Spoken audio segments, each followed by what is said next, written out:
This is Feral, written by Mila Crawford, performed in duet. The role of Azadeh is performed by Samantha Brentmore. The role of Zeke is performed by J.F. Harding. The role of Cyrus is performed by Teddy Hamilton. And the role of Lev is performed by James Cassidy. Ezekiel Summers, the one-eyed son of a preacher. Cyrus Porter, a charred sociopath. Levinston Cartwright, an emotionally stunted stalker worth billions. 3 vastly different yet dangerous men with one thing in common: an obsession with me. For anyone born in Iran after 1979, you deserved better. Grief can be the garden of compassion. If you keep your heart open through everything, your pain can become your greatest ally in your life's search for love and wisdom. Rumi. Dear listener, Feral is a dark romance that could be disturbing to some. This book contains torture, murder, religious persecution, religious abuse, mentions of child abuse, branding, parental loss, stoning, parricide, whipping, branding, and systematic violence. Feral is high heat with various sexual acts that include praise, degradation, cum play, knife play, fire play, gun play, pet play, primal play, breath play, spit play, double penetration, somnophilia, capnolognia, double vaginal penetration, breeding, bondage, fletching, and voyeurism. Please take all this into consideration before listening. Your mental health matters. Prologue. Azadeh, age 29, 3 months ago. The Manor. Humanity does not search for love. It strives to belong. Belonging is a web that twists and manifests in various ways. Some people are lured by fame and a ravenous crowd chanting their names. Others gain a sense of accomplishment from the abundance of green bills gliding through their fingers. I've always known where I belong. Here, with 3 broken men who comfort, obliterate, and shelter me. I close my eyes momentarily, welcoming the familiar, sharp, acrid scent of burning wood, mixed with the resinous aroma of the surrounding pine, cedar, and redwood trees. The scenic beauty of the property is a contrast to the nightmares that the previous resident unleashed. Penny for your thoughts? I turn my head and smile. Ezekiel Summers, my first real friend, the boy who risked it all with nothing to gain. With a playful grin, Ezekiel plucks the cigarette from between my fingers and brings the filter to his lips, taking a drag. I smash the pack of Marlboros against his chest. You can have your own, you know. Zeke draws on the cigarette, fueling the ember. He gazes silently at the lush trees as he unleashes the smoke from his lungs. I know, but this filter has been between your lips. He drapes an arm around my shoulder as we partake in the intimate act of sharing a cigarette. The boy I once knew, with innocent eyes and a gentle smile, has now transformed into a defiant, strong man. I study his sharp cheekbones and chiseled jaw. His black eye patch doesn't detract from the wondrous beauty of his face. Zeke was the boy who altered my negative perception of men. The wall-to-floor glass patio door slides open, and the clicking of a Zippo announces Cyrus's presence. He sits silently, sandwiching me between him and Zeke. The chilling scars twisting and turning like a terrifying maze etched on his face do nothing to distract from his ethereal beauty. Cyrus has always found his scars horrifying and replaced sections of the marred flesh with blackout tattoos.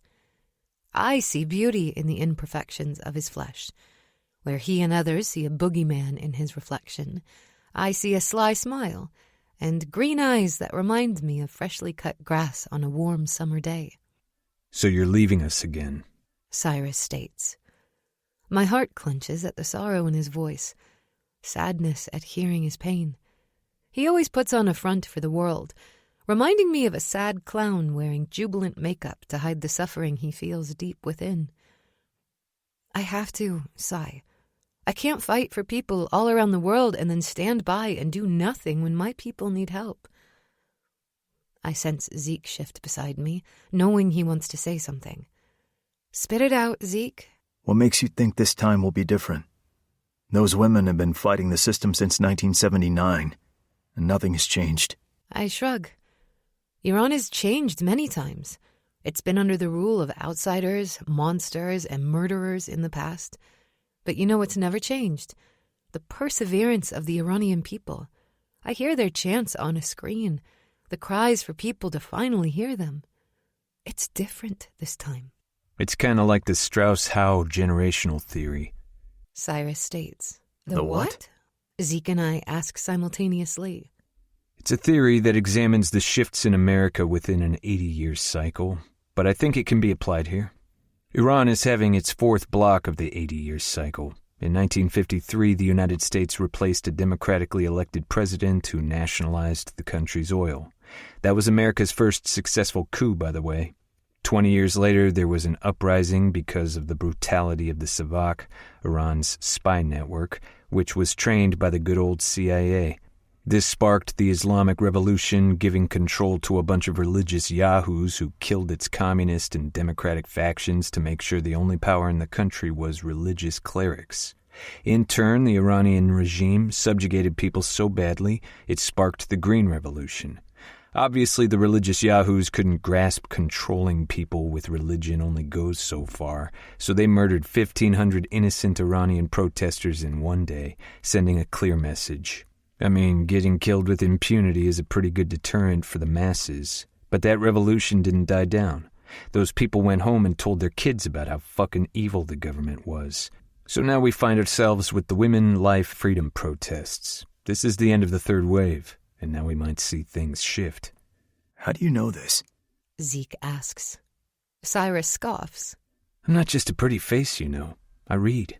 Besides, I think holding Azadeh back will only make her resent us. He shrugs his shoulders. She'll come back. With a sly wink, Cyrus hands me a perfectly wrapped black box tied with a bold red ribbon. I frown. What's this for?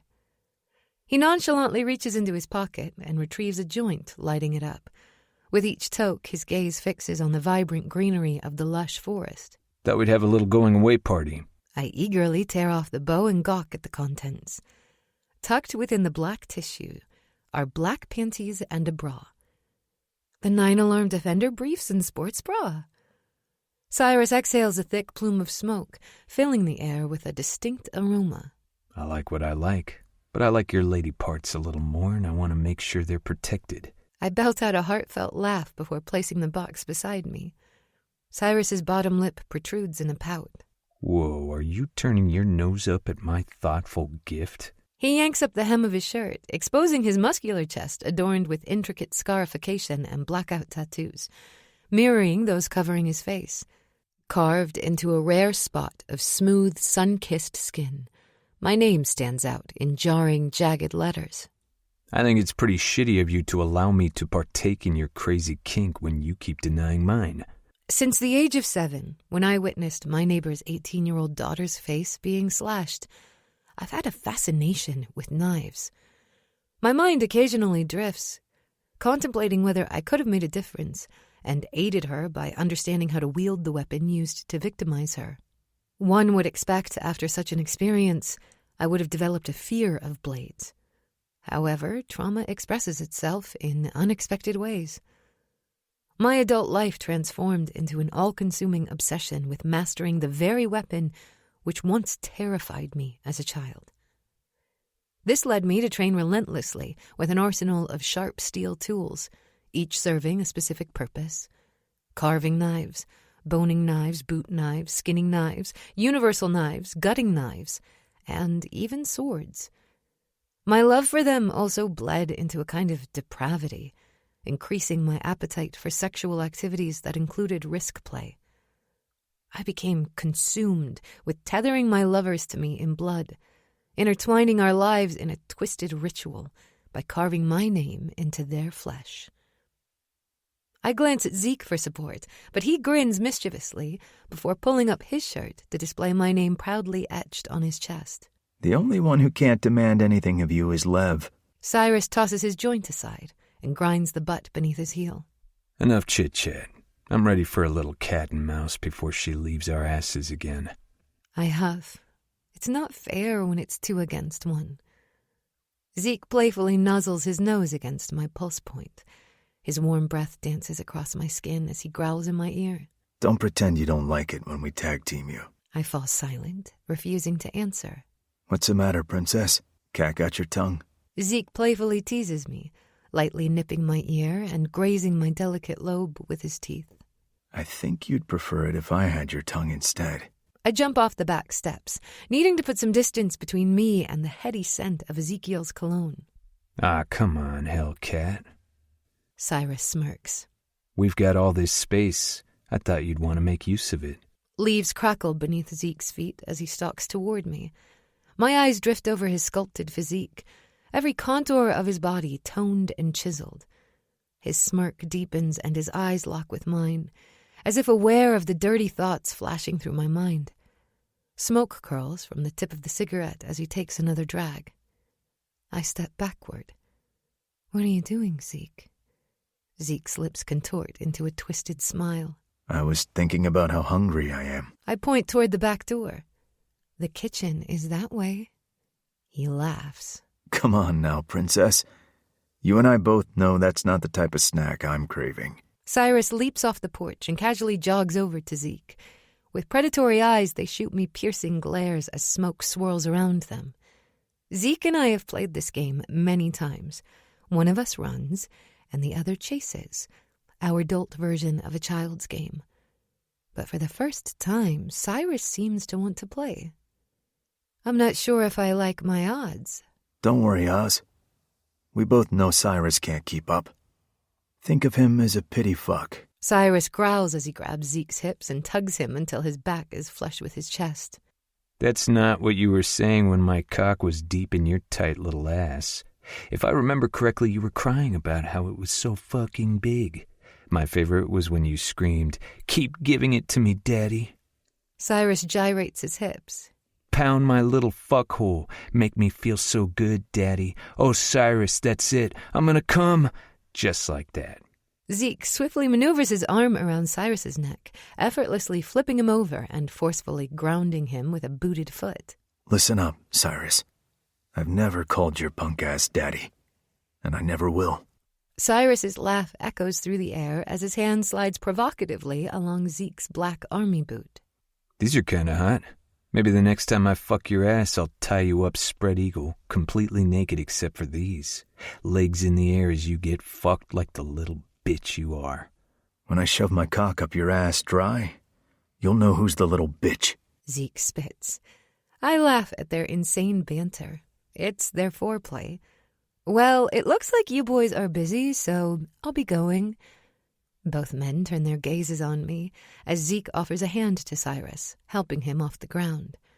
Cyrus lunges for me, but I sidestep, narrowly avoiding his grasp. You better run, Hellcat, because I'm hard as fuck and itching to punish your holes. With a smirk, I dash into the forest, the rustling of branches accompanying my every step. Memories of previous encounters flood my mind.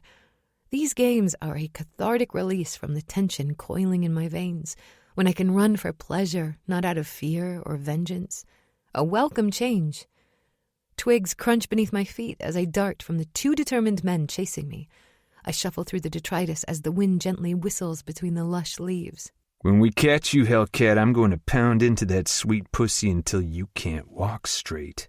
Cyrus hollers from behind me. Gotta catch me first, Cy.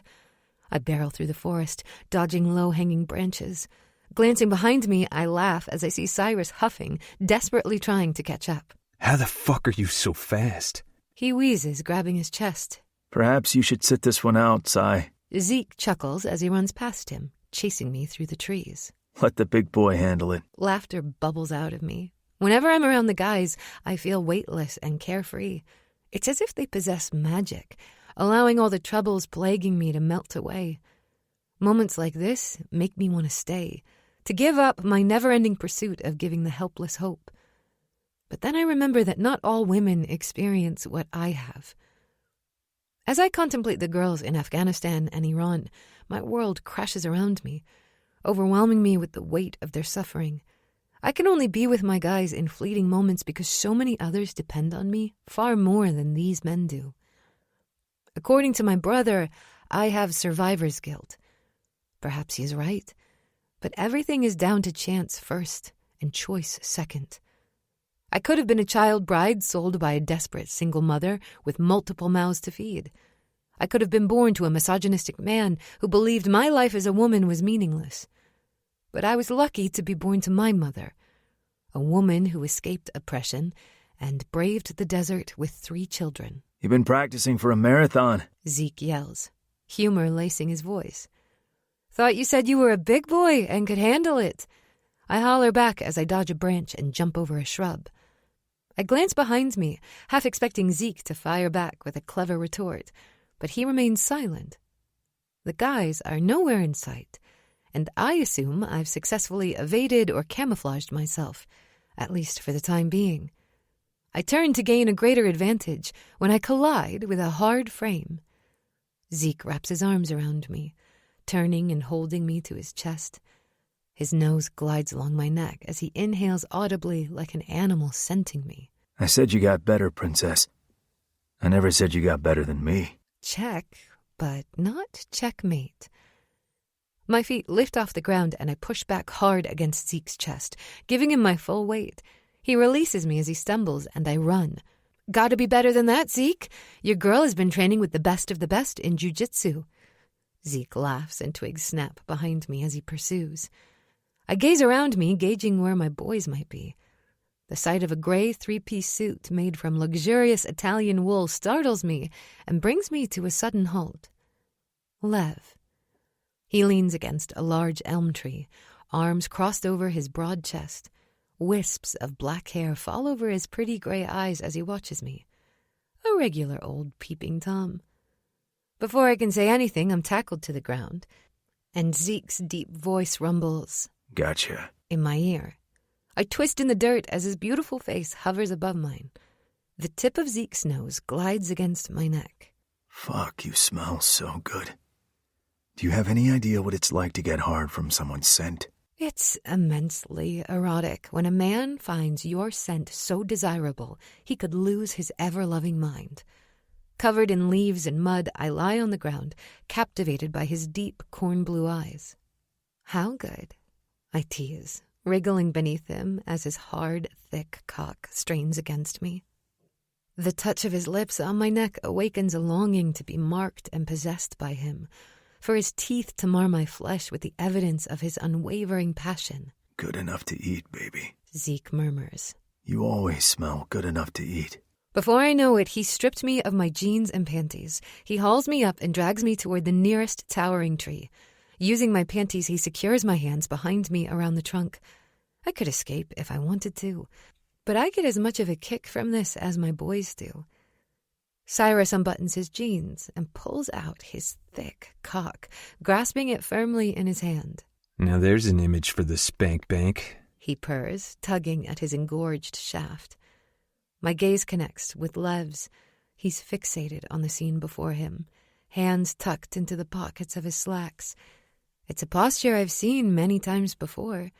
The lurker witnessing an erotic scene he desperately wants to partake in, but can't. I extend my arm, inviting him to join us, but he shakes his head.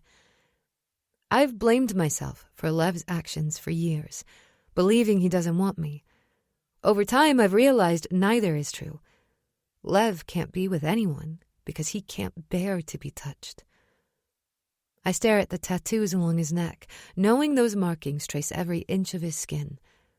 I asked him once why he allowed a tattoo artist to touch him when he denied me. His answer was simple.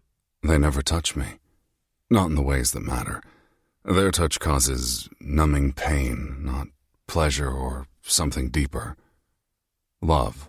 Lev seeks refuge under the canopy of trees, his voice devoid of warmth and disconnected.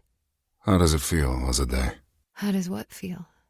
How does it feel to know you have 3 men waiting at home pining for you while you gallivant around the globe? I don't know, I snap. Why don't you ask the women who've done it for centuries? Or how about you talk to the women who sit at home raising children while their husbands get up to all kinds of things they shouldn't? I smile as Lev's jaw ticks. Besides, Lev, I never asked you to wait for me.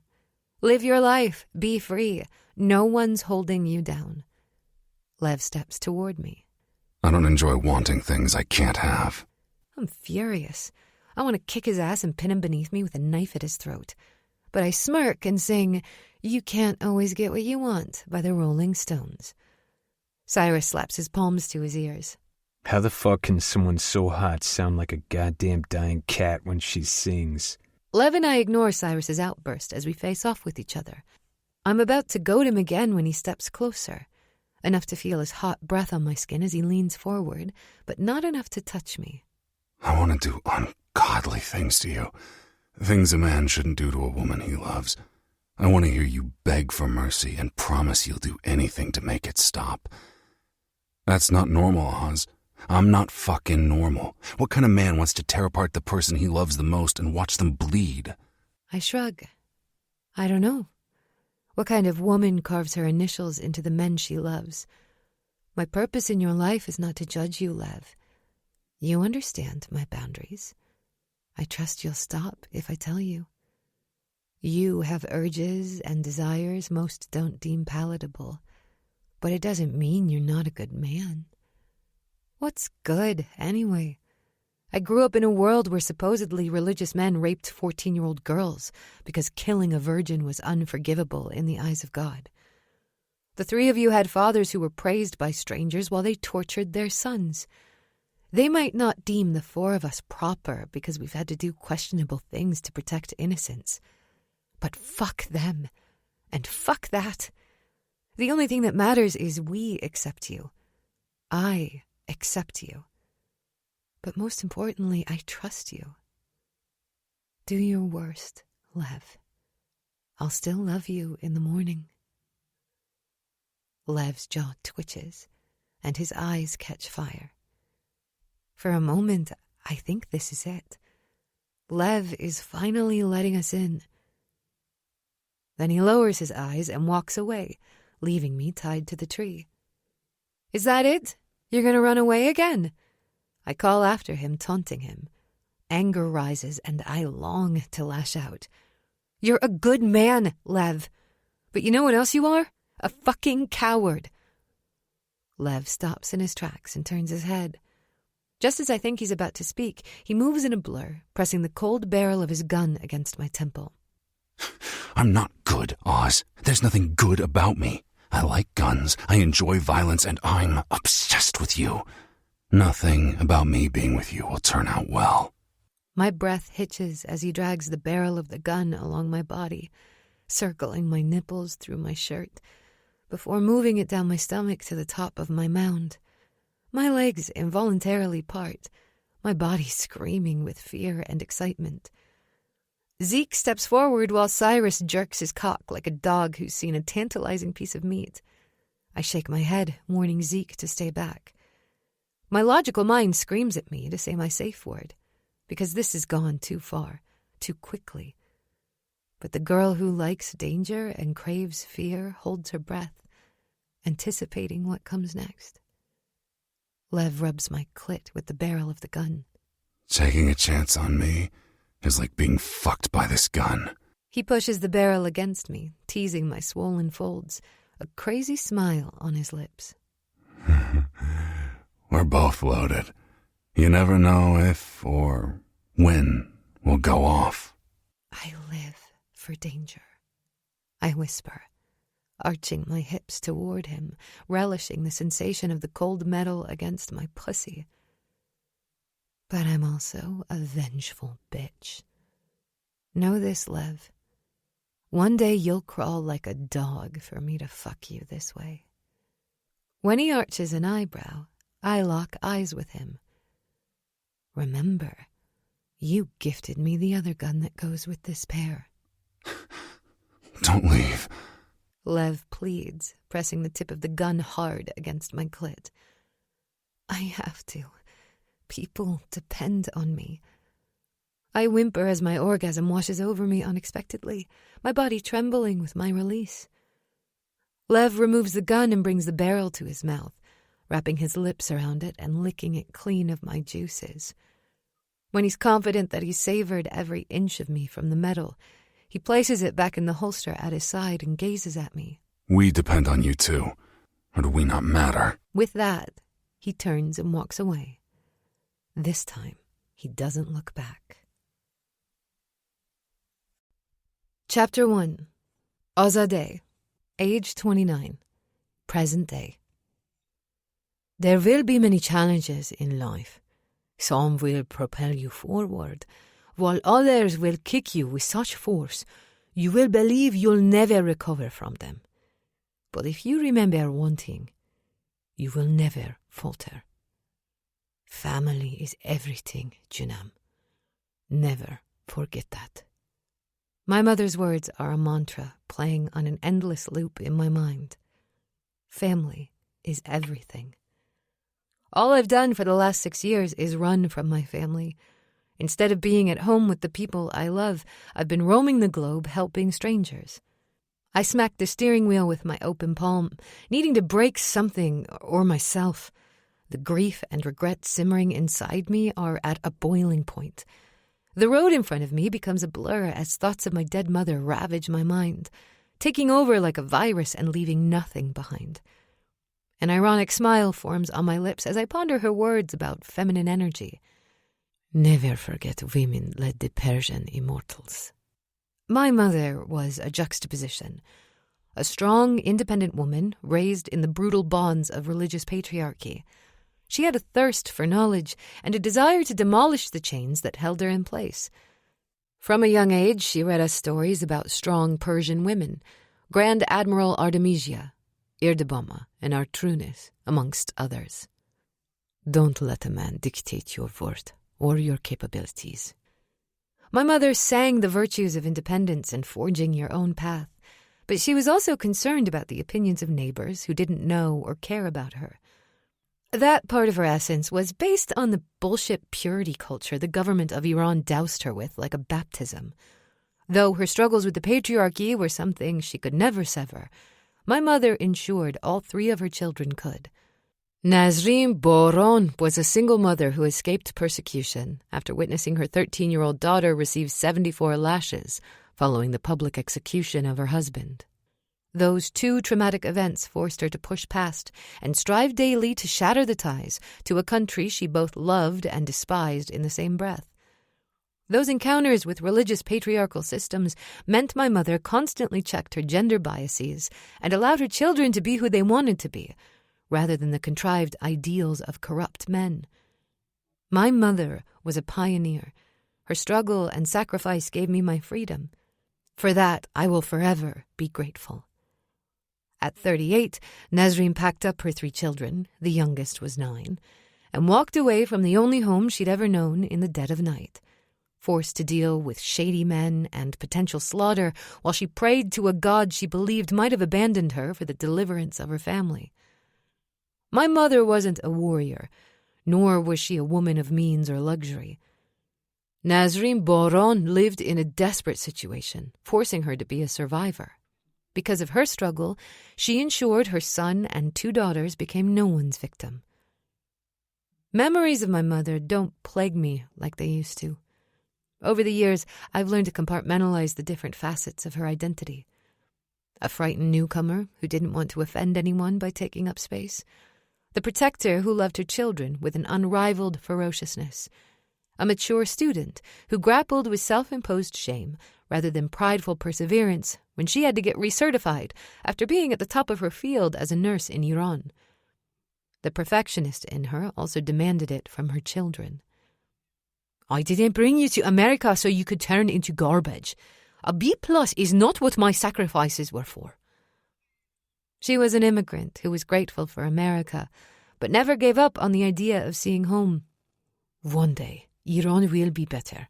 We will show the world what it means to be the descendants of Cyrus the Great.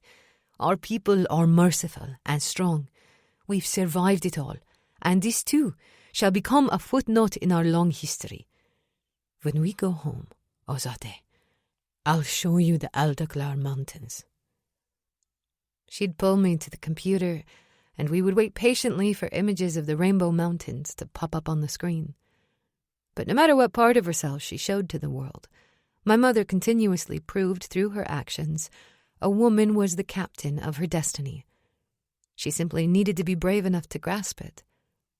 She never got to go home. Nazrim Boron died in an American hospital, leaving 3 young adult children to pave a path for themselves. I blink back tears as the manor house comes into view. I haven't seen my men for 3 months. I've missed them.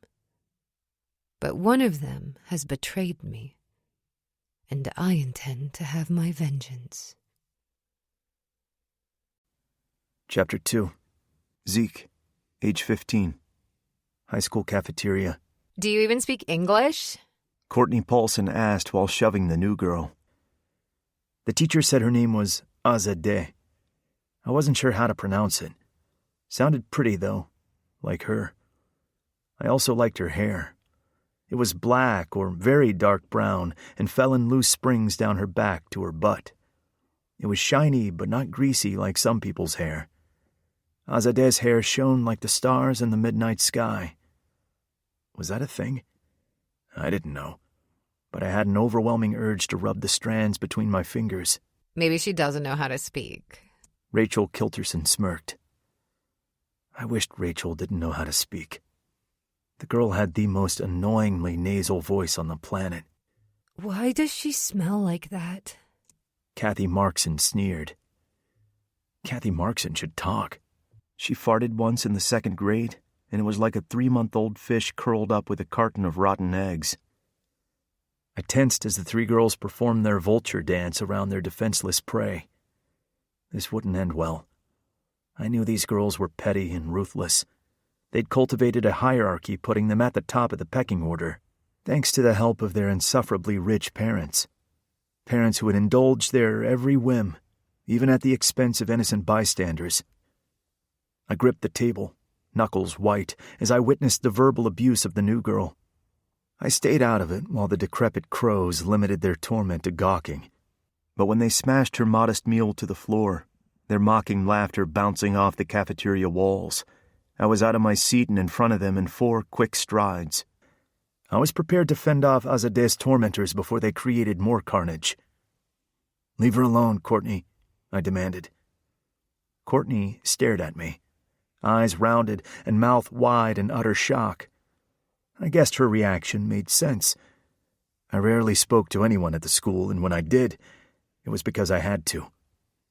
My days were spent suffering through classes with the simpletons and vermin of the world until the hours ticked by and I finally got to go home. So I understood why my actions were out of the norm for Courtney and her coven of witches. Rachel's mouth twisted in disgust. Why do you care about this thing? Maybe it's not about her, I growled. Perhaps I'm sick and tired of the way you 3 bitches torment every fucking human being that you perceive as beneath you. I stepped toward Rachel until her back hit the cafeteria table. I suggest you and your band of merry bitches pack it up and leave Azadeh alone. Or what? Courtney asked. Her long, manicured neon green nails gleamed as she placed her hands on her hips. The corners of my lips curled up. You know who my grandfather is, don't you, Courtney? You've heard the rumors about how he tortured his victims for hours on end, cut up their bodies into various pieces. One of Courtney's hands slid off her hip to hang at her side, and she took a step back. With the other hand, she gripped the back of Kathy's shirt, pulling her away from me and abandoning Rachel to the brunt of any unhinged act I might commit. I'm not sure if all the stories about my grandfather are true, but the town seems to think my mother's father was a brutal monster. Maybe that's why my mom acts like a damn robot, so she can wash away the legacy her father left behind. Ignoring the cowards, I turned my gaze to Rachel, wanting to ensure she was as terrified as the other bitches. They say the shit my grandpa did is genetic. I leaned forward, whispering so only Rachel would be privy to my words. You'd make a pretty first victim. Through all this, Azadeh remained seated. Her long dark hair fell like curtains around her face. She was visibly shaking, but she didn't move. I didn't like that she appeared so frightened, and didn't understand why. I bent slowly so I didn't spook her more than I already had. Maybe it was because I knew what being the new kid was like. But for Azadeh, it seemed somewhat worse because not only was she at a new school full of assholes, but she was also in a new country, away from everything familiar. I sat across from her and smiled to put her at ease. I was sure I appeared like a crazed psycho. She just heard me talk about being a killer, and then all I did was smile at her. Azadeh lifted her head, peering at me through her pretty hair. I jabbed my finger to my chest. I'm Ezekiel, but you can call me Zeke. She pointed to her chest. Azadeh. English no good, but learning. Nice to meet you. Zeke. Usually I wanted to bust someone's lip for fucking up my name, but she could have called me a hot pile of shit, and I would have been happy as long as it meant she kept talking to me. I wanted to know everything about her. Your name is beautiful. She blushed and averted her eyes. Thank you. Means free. You speak a language other than English? Azadeh nodded. Yes, Persian. Persian like the cat? She laughed at my question, and I swear I saw angels appear. Okay, not really, but I wouldn't be shocked if they did. Yes, like cat. Me from Iran. Oh, cool. I went to Los Angeles with my father a few years ago, and there's a big Iranian community there. Y'all have killer food. Killer? Her back straightened, and a frown furrowed her brow. No, our food no kill. We not killer. Like here, good people and bad people. But we mostly good, like Americans. Our government's bad, like yours. I hated seeing the panic in her eyes. Her hands moved expressively, and her face scrunched up in frustration, which made me realize she was searching for words she couldn't grasp. I touched her arm, an action I regretted when she immediately pulled away. Azadeh, no, I meant the food is good. I rubbed my stomach in circular motions. You know, it tastes good. I like the food. Azadeh took a breath, and her shoulders dropped. Her face broke into the most radiant smile I'd ever seen. I liked a meat dish. Long piece of ground beef with yellow rice. That was so good. Puts American barbecue to shame. Her smile grew. Kebab, it's also my favorite. We not have BBQ, but my mom makes it in oven. Tomorrow you come my house for dinner. We cook kebab for you, to say thank you for helping today. I smiled. I'll go anywhere you want. Tell me where and when. Chapter 3. Azadeh, age 15. Allow Zeke to stay over when he comes here, I pleaded with my mother. My mother's hand stilled on the handle of the chef knife she'd been using to chop up herbs. Chimike, what are you saying? She'd asked. Maman, his baba hits him. He came to school with black eyes and a fat lip. I'm pretty sure he also has fractured ribs. Zeke never had a doctor look at his injuries to know for sure. His father is crazy, Maman. My mother's eyes widened. His baba is the preacher. Everyone in town praises him, says how he's such a good man, a pillar of the community. I glared at my mother, dumbfounded. I couldn't believe she said that to me. She should know better than anyone that someone who claims to be a man of God is anything but holy. Some people praise the Ayatollah too, Mama. My mom nodded and said, Rasmiki, acknowledging I was telling the truth. He can't sleep in Mona's room, and she can sleep in your room. What? You're allowing Azadeh to have a sleepover? My brother asked, tossing his knapsack on the kitchen floor. You won't let me go to Ezra's house for dinner, but Azadeh can have a boy sleep under the same roof? Feminism is grand, isn't it? My 13-year-old sister Mona said. Ezra's father makes me uncomfortable, Maman mumbled, ignoring Mona's statement. You can't have your little friend over here. Maman, Dariush pleaded. Ezra lives in a bona fide mansion. There's no way I could have him over here. My mother placed the sharp knife on the wooden block before peeling her shoe off her foot. Bache Puru, you are so lucky to have what you have. A roof over your head, clothes on your back, and freedom. I swear too much freedom is a problem. I hated how my brother forgot what our mother had done for us. I supposed it was easy to be entitled when you were surrounded by elitist little shits at a stuck-up boarding school. My brother was smart, so smart he got a scholarship to a private high school. He was surrounded by affluence when we had none. But what we had was better than any money could buy. We had security and love. Dariush grumbled something under his breath, grabbed an apple and sauntered into the living room. Don't mess up this space, Dariush. We have a guest tonight. Maman yelled after him. Ozadeh answered the door. Maman called from the kitchen. Why is he here so early? Dariush chuckled. Khareji don't work on Iranian time. If you tell them to be somewhere at 5, that's when they'll show up. They don't get it actually means 6:30. I headed for the door, pondering how ironic it was. Iranians called everyone who wasn't Iranian Khareji, but in fact my family was the outsiders here. At least the Iranians made everyone feel like they were part of the family. Something that still confused me about America. There was a lack of community here. I think it had to do with the different ideologies practiced within the two countries. In Iran, people thought about the collective as a whole. In the West, people tended to focus on the individual. My heart stopped as I flung the door open. Zeke stood in front of me with a box of chocolates and flowers. The first time he came over, I'd told him to bring a gift. In Persian culture, showing up at someone's house for the first time empty-handed was equivalent to a deadly sin. Zeke was now extra and ensured he brought something every time. I told him it wasn't necessary, but he insisted.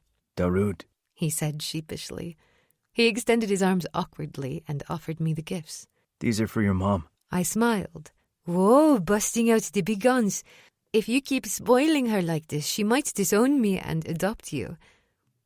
Zeke Summers was the sweetest boy I'd ever met.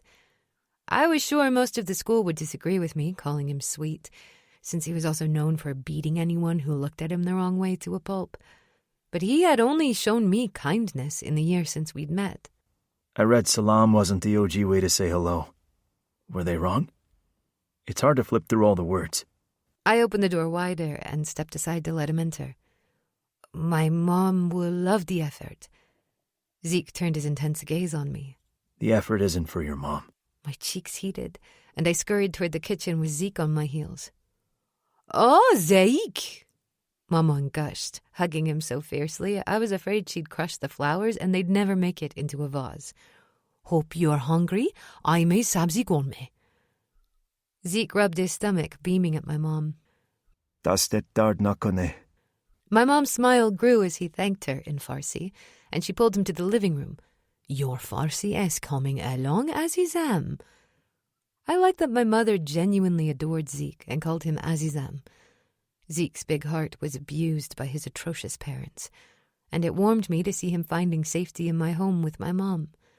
I liked being able to give him a safe space. I moved closer to him as soon as my mother returned to her pots on the stove.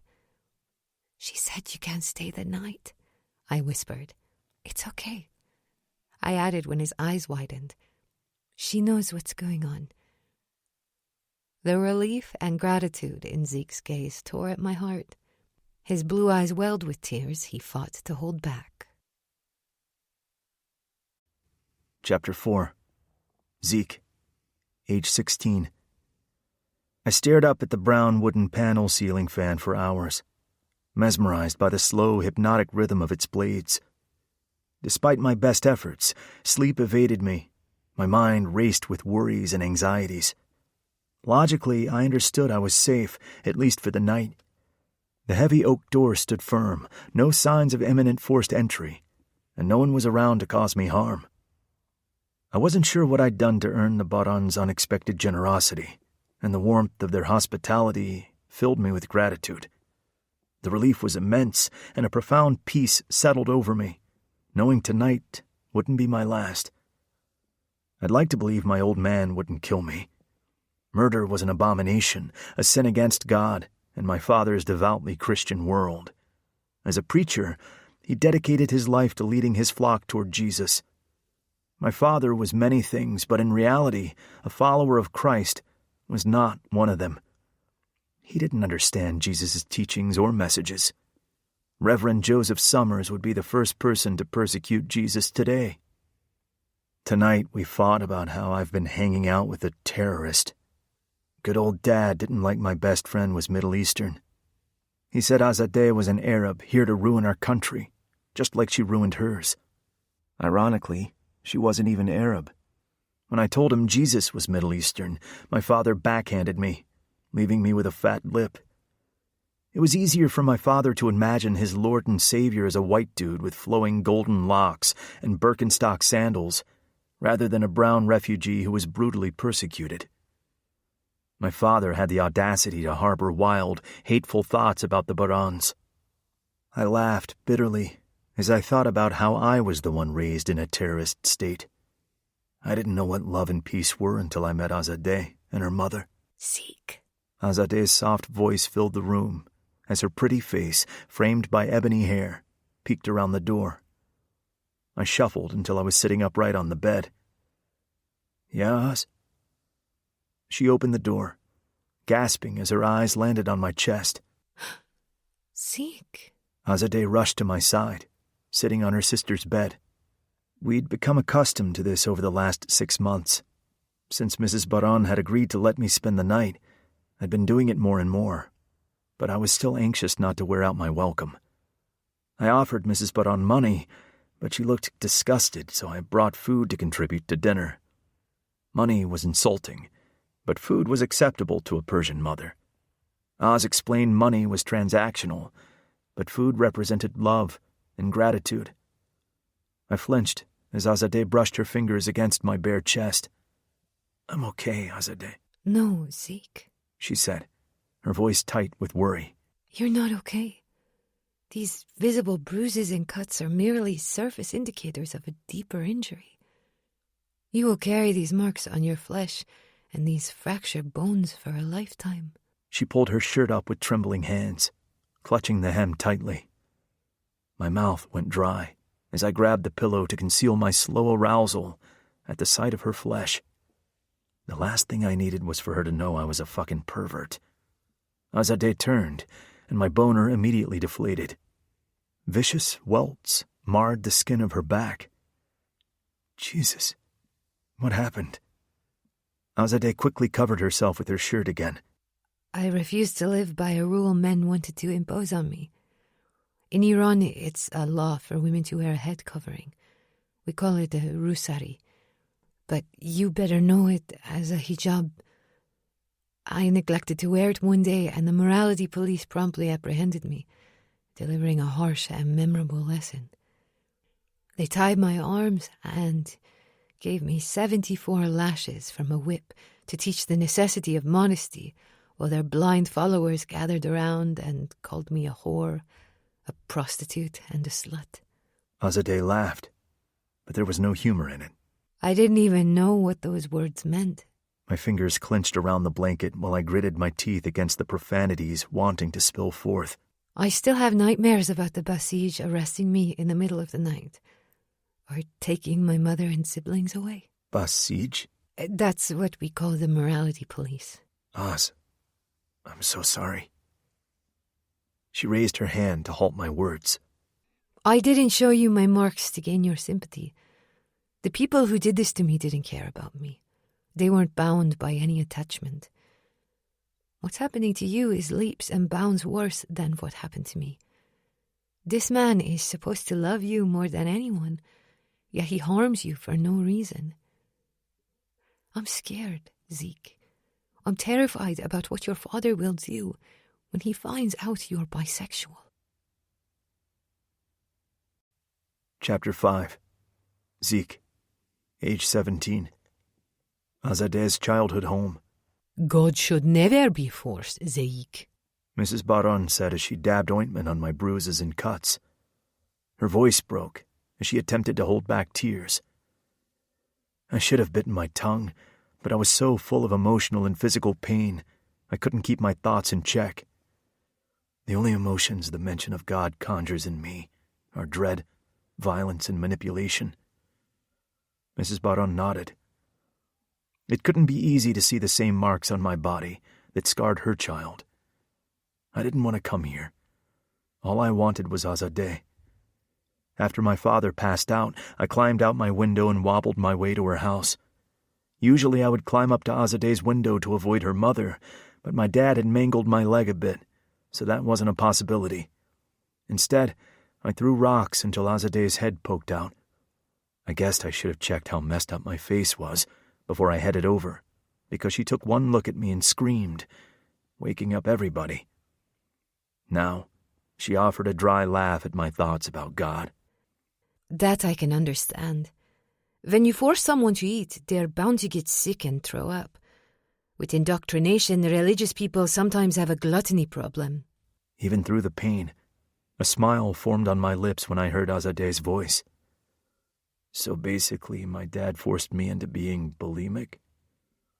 I paused as Azadeh scanned my body, as if searching for something visible. What are you hoping to find? She quickly averted her eyes, like a kid caught with her hand in the cookie jar after her mother told her she couldn't have any more sweets.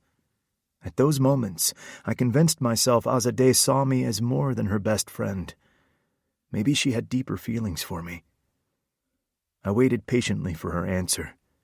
Even though Azadeh spoke English fluently now, sometimes she paused to search for the right word, so conversations needed my patience. But it didn't seem like a language barrier impeding her speech now. It was something more painful, something she'd rather forget. I experienced a resounding need to push Azadeh for an answer. I despised seeing her sad. All I wanted was her smiles, and by coming to her to seek comfort, I'd opened a wound she yearned to keep sealed. Fuck. I'd kick my ass if my body wasn't pretty much useless. I'm sorry, Az. We don't need to talk about it. Azadeh tilted her head and smiled. I loved how she had all these different smiles, and I knew every single one of them. This smile was one of reassurance. She had a sad smile, a happy one, a nervous one, a friendly one, a sweet one. There's nothing to be sorry about. I was just thinking about the irony. Irony? I asked. Azadeh was so cryptic. She used language in such a peculiar way. It was as if the conversation was in her mind, and she didn't see the need to articulate it with whoever was in her presence. She once joked about how Persian would sound like Yoda talking, if translated word for word to English. I wondered if her mind was complex and intricate, like a Jedi Master's. I always thought the West would be this paradise where everyone was free to think, act, and say whatever they wanted. And to an extent, I suppose that's true. You don't have government officials arresting you because you said something about Jesus.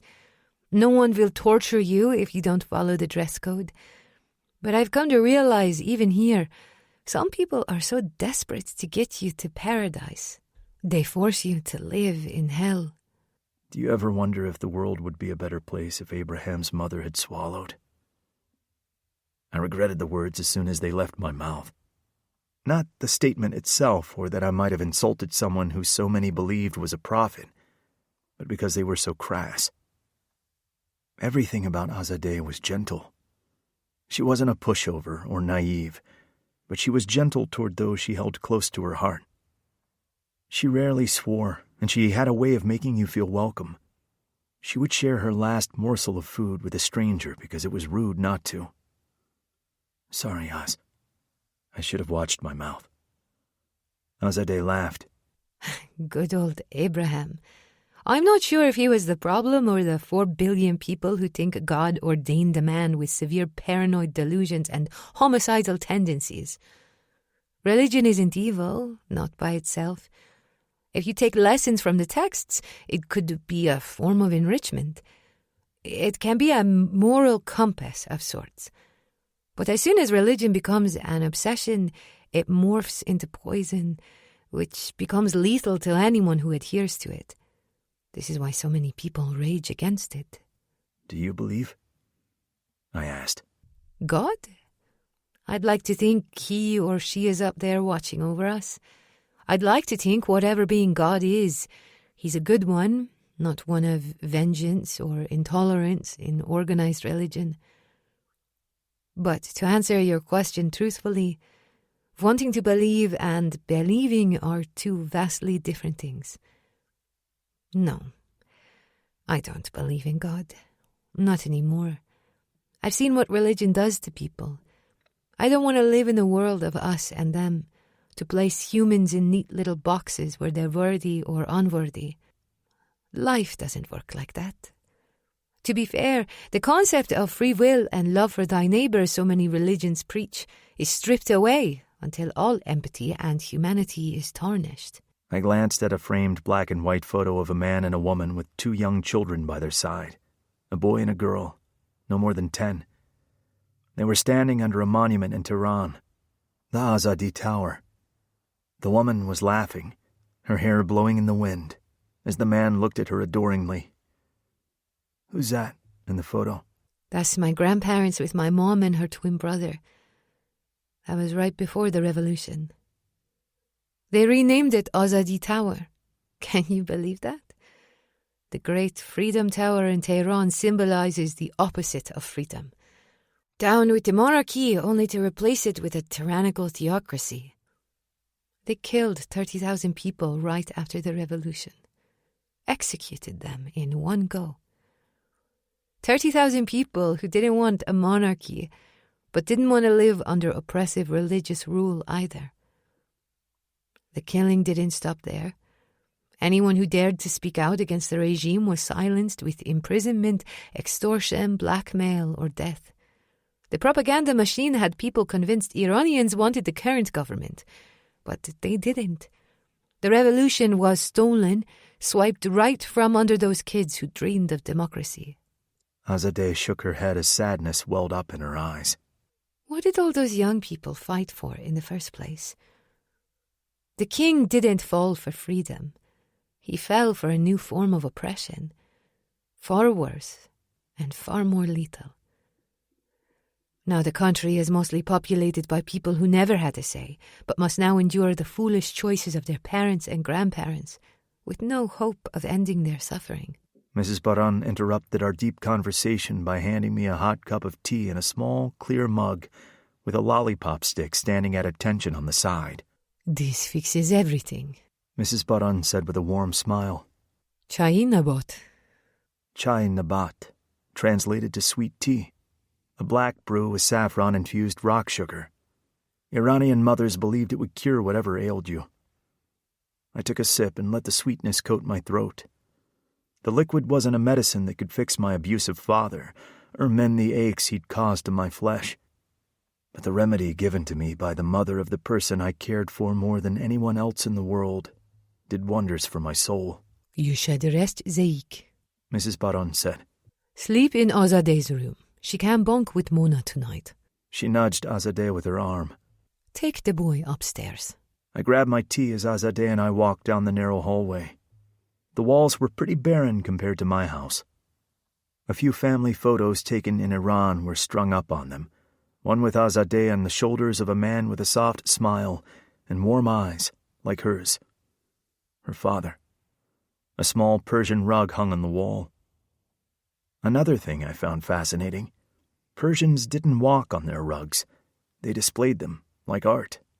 Right by Azadeh's door was another piece of art, with a page torn from a book detailing a photo of Persepolis and a quote. All men have their frailties, and whoever looks for a friend without imperfections will never find what he seeks. Where's this quote from? I asked. It's my favorite Cyrus the Great quote. She opened the door, and I felt like Dorothy seeing Oz for the first time. The previous times I'd slept here, I'd been shoved into Mona's room, never seeing the space Azadeh called her own. The bed was a humble single, with a thick, large blue blanket thrown over it. Unlike Mona's room, Azadeh didn't have a heap of pillows. There was only one. Practical. The room was empty other than shelves housing books. Out of all the books, which were in English, one had a Perso-Arabic script outfacing with intricate art on the cover. I pointed toward the mammoth book. "What's that one about?" The Shahnameh. She said, her face radiating pride. The Book of Kings. You can't call yourself Persian and not own a copy. Why is it so important? That book saved the Persian language. It's become a symbol of the perseverance of the Persian people. The book is mostly filled with fables and myths. Have you read it all? Looks thick. Some. It's a hard book to read. Kind of written like The Fairy Queen by Edmund Spenser. My goal is to read and understand the entirety at least once before I die. What's the Fairy Queen? She laughed. I love that about you. My brain froze. Love? Azadeh loved something about me. Wait, what did she love? What? What do you love about me? So many guys pretend they know everything, even when they don't. They act like they do or fake it. You don't do that. Being around you is easy because you're so genuine. I shrugged. Fadat Besham Azizam. Azadeh's face flushed red. Bright red. I frowned. I was pretty sure I'd said the words right. Oh, my God. Did I just ask her to suck my dick? Fuck. My Persian sucks. Did I pronounce something wrong? I could have. Whatever you think I said, I didn't. I've been learning, and it's way harder than English. Did you know there's no gender? That part is kind of cool. Of course you know that. Why wouldn't you know that? Azadeh grabbed my shoulders as she belly laughed. I think she snorted. Oh my God, she thought I was a tool. Relax, Zeke. You didn't say anything bad. It was super sweet, even if you didn't intend to say the words. You told me you'd sacrifice your life for me. I'd never been the praying type, but I wanted to get down on my knees and thank baby Jesus profusely. I would. I'd sacrifice my life for you, Oz. No questions asked. Azadeh framed my face, holding me still, consuming me with the need to be in her presence. I knew I could deal with all the shitty things life threw at me, as long as I had her. Not knowing what came over me, I wrapped my arms around her and pulled her to me. We stood there for a moment, staring at each other. It was like a movie montage with music when the two characters swirled into a sky full of stars. Being around Azadeh made me believe I was invincible. Without hesitation, I lowered my head and brushed my lips with hers. The kiss was slow at first, tiny sparks igniting, but then my hands were in her hair and our tongues were dancing. Fuck. I felt like I'd won the lottery. If I died and her lips were the last thing I tasted, I consider it a life well lived. When we pulled back, I was so mesmerized, I couldn't stop staring at her. Her fingers moved to her lips. That was my first kiss? I know you need more than I'll ever be able to give you, but I'm glad you gave me something as memorable as your first kiss. I swear the pain my father had inflicted vanished as Azadeh smiled at me. You're so beautiful. Sometimes it hurts to look at you. Azadeh's smile grew. That's an interesting compliment. And you're more than enough for anyone. You're Ezekiel Summers. The boy who showed me kindness can be found in the most unlikely places. You blind me, Oz. In your presence, I'm both David and Goliath. I can't explain it. I've never met anyone like you, and I'm positive I never will again. You bewitch me in so many ways. We better get you to bed before my mother checks on us. Azadeh brushed past me and went to the bed, turning it down. On her nightstand lay a battered copy of The Handmaid's Tale. The cover was dented, pages dog-eared, and highlighter applied to various paragraphs. The book was the only banged-up one in her collection. Most of the others on her shelf didn't even have a cracked spine. "What's your obsession with this book?" Azadeh pulled the book from my grasp and traced her fingers over the cover. I find it fascinating. A woman who lived on the other side of the planet captured the horrors haunting so many women in Iran. But your mom is a fierce, independent woman. She had an education, and judging by how she talks about your father, she seemed to run that show. In The Handmaid's Tale, the women are prisoners in a patriarchal nightmare. Is Iran that bad? Azadeh gazed at the book, her mind going to someplace darker. Like you said earlier, life is based on luck. My mother was lucky to be born to a man who respected her, and lucky enough to fall in love with my father, a man who adored her. But for many women in Iran, it's like living in hell on earth, where they're nothing but property and cattle to be bartered. So your answer about Iran will depend on who you ask. Chapter 6. Zeke, age 29. Present day. The Manor. Cyrus moans, shoving his head under the pillow as I step out of the shower. Bro, get some fucking therapy for your sleeping habits. Getting up before the sun rises is fucked up. I slap Cyrus's naked ass. Keep flapping your mouth and I'll wake you up by shoving my cock down your throat. You promise? Cyrus wags his eyebrows. My gaze roams his muscular frame covered in vicious burn marks. They trail in intricate swirls from his left arm, across his chest, and up the left side of his face. Bending, I trace my tongue along the indented flesh of his thigh until I get to his hard cock, pointing straight to the ceiling. Cyrus fists his hand in my wet hair as he pulls me closer to the tip of his dick. You know, if you wake me up like this, my ass will become a morning person too. I open my lips wide and take his girth into my mouth, pushing my head down until he hits the back of my throat. My tongue glides around his smooth shaft as I gag from the upward motion of his hips, causing his cock to move deeper. Cyrus and I move in rhythm until his body goes still. He holds my head down firmly, and I gag again as he fills my mouth with his cum. I close my eyes and swallow the load he's given me, and his hands loosen around my head. Guess you won't be needing that protein shake now.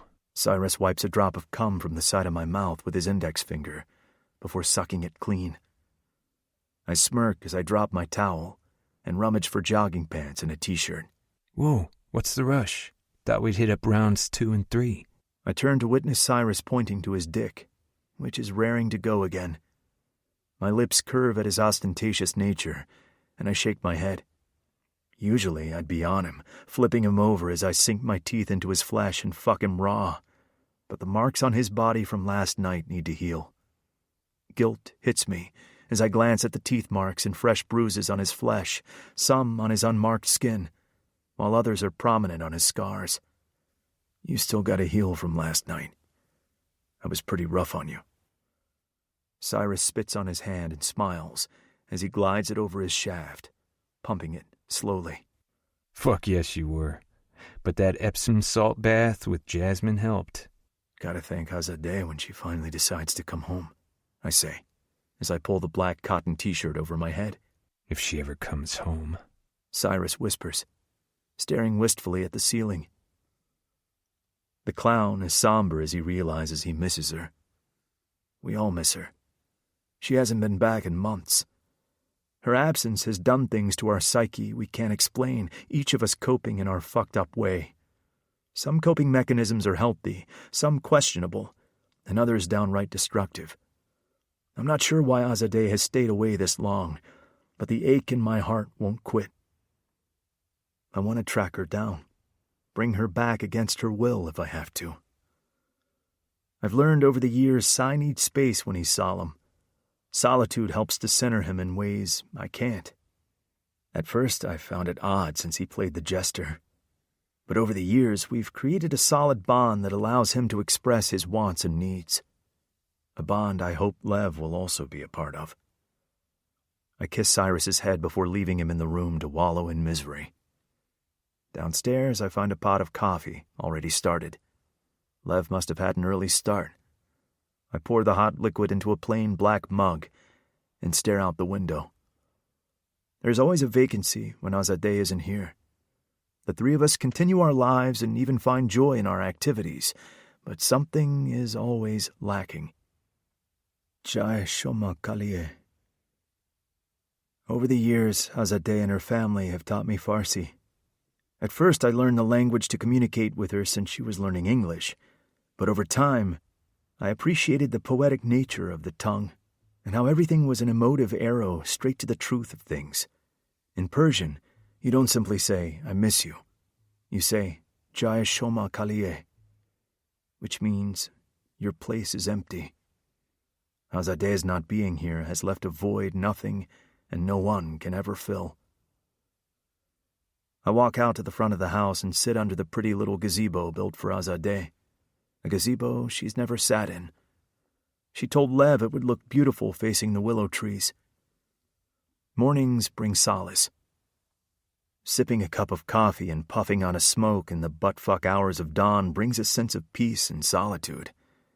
If I could capture the mist before the sun comes up and live in its essence forever, I would.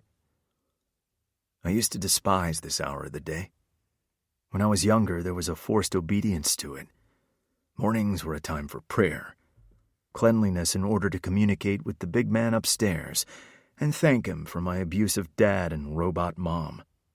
The irony of forcing a little boy to praise the Lord for providing a sperm donor who gave him a black eye and fractured ribs. I close and open my eyes, trying to force the images of my past to dissipate like the smoke from my cigarette. I've been good at shoving my childhood trauma in a box and ensuring the lid stays on tight. But occasionally, shit sneaks up and bites me in the ass. But living with that man taught me how to mask my fucked up desires. People would never assume I'm capable of the most horrendous acts known to man. I take in the vast landscape before me, the manicured lawns and enormous trees with cascading branches lining a long driveway that ends at a majestic iron gate. We didn't want to live here originally. It was meant to be a pit stop before Lev, Cyrus, and I figured out our shit. But as they say, life happens when you're busy making other plans. One thing led to another, and the manor became a refuge of sorts, a prison of our own making, to complement the prison where we met. Of the three of us, I figured it would be Lev who wouldn't want any part of this place, a stark reminder of hell and insanity. I realized how fucked up Lev was the day he gutted his parents' room and moved into it. The same room where he bashed his mother's head in with a Victorian bust. I suppose we all deal with our parental drama in different ways. I take a haul of my smoke before sipping from the ceramic mug, relishing the burn of the scalding coffee coating my throat. My eyes narrow as a black two-door sports car stops at the gate. The door to the sleek black machine opens, and I instinctively reach for my eye patch. Stepping out of the vehicle is the girl who means the world to me. Azadeh Baran. The patio chair shifts, and black coffee spills on the table as I rush to my feet and sprint to the gate like a dog excited to see its owner after a long day. This is how it's always been with Azadeh and me. She goes off to discover new things, and I wait to welcome her home. Maybe that's the reason the three of us keep this house. We make excuses that it's convenient or the layout of the manor and the surrounding land are large enough to shelter us from our seedy activities. But we all know why we stay frozen in time. It's so a pretty girl with long black hair always has a place to call home. Azadeh gets back in the car as the gates swing open, granting access to the sleek black Maserati. I'm uncertain if I should keep running toward her or have some dignity and let her drive to me. Logically, the cool thing to do is to act aloof and wait. But when it comes to Azadeh, I've never had any chill. There's something magnetic about her. A wild rose you want to encase in glass, so you can gaze at its wonder for all eternity. My decision is made when the car comes to a halt beside me. The engine's roar is silenced, and Azadeh storms out of the vehicle. Before she can say anything, I've wrapped my arms around her in a bear hug as I twirl her in the air. Azadeh Baran. My girl looks good. Better than good. She nuzzles her head in the crook of my neck, and my cock instantly hardens. She's the only girl who's ever been able to pull that voodoo.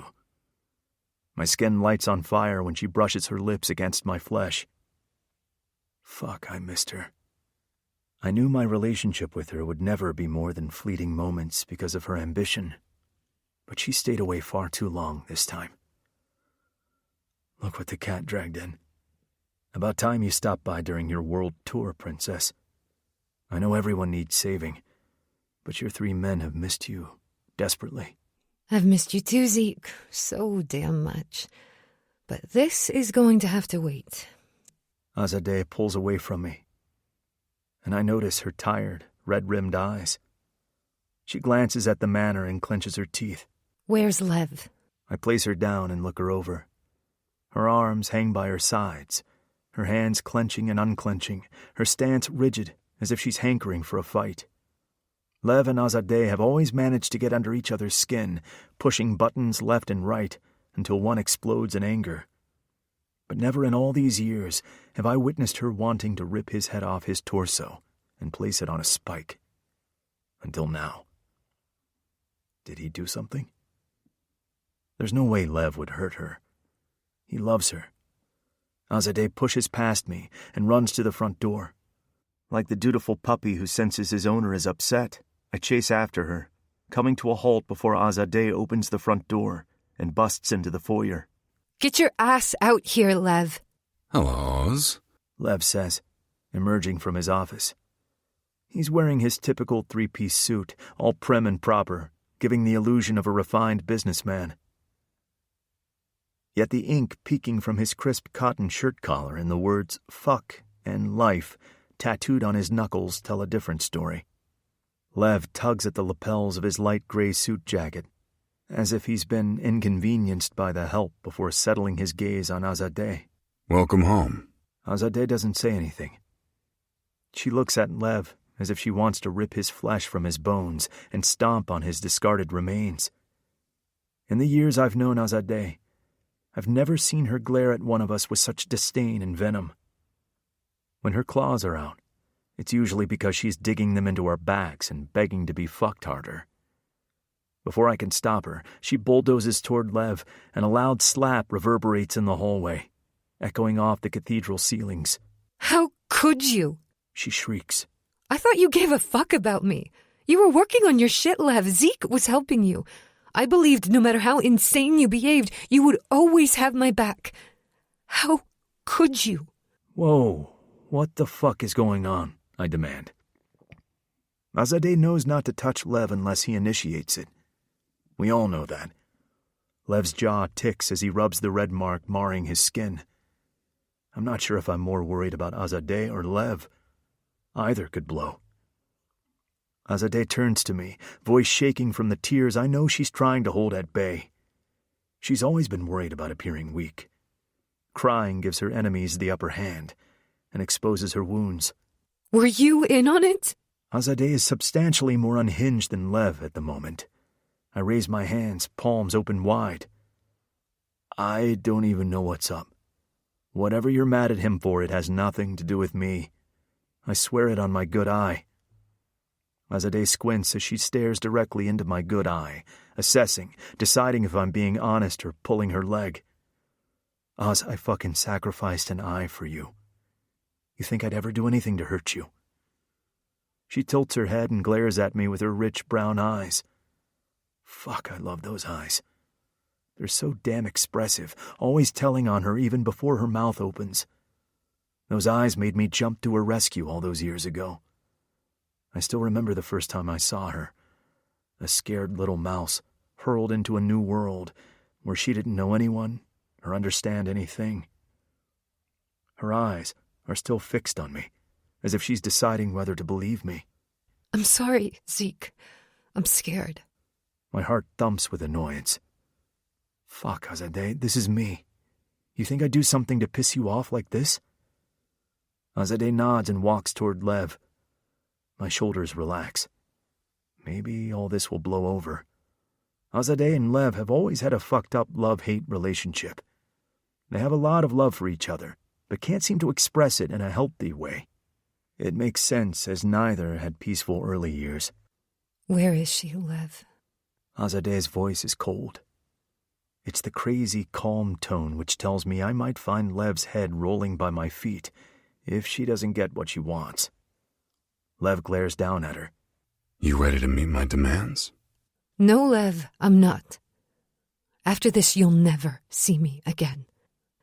I'm taking my sister and getting as far away from your psychotic ass as I can. Lev nods. It's unfortunate we couldn't reach an agreement, and neither of us will get what we want. Azadeh's hand moves to her belt, and she unsheathes a sharp knife. Before she does something she'll regret, I grab her waist and haul her toward me. I'm confident she won't stab me with it. Well, I hope she won't. My chances look a whole lot better than Lev's.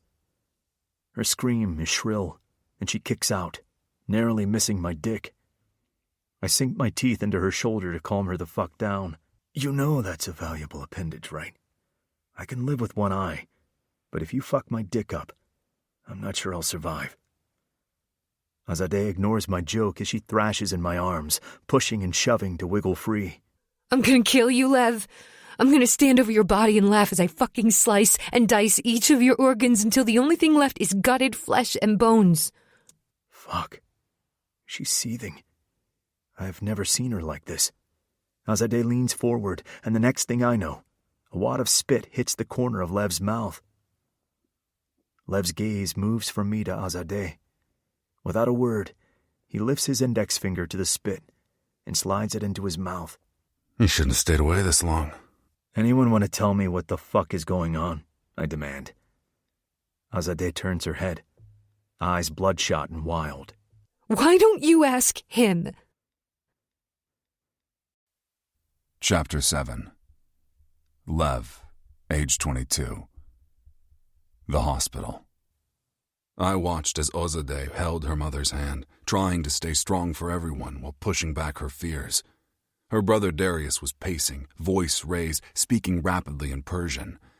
I assumed from the reaction of their youngest sister, Mona, his words were more in line with the vile nature of the language. Even while drowning in the depths of sorrow, Azadeh still held the radiance of the sun. She rose from beside her mother's bed as the nurse came in to administer medication not designed for healing, but for comfort. My heart broke for my beauty. Another loss for a girl who'd already lost so much.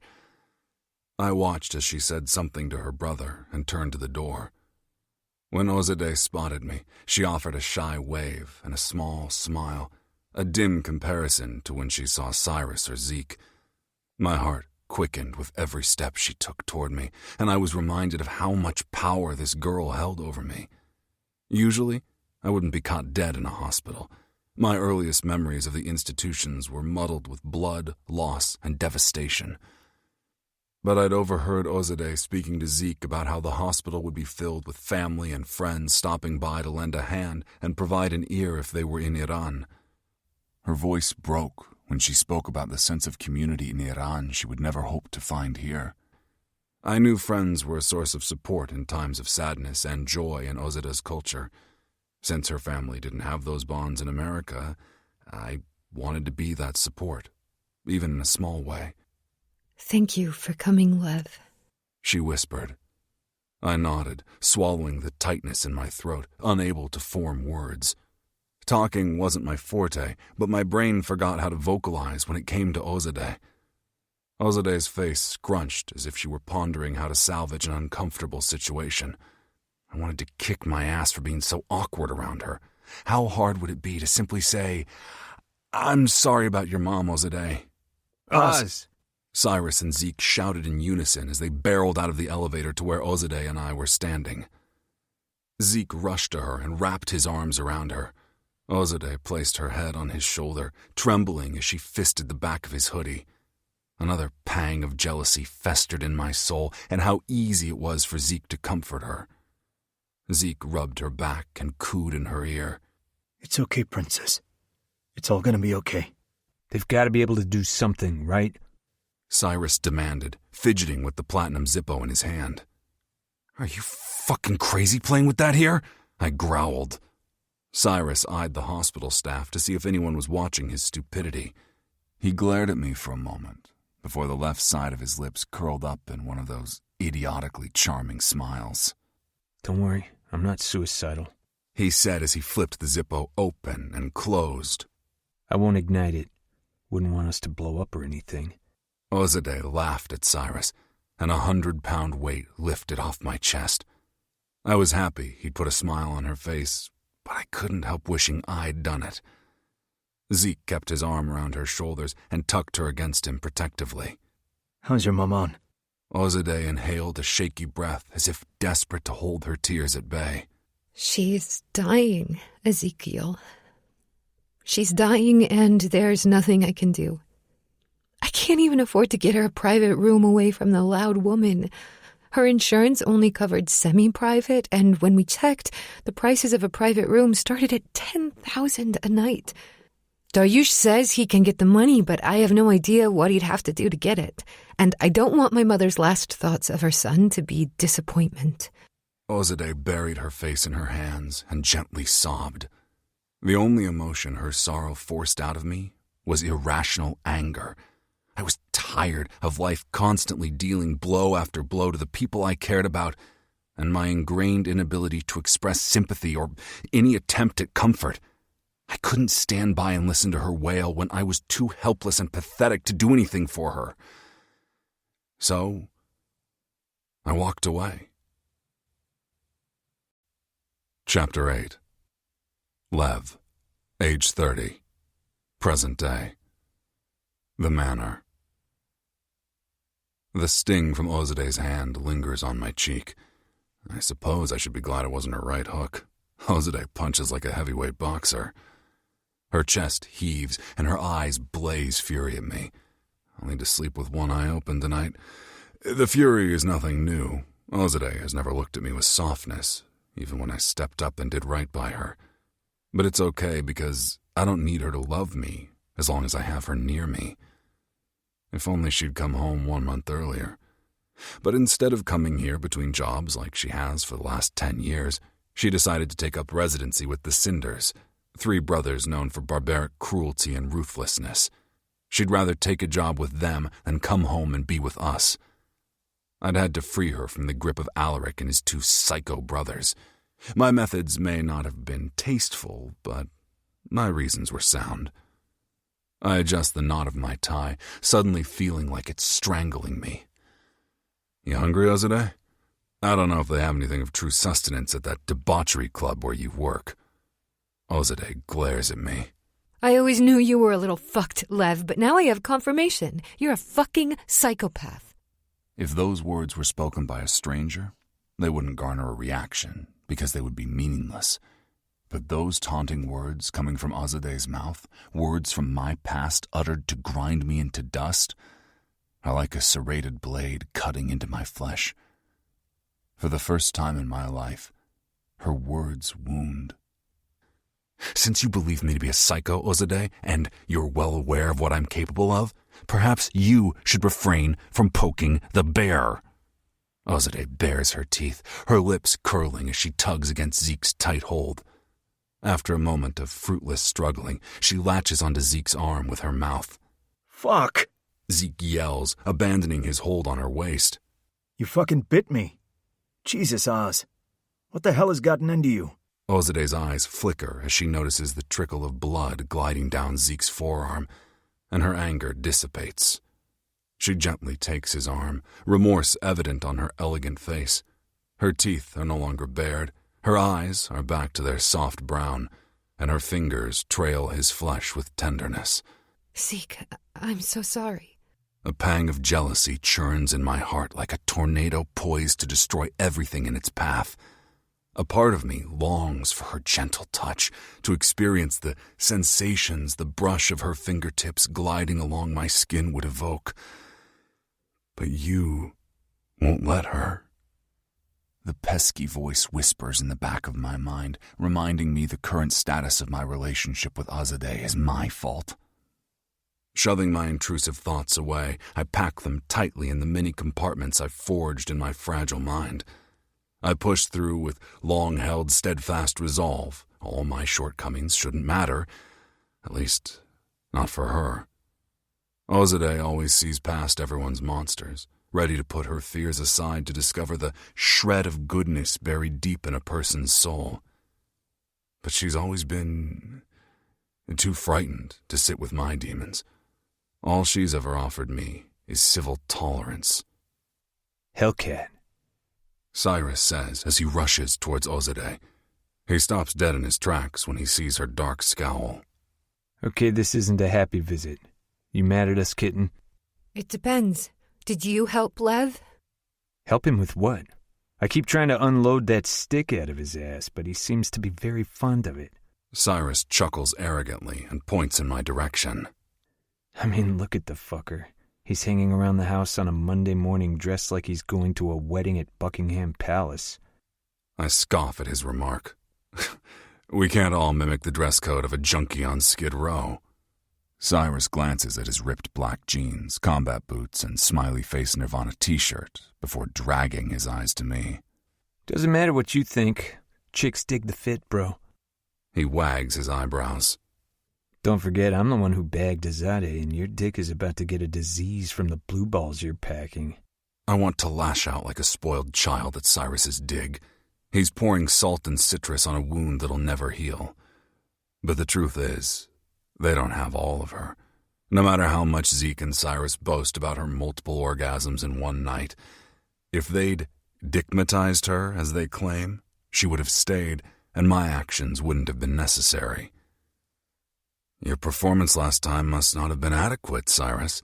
I've heard when some men hit 30, their libido takes a dive and they require assistance. I'd be happy to get my physician to write a prescription for you if you think that would help.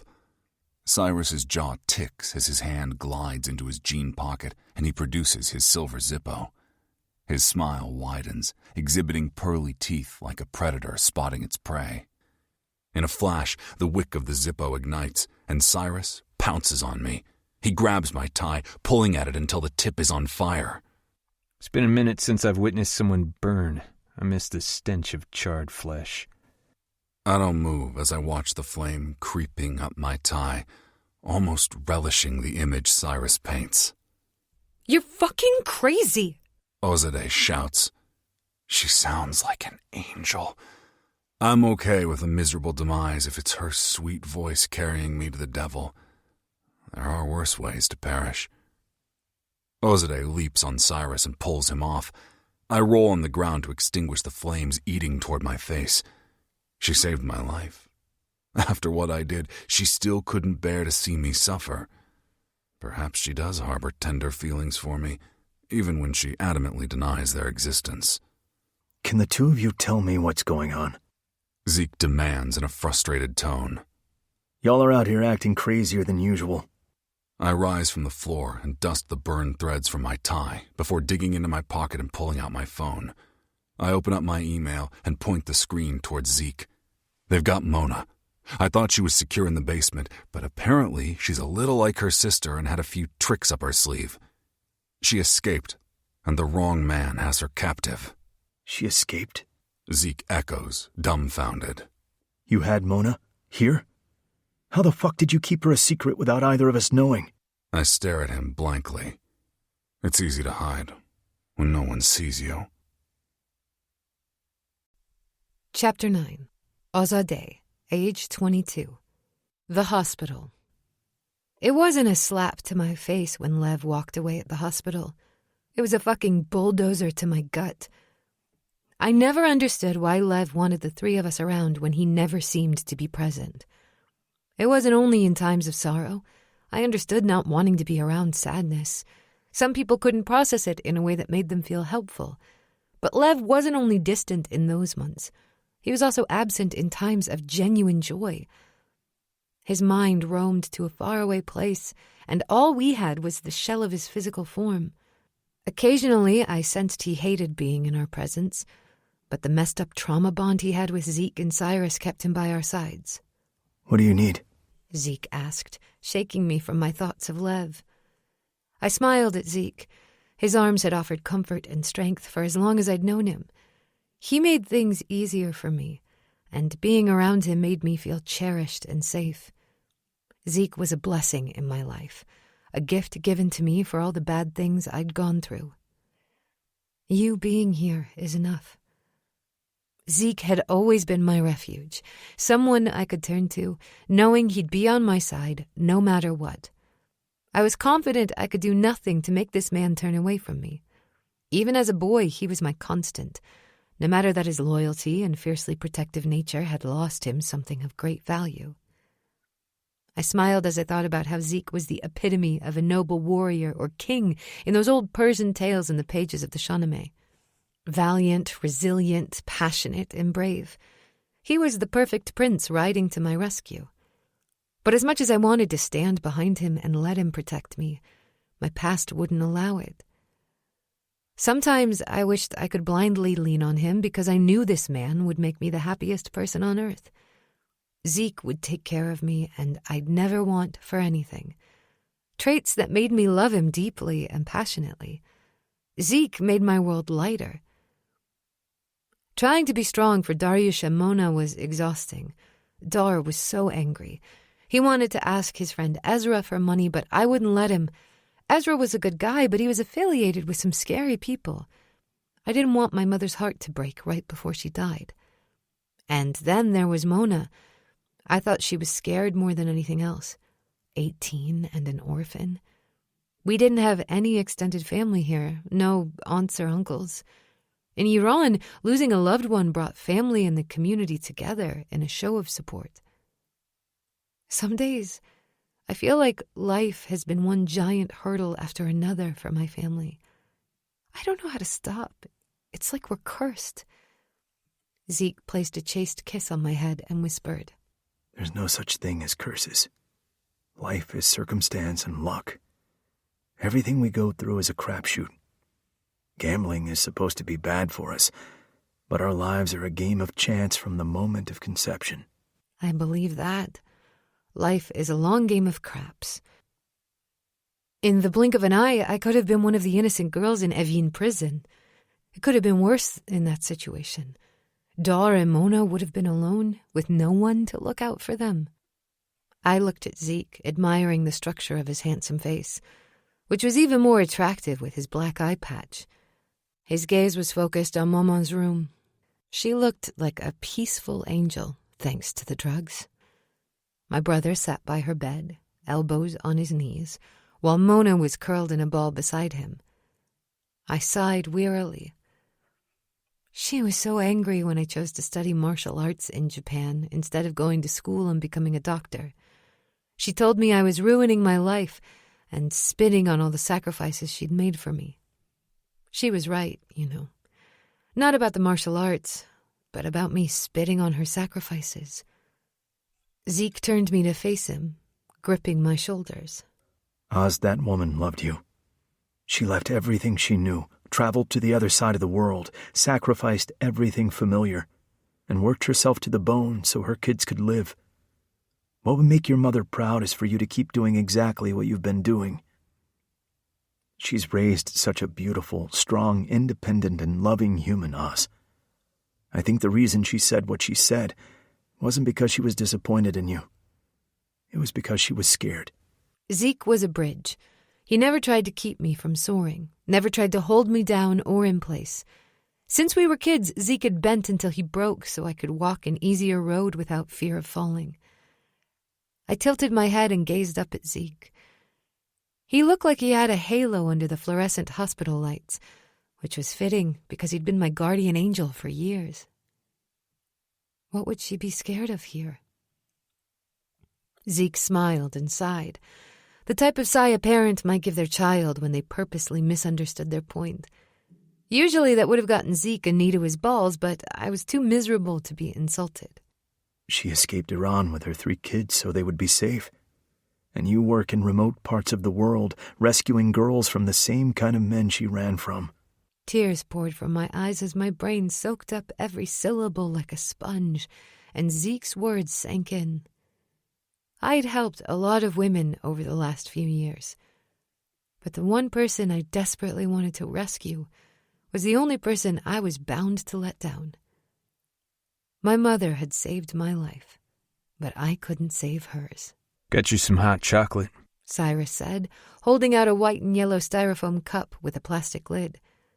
I'd been so lost in conversation with Zeke, I hadn't noticed Cyrus had left, which seemed impossible because everyone was always aware of Cyrus. It doesn't have whipped cream. What kind of beverage place doesn't stock whipped cream? He demanded, outraged. A hospital that doesn't concern itself with fancy drinks and Instagram-worthy photo opportunities? Lev's deep baritone answered behind me, making me jolt and causing the hot liquid to bounce out of the cup onto my hand. I opened my mouth to scold him about sneaking up on people when I saw 2 nurses and an orderly enter my mother's room. "Excuse me, what's happening?" I asked, marching back to the room. One of the nurses smiled. "Your mother is being moved to the executive floor." My heart accelerated.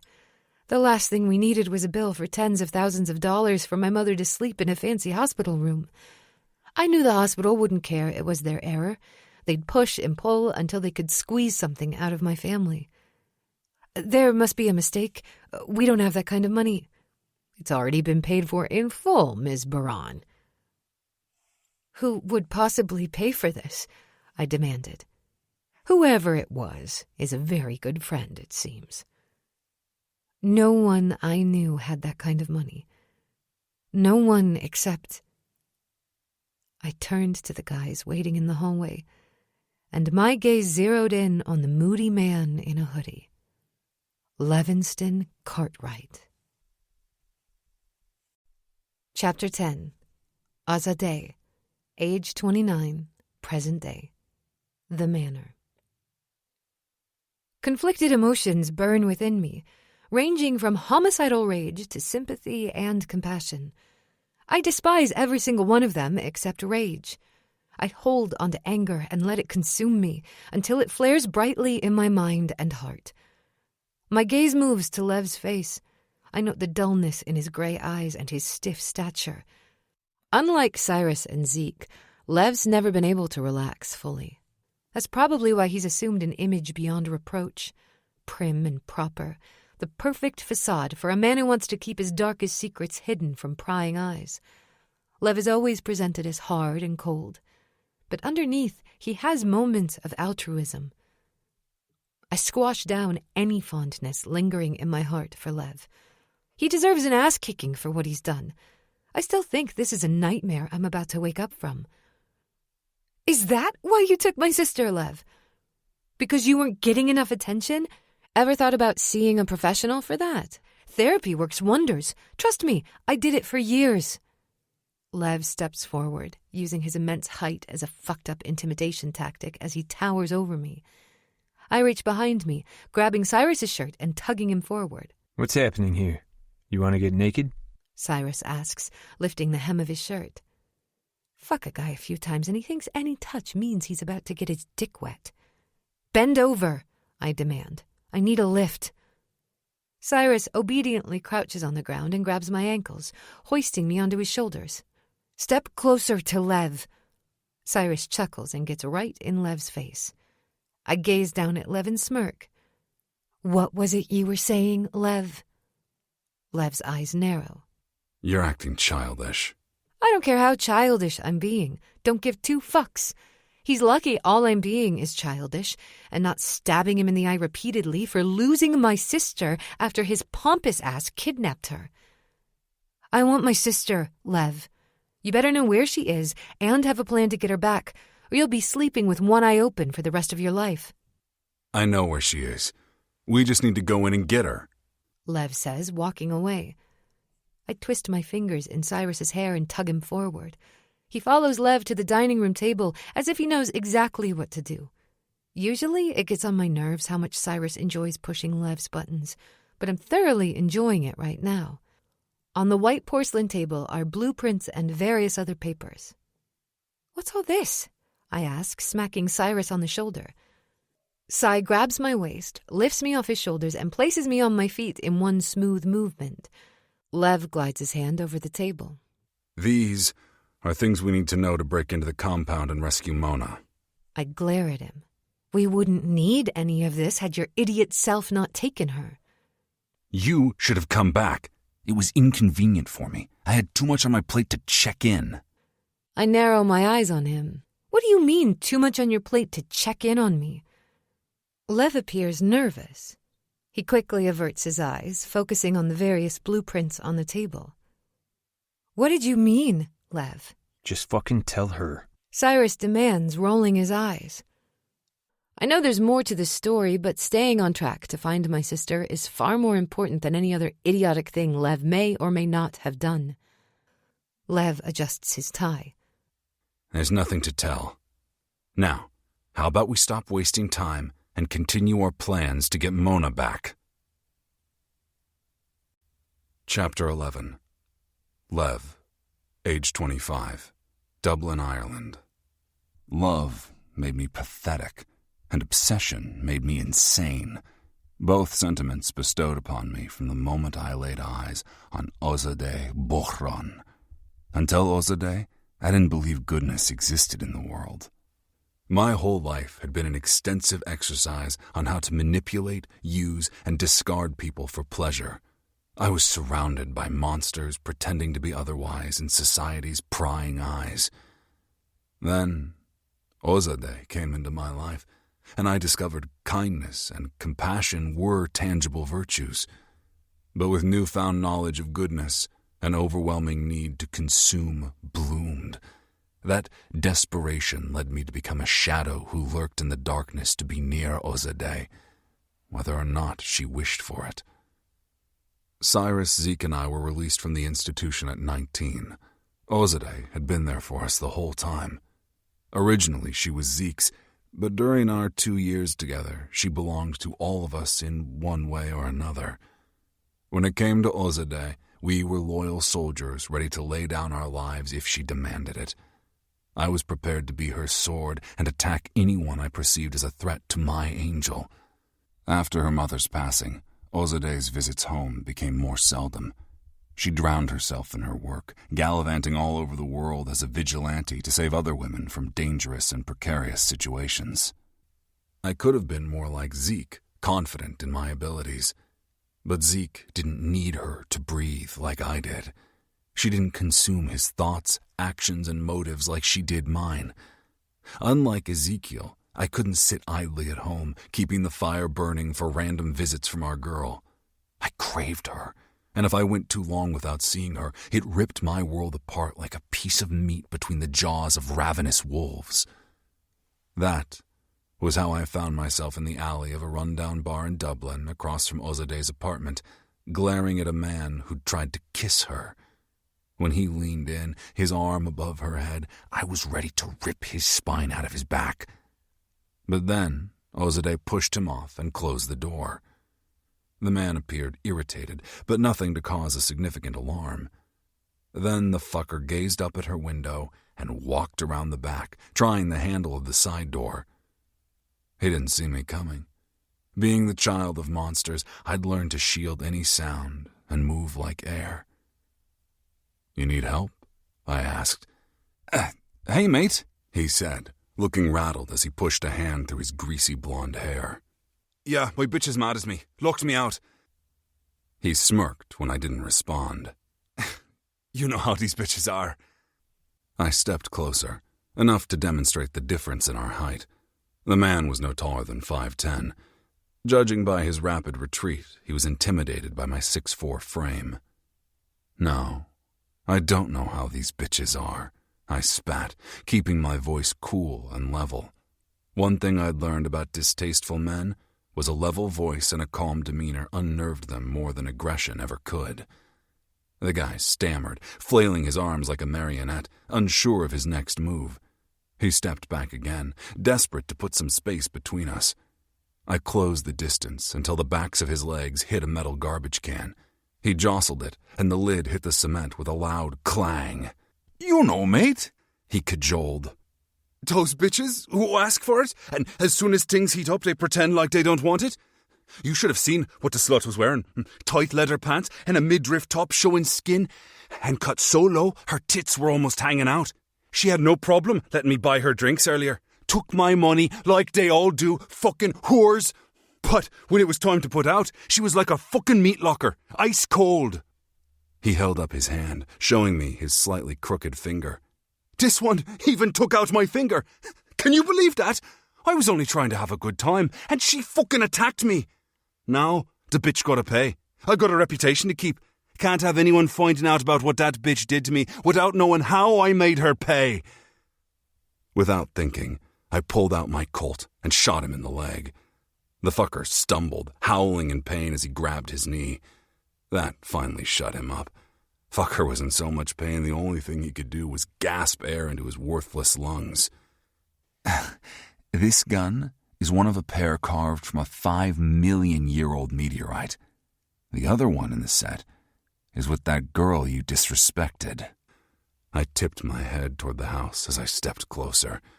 The guy scooted back on his elbows, wide eyes silently pleading as he looked up at me in horror.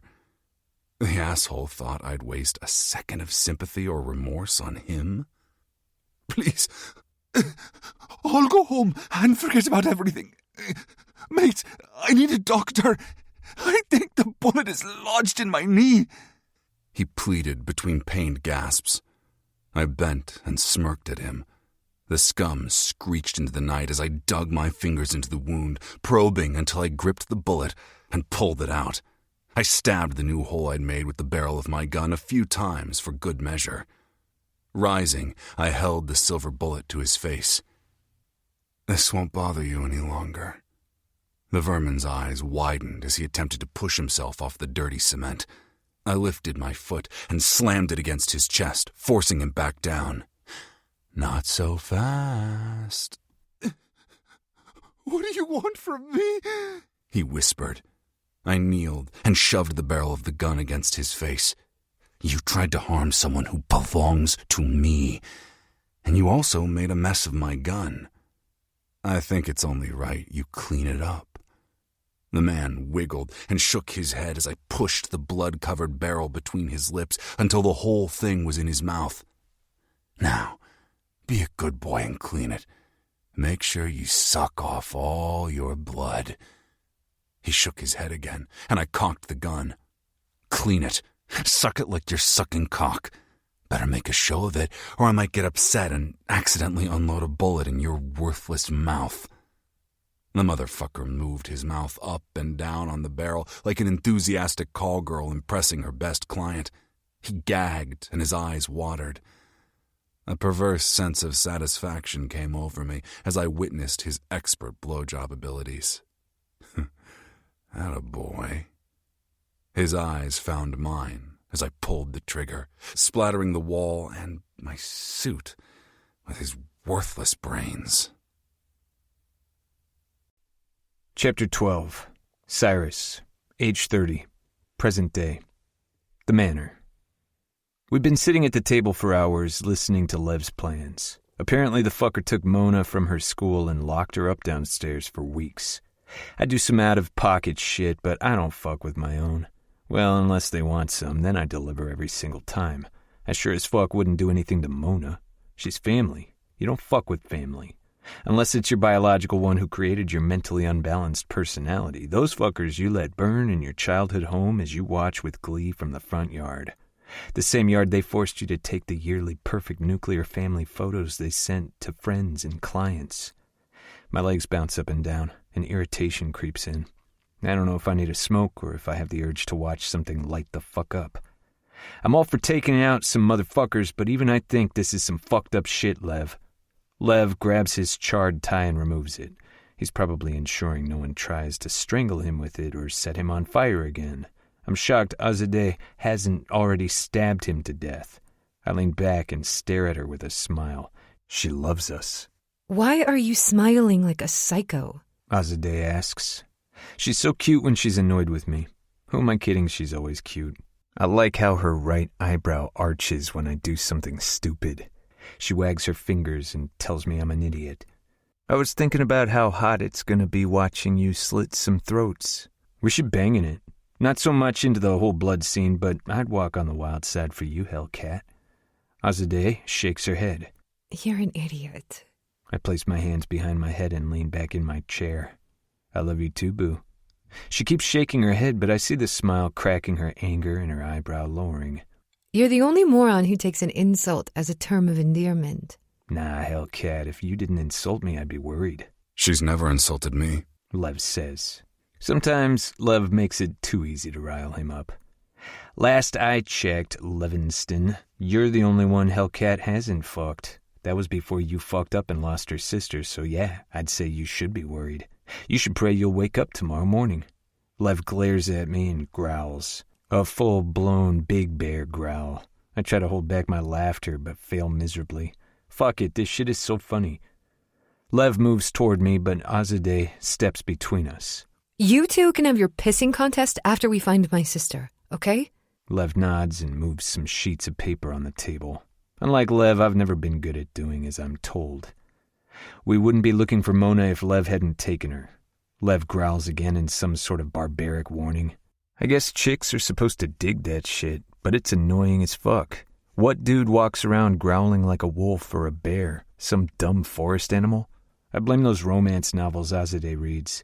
Lev probably reads them too. He's been stalking her since she came into our lives. I'm pretty sure those three-piece suits are for her benefit. That's how all these dudes dress. Big-ass mafia dons who look like Henry Cavill, kidnap these women, and every chick has Stockholm Syndrome.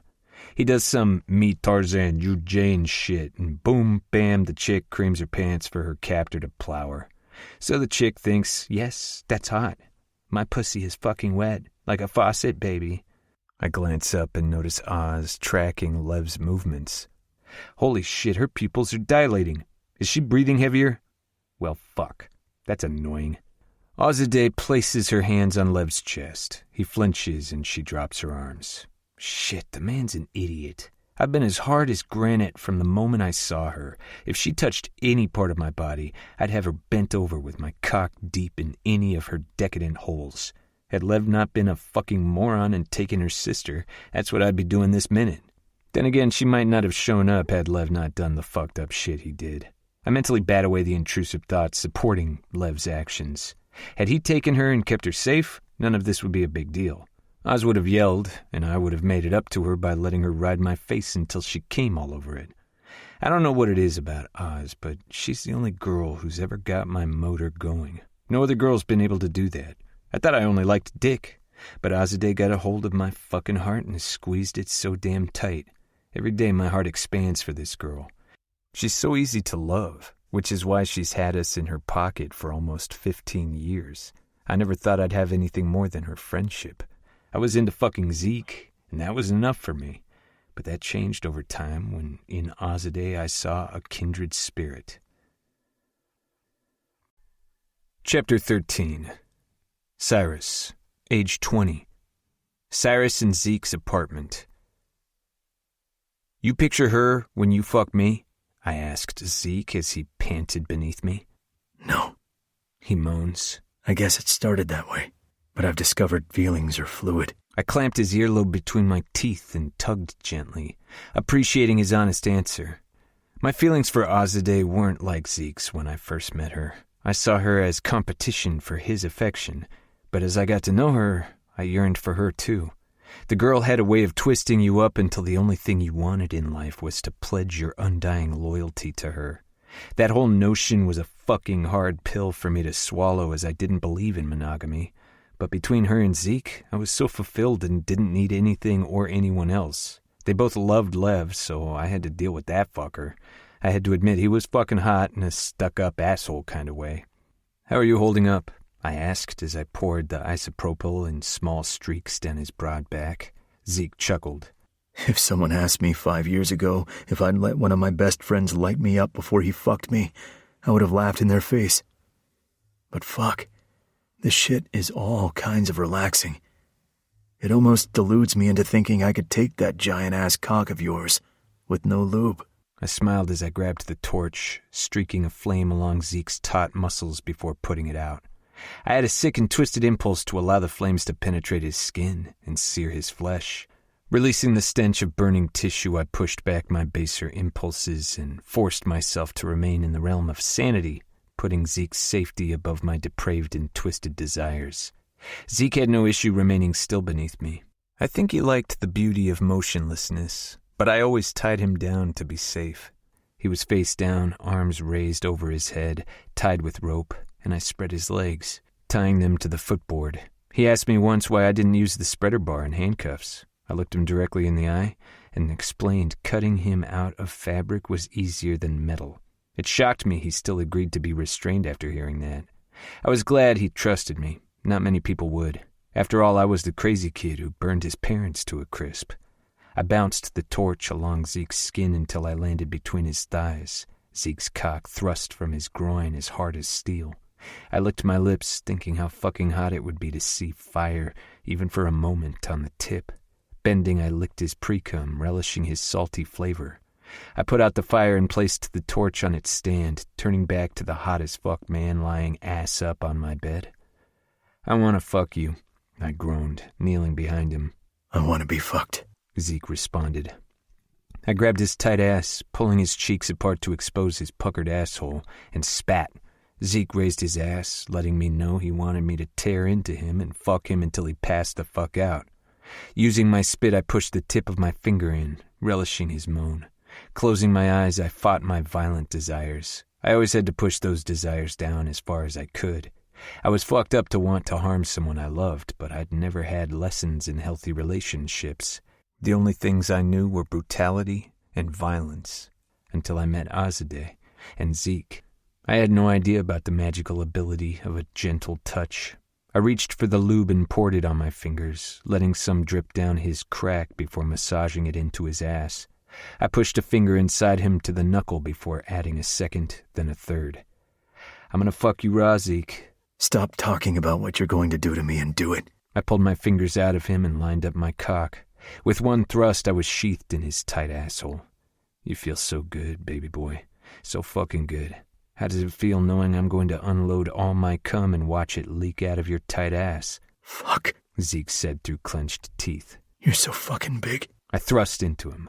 "You're being thrust. Such a good thrust. Little thrust. Ass whore." Zeke groaned as I continued to pound into his asshole mercilessly.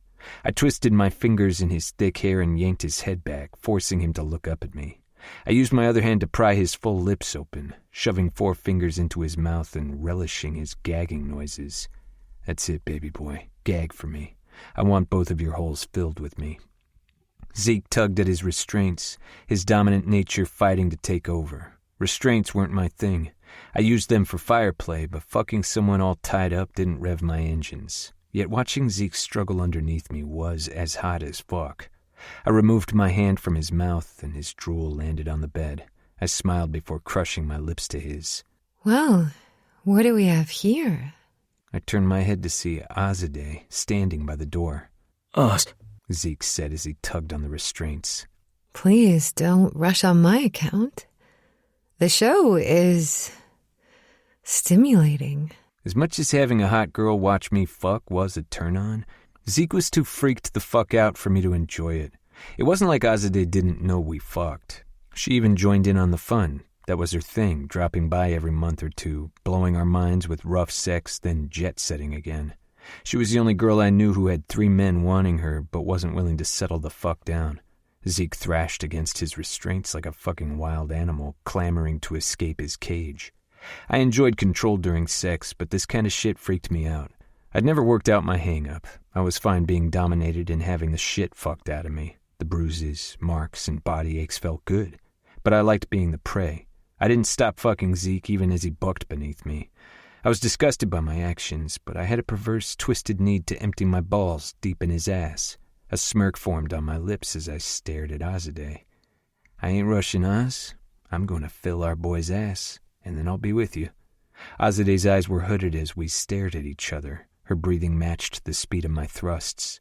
She was my fucking metronome, keeping rhythm as I slaughtered Zeke's ass until I stiffened and came deep inside him. I didn't linger long to enjoy the bliss of the afterglow. I jumped off Zeke and searched the room, desperate to find my knife. Fucking pretty irresponsible of me not to know exactly where it was. I would have been able to find it much easier if Azadeh wasn't staring at me with a mixture of lust, intrigue, and amusement. I turned my head at Azadeh's soft giggle and glared at her. She smiled and pulled my knife from her back pocket. This might help. I went to grab it, but she pulled her arm back. She might not have been in the institution with us, but the girl sure had a few screws loose. Her teeth slid along her bottom lip, and her pretty pink tongue poked out as if offering a challenge. "Sweetheart, you're going to give me that blade, or are we going to stand here gawking at each other all night?" Azadeh stepped closer. Without a word, she traced the jagged burn marks on my face with the tip of the blade, etching her way over the dips and curves as if painting a little picture in her brain. I fucking hated how most people stared at my face. Their eyes brimmed with pity, sadness, and fear. But not Azadeh. She regarded me with intrigue and lust. Scars are maps. They show the roads taken on a journey. I think yours are interesting. I always wondered what Azadeh knew about scars. Sure, she'd gained scars during her immigration journey, but her family was great. Her brother was a pretty cool dude, and she had the most adorable kid sister who worshipped her. Her mother was a fucking saint. Oz said her mother was overbearing, but I saw it as a parent's fierce protective love for their child. It made sense to be a little over the top for those you cared about. At least her mom gave too many shits. Mine didn't give one. Aside from her amazing family, she was also beautiful, stunning. She was so fucking radiant.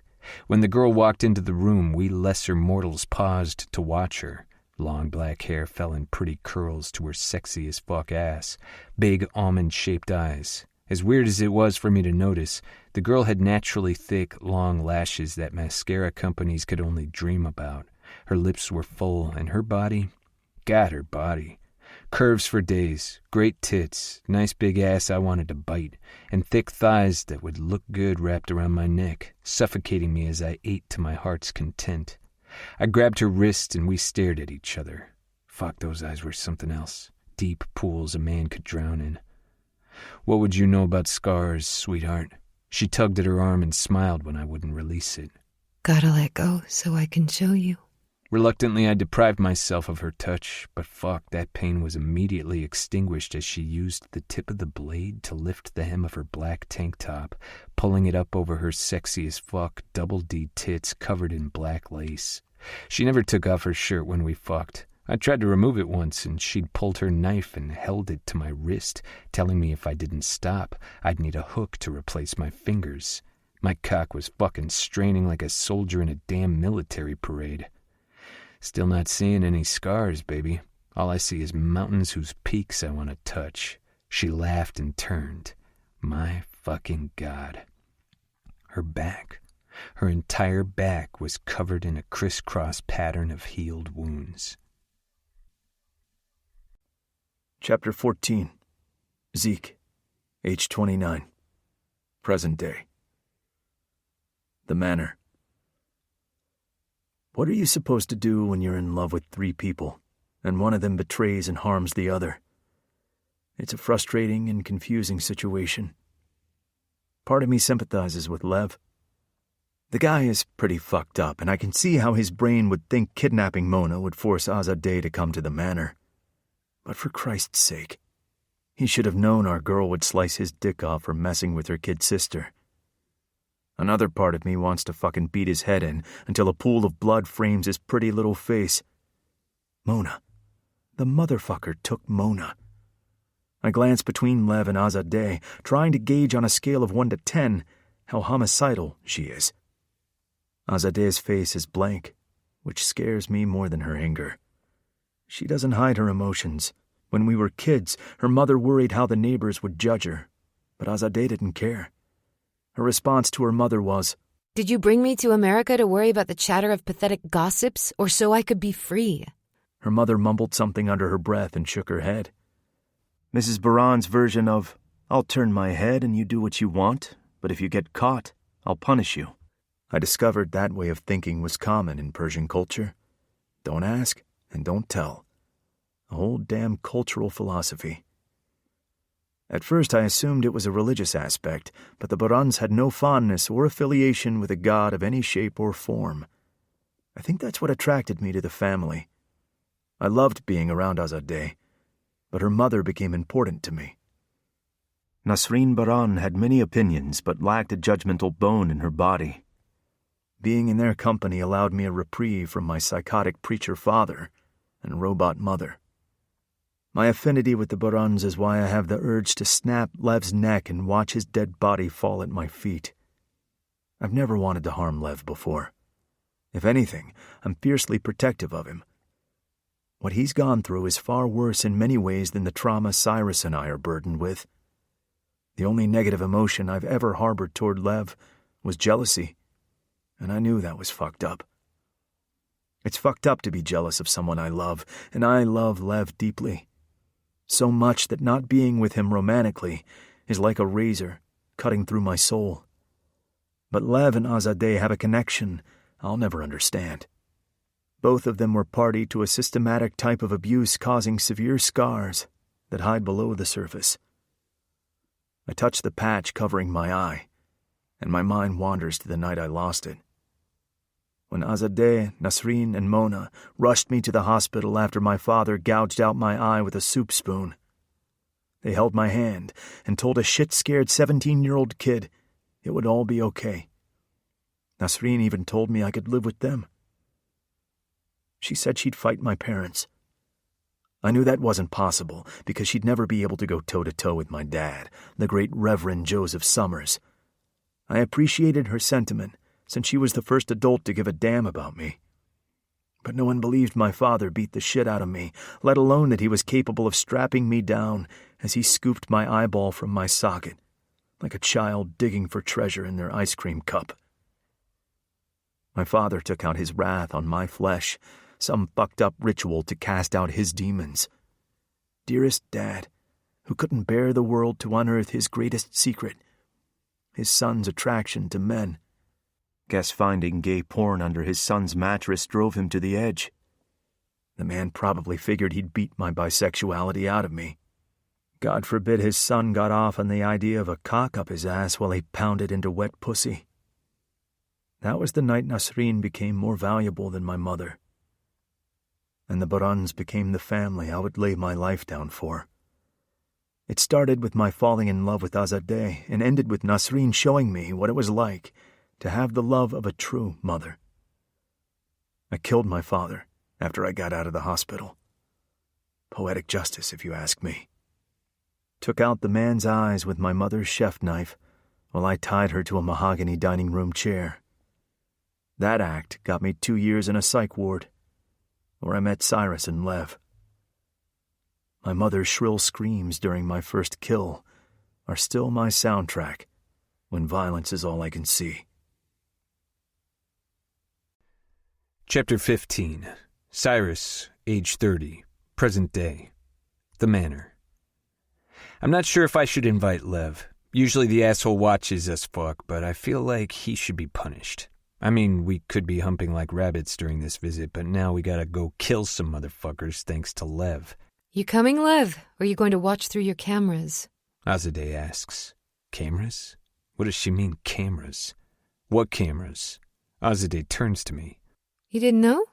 Lev has cameras in every room and all over the property. Lev's face goes stark white. The dude is pretty white to begin with, borderline vampire white, but now he looks like a sheet of paper. How did you know about that? Lev asks. I'm sure he thinks he was a super sleuth.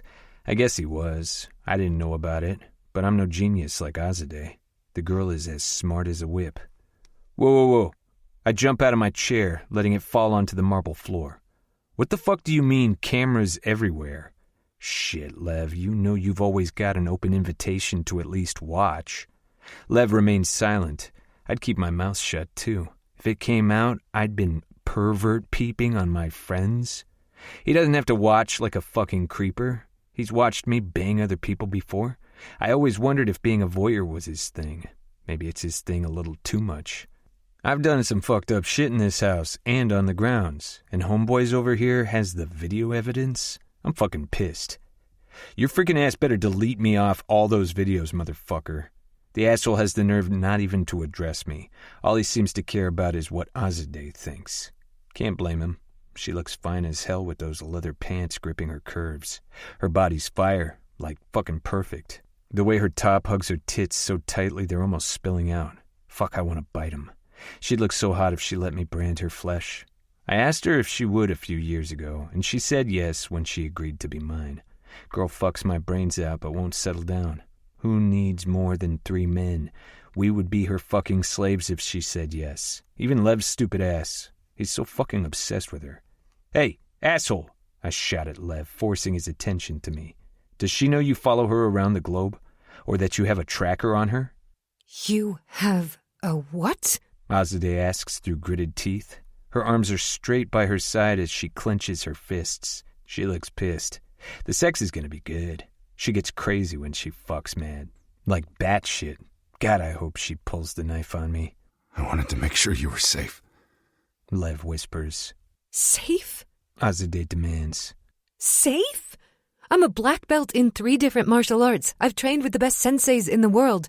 You couldn't keep me safe if I had a red blinking nose. You couldn't even keep Mona safe, and she's defenseless. She cuts Lev off as he goes to respond. Why did Mona run off on you anyway? She knows who you are, been around you for 10 years. She'd have no reason to believe you'd harm her. She grips the handle of her knife. She has Lev on the floor before Zeke and I can do anything. She straddles him, holding the blade of her hunting knife to his jugular.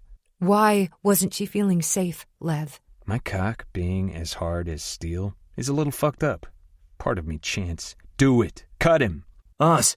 Zeke yells, his arms around her waist as he attempts to yank her off Lev. Why did she run off, Lev? Azadeh screams as Zeke pulls her off. I glance at Lev. He's almost comatose, his eyes focused on the ceiling above him, his body frozen in shock as a few drops of blood trickle from his neck onto the floor by his shoulder. Azadeh kicks her feet, connecting with Lev's thigh. She's fucking lost it. The last time I saw her like this was when she attacked the leader of a sex trafficking ring. She was cold and collected one minute, and the next she went full banshee on the guy, gutting him like a fish. I step toward Lev and nudge him with the toe of my boot. Get the fuck up. Lev doesn't move. His eyes are empty, as if he's fucking disappeared somewhere. Like the first time I saw him. Chapter 16. Cyrus, age 19. Youth Psychiatric Detention Center.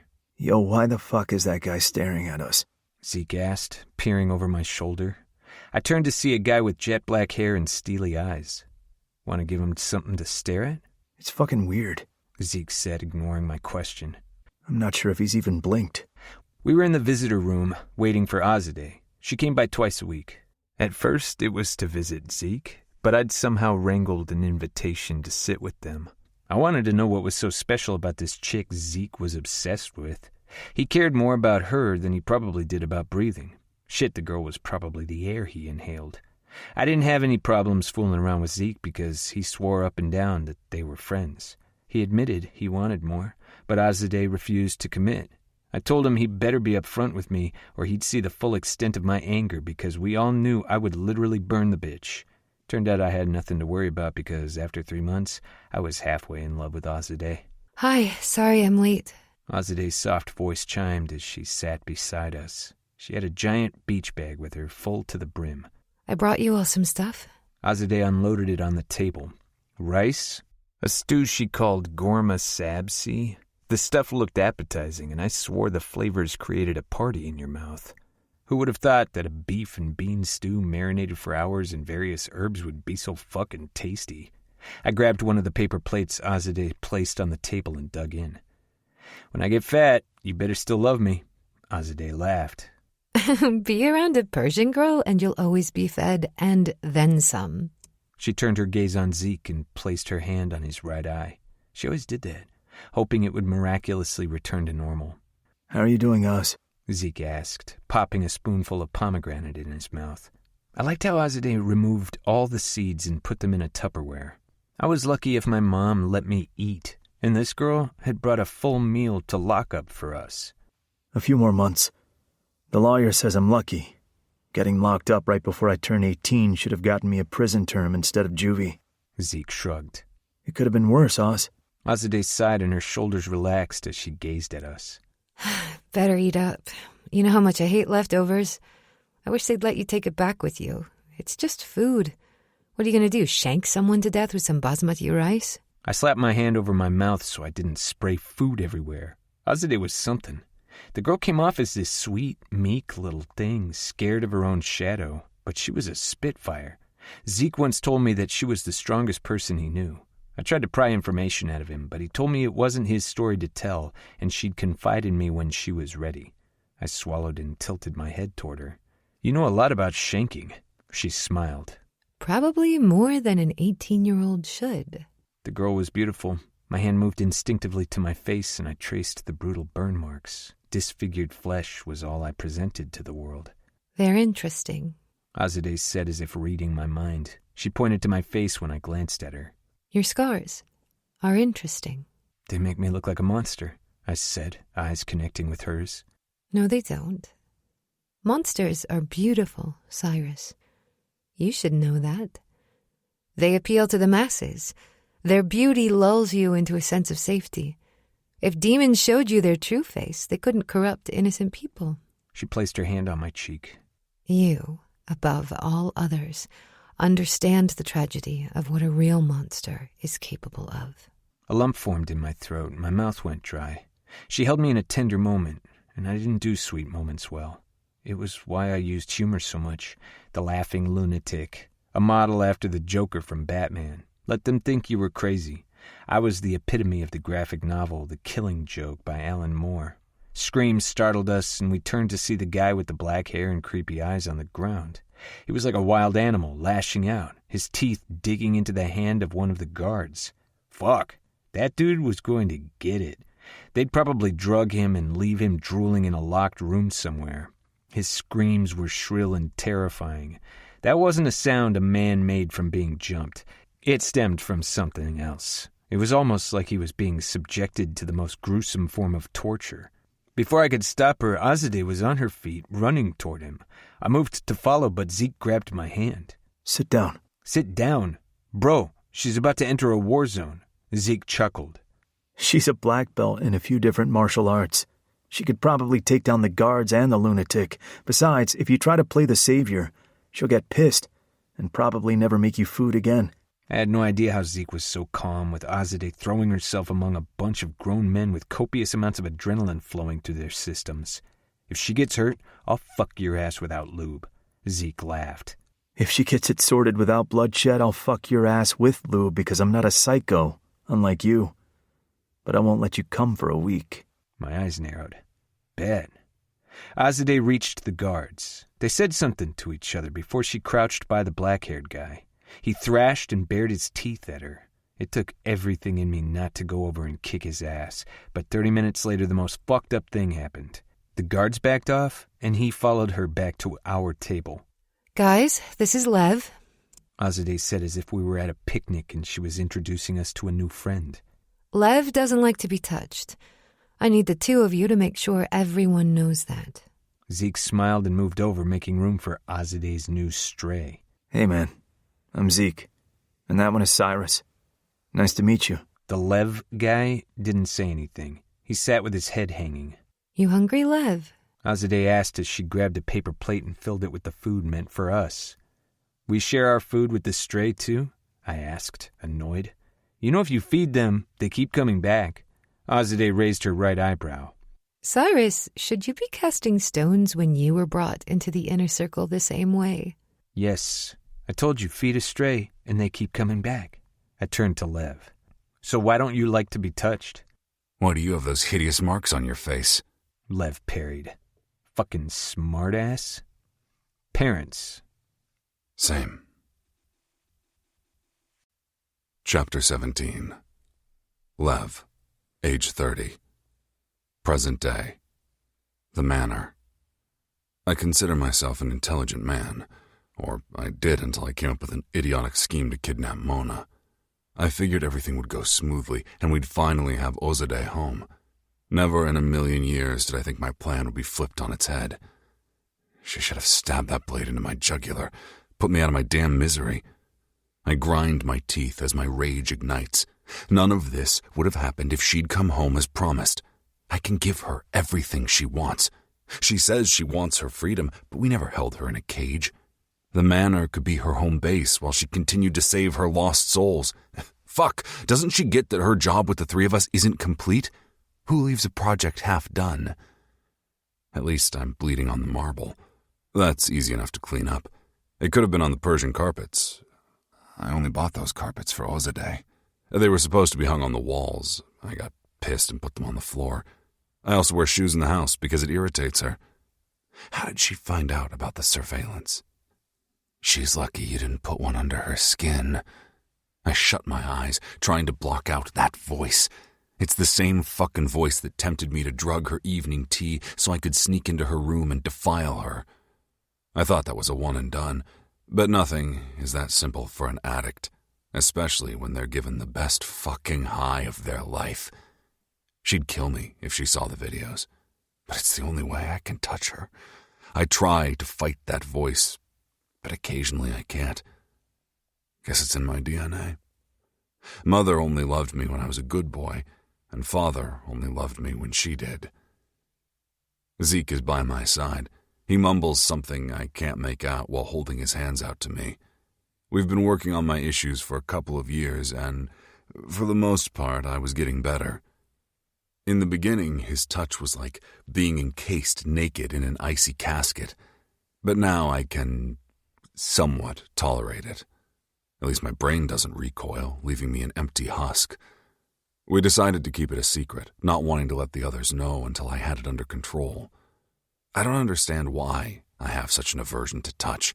I never cared about my little issue until I fell in love with 3 misfits who gave me my first taste of family. Shit. Before these 3, I assumed love was your mother forcing you to watch the defilement of screaming children. The woman held me to her, lovingly brushing my hair out of my face as she told me how much she loved me and was glad I'd never be one of those boys. The nightmares from those screams still wake me at night in a cold sweat. When the cops found me curled in a ball, rocking back and forth, bloody knife in my hand beside my mother's mangled body, which was slashed like a piñata, they thought I was the next Edmund Kemper, a serial killer. They were half right. I am a killer and my moral compass is skewed at best. But there's nothing serial about me. The evening sun sets, and the seductive allure of dusk shrouds the manor. The floor-to-ceiling windows are a nice touch. Ozadeh once complained that the manor was a stuffy crypt and needed light.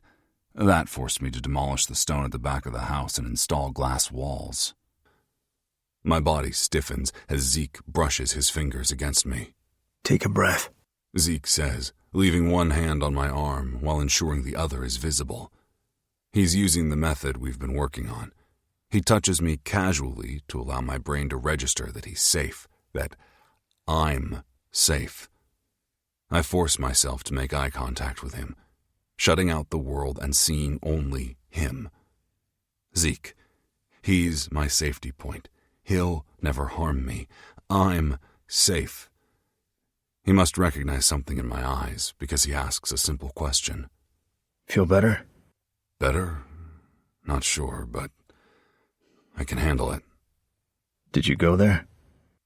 Zeke asks. I nod. It's the only place I go. My mother's beaming smile as she watches other people's children brutalized in ungodly ways. I always see her, but oddly, it isn't the torture that makes my stomach churn. What damages me the most is my mother's joy as she watches the horror before her. I shudder at the memory. I want to scrub it from my brain, but I never can. I try to focus on the comfort of Zeke's arms instead of the horrified cries of the children burned into my memory. I shut my eyes, concentrating on Zeke's touch and the warmth of his deep voice. My eyes fly open, and a vivid blue eye captures mine. Zeke's face is scrunched with concern, marring his Hollywood star looks. He's so handsome. It's a pity he doesn't realize the truth of his beauty. He believes the eye patch detracts from his attractiveness, but it only adds to it.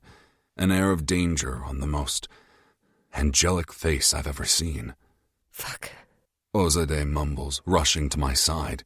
Tears well in her deep brown eyes. Lev, I'm sorry. She's apologizing to me? I'm the idiot who kidnapped her sister and lost her because I couldn't vocalize my needs like a normal person. Mona is in danger because of me. Ozade should be slitting my throat, not kneeling by my side crying. The capacity of love in her heart is inconceivable. Her limitless kindness consumes me. Her sweet soul pushes me to the brink of madness. You're the air I breathe, Ozade. I whisper so low that I'm not sure she hears me. You can't fault a man for doing what's necessary to keep his life safe. My words are a half-truth, because my actions aren't solely to protect her. They're about my obsession with her, an obsession that borders on sickness, an obsession that disgusts even me. Chapter 18. Lev, age 23. The Manor. I had no clue why I kept the Manor. The place was a haunted hell of brutal memories and horror. I longed to strip bare and drain every ounce of my parents' DNA from my body. But since that wasn't possible, I erased their essence from the house they'd loved. I hired a company and used the money I inherited from the animals to eliminate their presence. The house had morphed from an ancient mausoleum into a modern haven. I gazed at the state-of-the-art surveillance system. A camera covered each room, every hallway, corner, and inch of land. I'd set them up for safety. That little boy inside me still paranoid about the boogeyman coming to get me. But that all changed the night I saw Ozade naked in her bed. History had written about many beautiful women. Some caused the downfall of empires, others the beheading of great rulers. I'd always dismissed those tales as fodder spun by misogynistic men who feared the fairer sex. But as I gazed at Ozade's sleeping form, her large breasts rising and falling in a slow rhythm, I knew I would do anything for one taste. The only problem was that my broken and battered mind wouldn't allow anything to come to fruition in a healthy way. I envied how Zeke, Cyrus, and Ozade touched each other.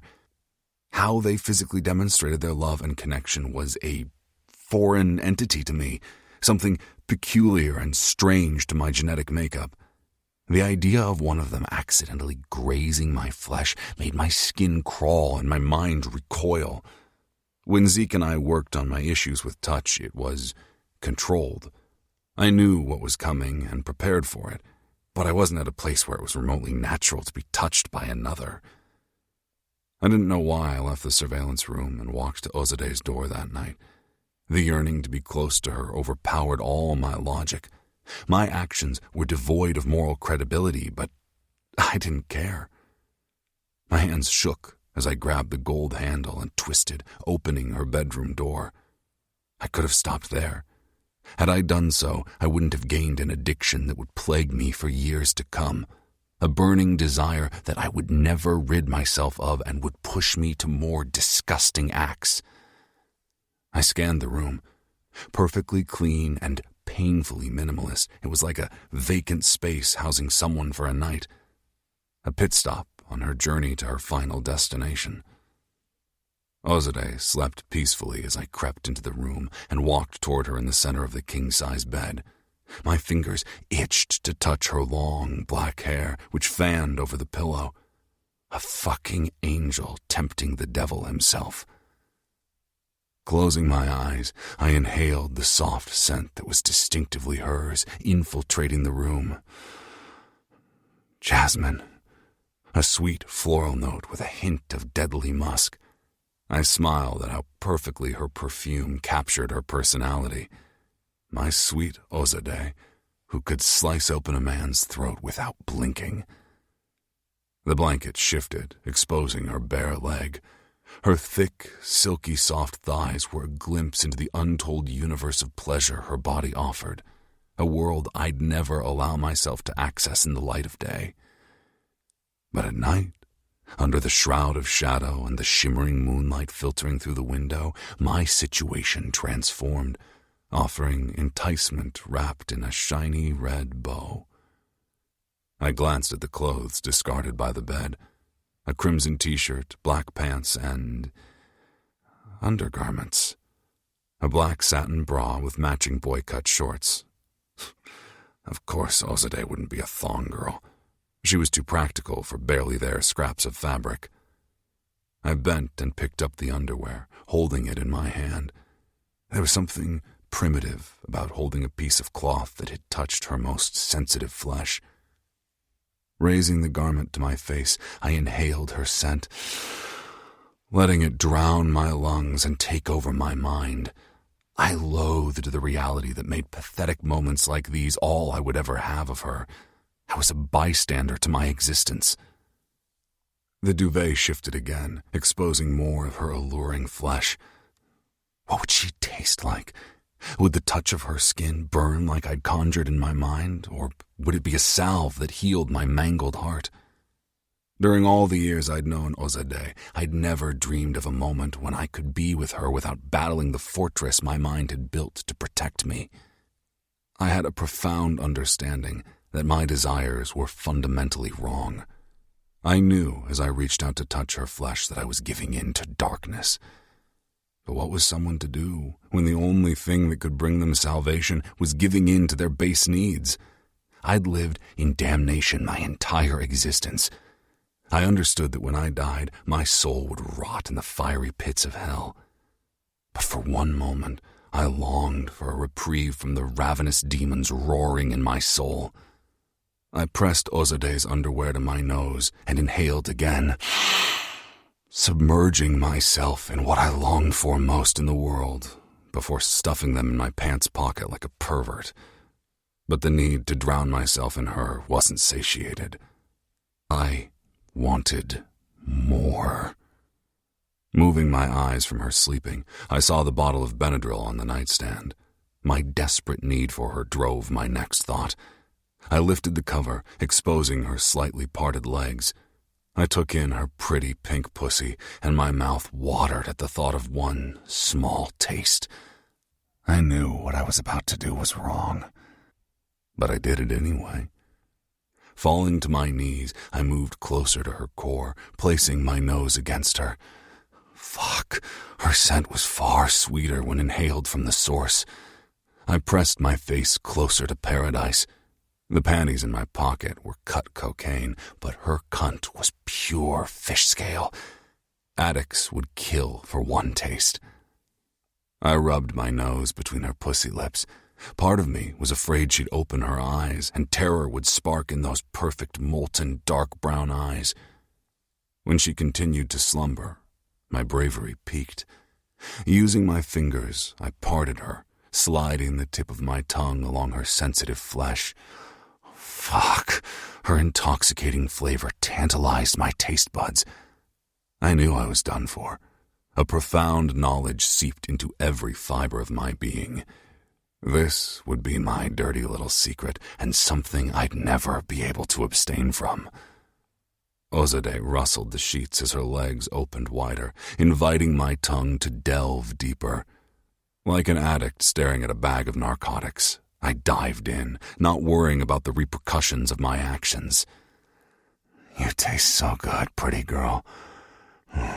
Even better than I dreamed, I murmured as I licked her slit. Ozade's moans played in surround sound, an opus in a cinematic production alluding to an upcoming climax. My need for her consumed me. I'd forgotten how to be preoccupied with the realities of life.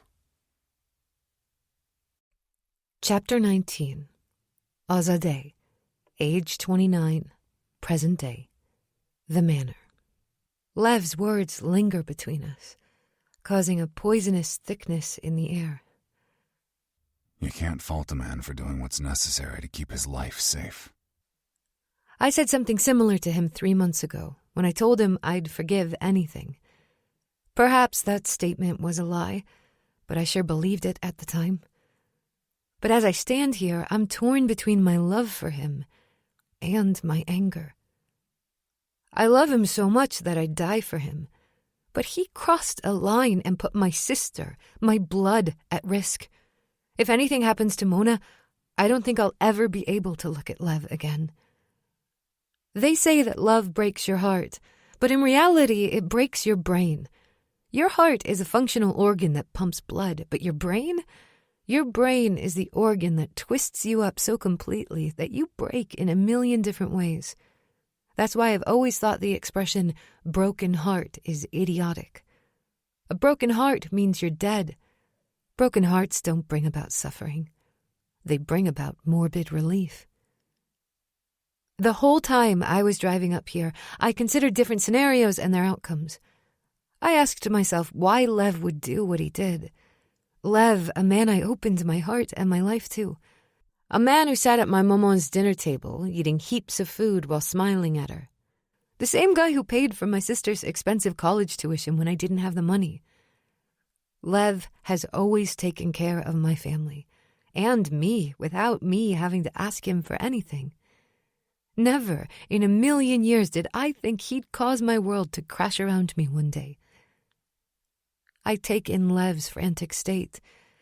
His breathing is labored, and his eyes are wild as they flit around the room until they finally land on me. I'm so fucking sorry. I can't pretend I didn't know what I was doing because I did. At first, I was fine when you were in Asia, but I panicked when you were in Tehran. I'd made connections there over the years and had them keeping an eye on you.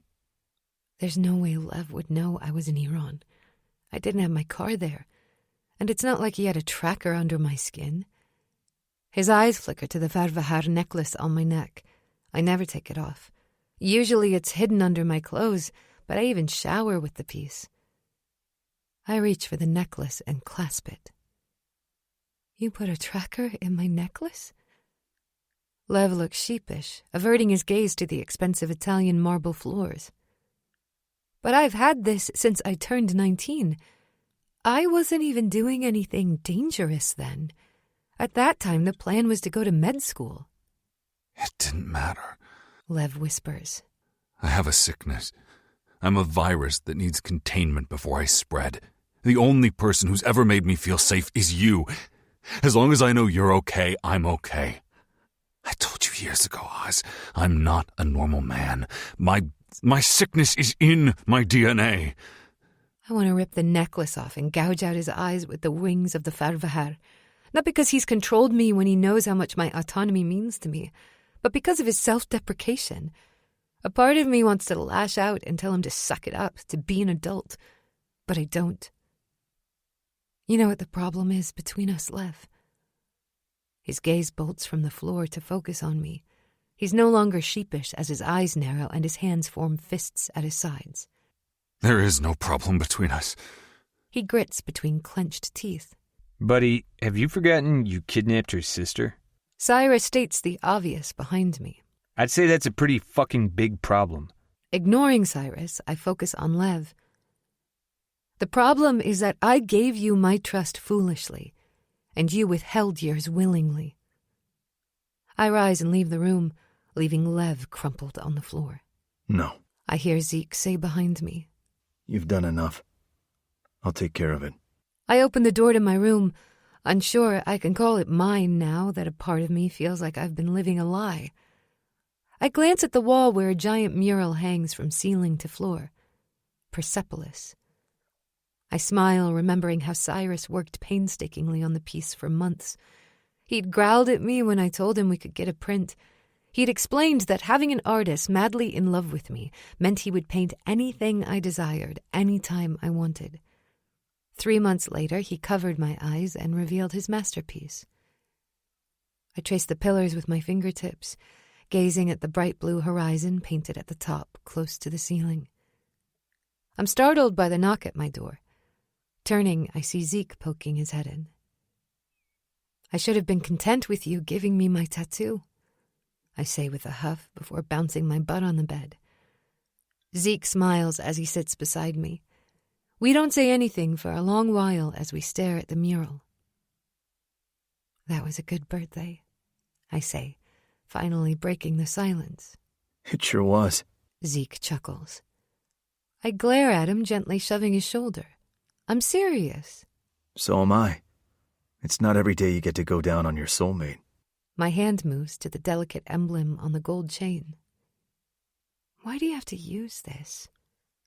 Zeke sighs. Because he knew you wouldn't take it off. As long as that necklace was moving, so were you. That's idiotic because someone could have stolen it. It could have been moving while I lay dismembered in a ditch somewhere. He probably would have embedded it under your skin, but he knew you'd kick his ass. Zeke laughs. But in all seriousness, Oz, you're pretty hard to kill, and he knew that. Did you ever have a security object as a kid? I glare at him. Yes, a doll named Parvane. You named your doll Butterfly? It's also a name in Iran. Anyway, do you remember how Parvane made you feel? I smile sadly. Yes, I loved that thing. I had that doll until my early teens. When we had to leave, I sobbed knowing I'd have to leave it behind. Why'd you leave it? I glare at him as if he's asked the most moronic thing in the world. Then I realize that most people don't understand what happens with immigration and how no one wants to leave their home. People leave because they have to, not because they want to. We ran in the middle of the night and trekked through a desert to get into Pakistan. We only packed essentials, and unfortunately, a doll took up room that could be used for food and clothes. Zeke nods. Remember how you felt when you couldn't take her? Yes, I was pretty devastated. But the marks on my back forced me to get over it quickly. I could cover them up for you. Zeke's hand automatically moves to my back, and he places it over my scars. You're not betraying anyone by being happy. I've thought about getting a tattoo over my lash marks, something to hide the humiliation and pain. But over the years, I've come to regard them as a reminder of how lucky I was. No, I need them.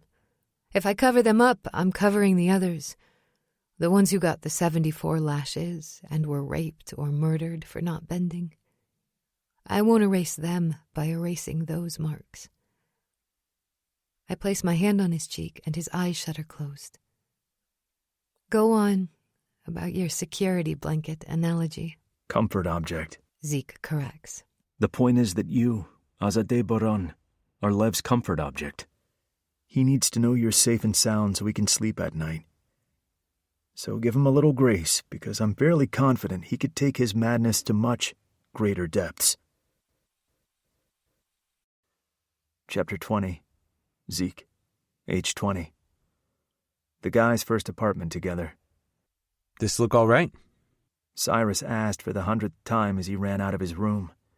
He was wearing the most un-Cyrus-like suit, black, sleek, and professional. I was in the twilight zone because Cyrus wore ripped jeans and hoodies so much that it was a uniform. I burst out laughing. Did you raid Lev's closet? Maybe. Mothers like this shit. It makes me appear like I'm not a loser and can take care of her daughter. Where did you hear that? I asked between bouts of laughter. The Shahs of Sunset? Cyrus said, tugging his tie. They said presentation is everything. I thought my parents were high maintenance, but Persian parents are no joke. The dad on that show got upset about his kid ending up with a man who only made 6 figures.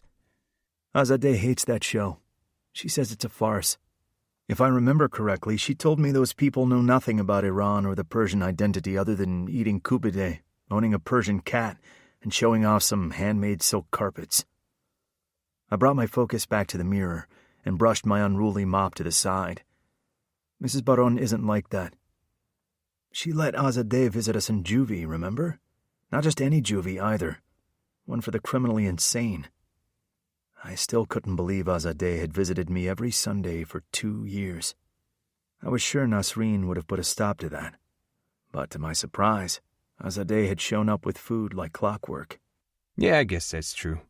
You can't be that stuck up if you let your teen daughter hang out with murderers and nut jobs.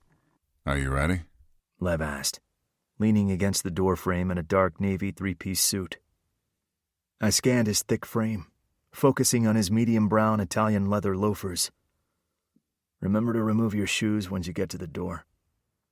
I walked over to Cyrus, loosened his crooked tie, and removed it. Don't worry. Nasreen Baran always sat at the kitchen table while I was in her daughter's room. You're freaking yourself out way more than you need to. You okay? You look like you're about to throw up. Lev said as I rang the doorbell. My hands were clammy and my body was restless. I'd been to this house many times, slept on the sofa, in Azadeh's bed, and in Darius's room once he went to college. But I still experienced a sense of unease about coming back here after I was locked up. It was almost as if I would suddenly be unwelcome. Mona opened the door, and before she said anything, she leaped into my arms. Zeke, I'm so happy to see you. I wanted to visit you when you were in jail, but Mama said it was no place for a young girl. I pointed out that Azadeh was a young girl, but that only made her cock an eyebrow and tell me I was a bachepuro. I hugged Mona fiercely, shocked at how much I'd missed her. Being 6 years Azadeh's junior, Mona had also become a kid sister to me. It's good to see you, Azizam. Chugat gonde shudi. Oh man, your Farsi is getting better than mine. Maman says I need to speak Farsi at home so I don't lose it. I'm not sure why I need to know it anyway. It's not like it's going to do anything for me. It's only spoken in 3 countries and then random diaspora. There's one very valid reason to learn it. I bent and handed her the smaller package by my feet. It makes your maman happy. 2 questions. Cyrus whispered in my ear. 1, what did you say to her? And 2, was I supposed to bring the kid a present? I called her sweetheart and told her she got big. I murmured. I always get her something, but you don't have to. Yes, he does. Mona said, squealing as she held up an iPhone. Oh my God, Zeke, this is the best present ever. Mona threw her arms around me, giving me another fierce hug. It's already set up, and I put you on my plan, but go easy on the data, will you? I know how crazy 13-year-olds are. Mona, let them in. Mrs. Baran said as she shuffled toward the door. As soon as she saw me, she shrieked and threw her arms around me like her youngest daughter. Ah, June mard shodi. My life. You've become a man. I wrapped my arms around her, allowing myself to be swallowed in her warmth. She pulled away and brought her hands to my face, pulling my head down and kissing my forehead. Please, come in. I bent to pick up the giant box before we went inside. We removed our shoes in the entryway and followed Nasreen into the house. Where's Azadeh? I asked, putting my present on the dining room table. She's right here. Azadeh said from behind me. I turned, and my eyes nearly popped out of my head. If this were a teen movie montage from the 90s, the scene would be in slow motion, and a divine light would shroud my girl's head. I didn't wait for her to reach the bottom of the stairs before I rushed to her, wrapping my arms around her waist and picking her up. Bending my head to her ear, I whispered so only she could hear. You look beautiful, Azizeh Delam. Dearest to my heart.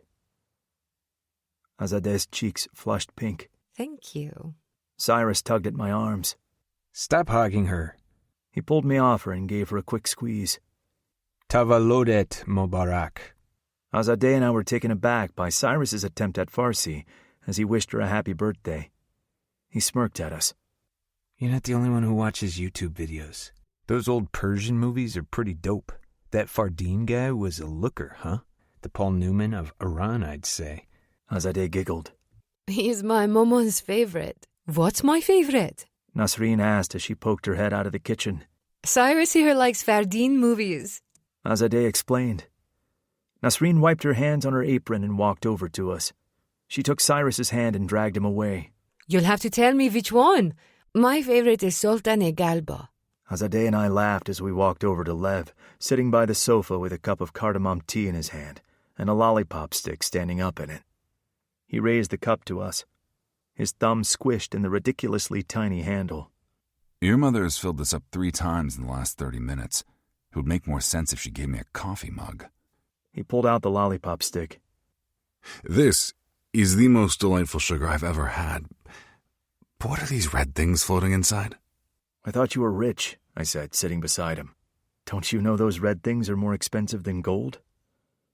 Azadeh rolled her eyes at me before turning to Lev. It's saffron. Lev placed the cup on the table and rose from his seat as if realizing he should have said hello to Azadeh before mindlessly insulting her maman's tea. His hand disappeared into his coat pocket, and he pulled out a small velvet box. You're not proposing to her, are you? Cyrus asked as he entered the modest living room, holding a giant bowl of fruit with small cucumbers hanging over the side. I like a little cucumbers. Nazrin says they're Persian. Cyrus glanced at Azadeh. And we all know how much I love Persian things. Cucumbers are fruit, so it's appropriate. Azadeh, Mona, help me set the table. Nasreen called from the kitchen. Make sure our guests eat taraf bokhon. Azadeh rolled her eyes. Help yourselves, but don't eat too much and get full. If you don't eat Mama's food, she'll be insulted. An hour later, we finished our third helping. As soon as our plates were empty, Nasreen had filled them again. Even with the copious amounts the three of us ate, there were still leftovers. What's this salad? Cyrus asked as he loaded his plate. I grew up with only Caesar and garden. If my mother had made this one, I wouldn't have kicked and screamed to avoid it. Nasreen beamed at him. It's called Salad Shirazi. I couldn't believe how easily he'd won her over by complimenting her food. Her food was good, mind you. It was probably the best cuisine I'd ever sampled. Nasreen ate up every compliment Cyrus threw at her. The way she gazed at him like he was her long-lost baby boy was astounding. But that was how she made everyone feel, as if they were a member of her family. Cyrus, Nasreen said. I meant to ask you, are you Persian? Me? Cyrus asked. No. I wish, though, because Persian moms can cook. I love that you use a spoon more than a fork. Most things fall off my fork. It makes way more sense to eat rice with a spoon. He demonstrated his appreciation of Nasreen's culinary talents by shoving a spoonful of salad into his mouth. You have a very famous Persian name. Nasreen explained. The name itself is in Persian. We Iranians call him Kurosh. Cyrus the Great, Lev chipped in. the first king of the Persian Empire.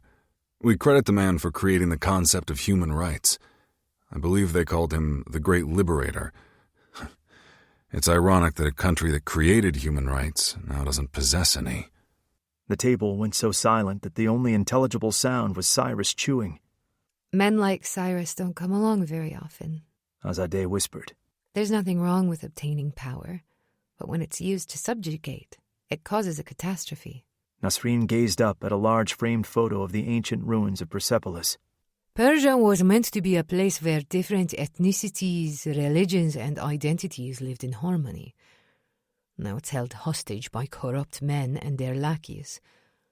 I've lost many things to Iran, but I haven't lost my hope that one day it will fulfill its destiny of becoming a free society. I hope I'm alive to see it. Nasreen's expression morphed from sorrow to love as she looked at her daughter. That's enough of that. It's Azadeh's birthday, a time for celebration.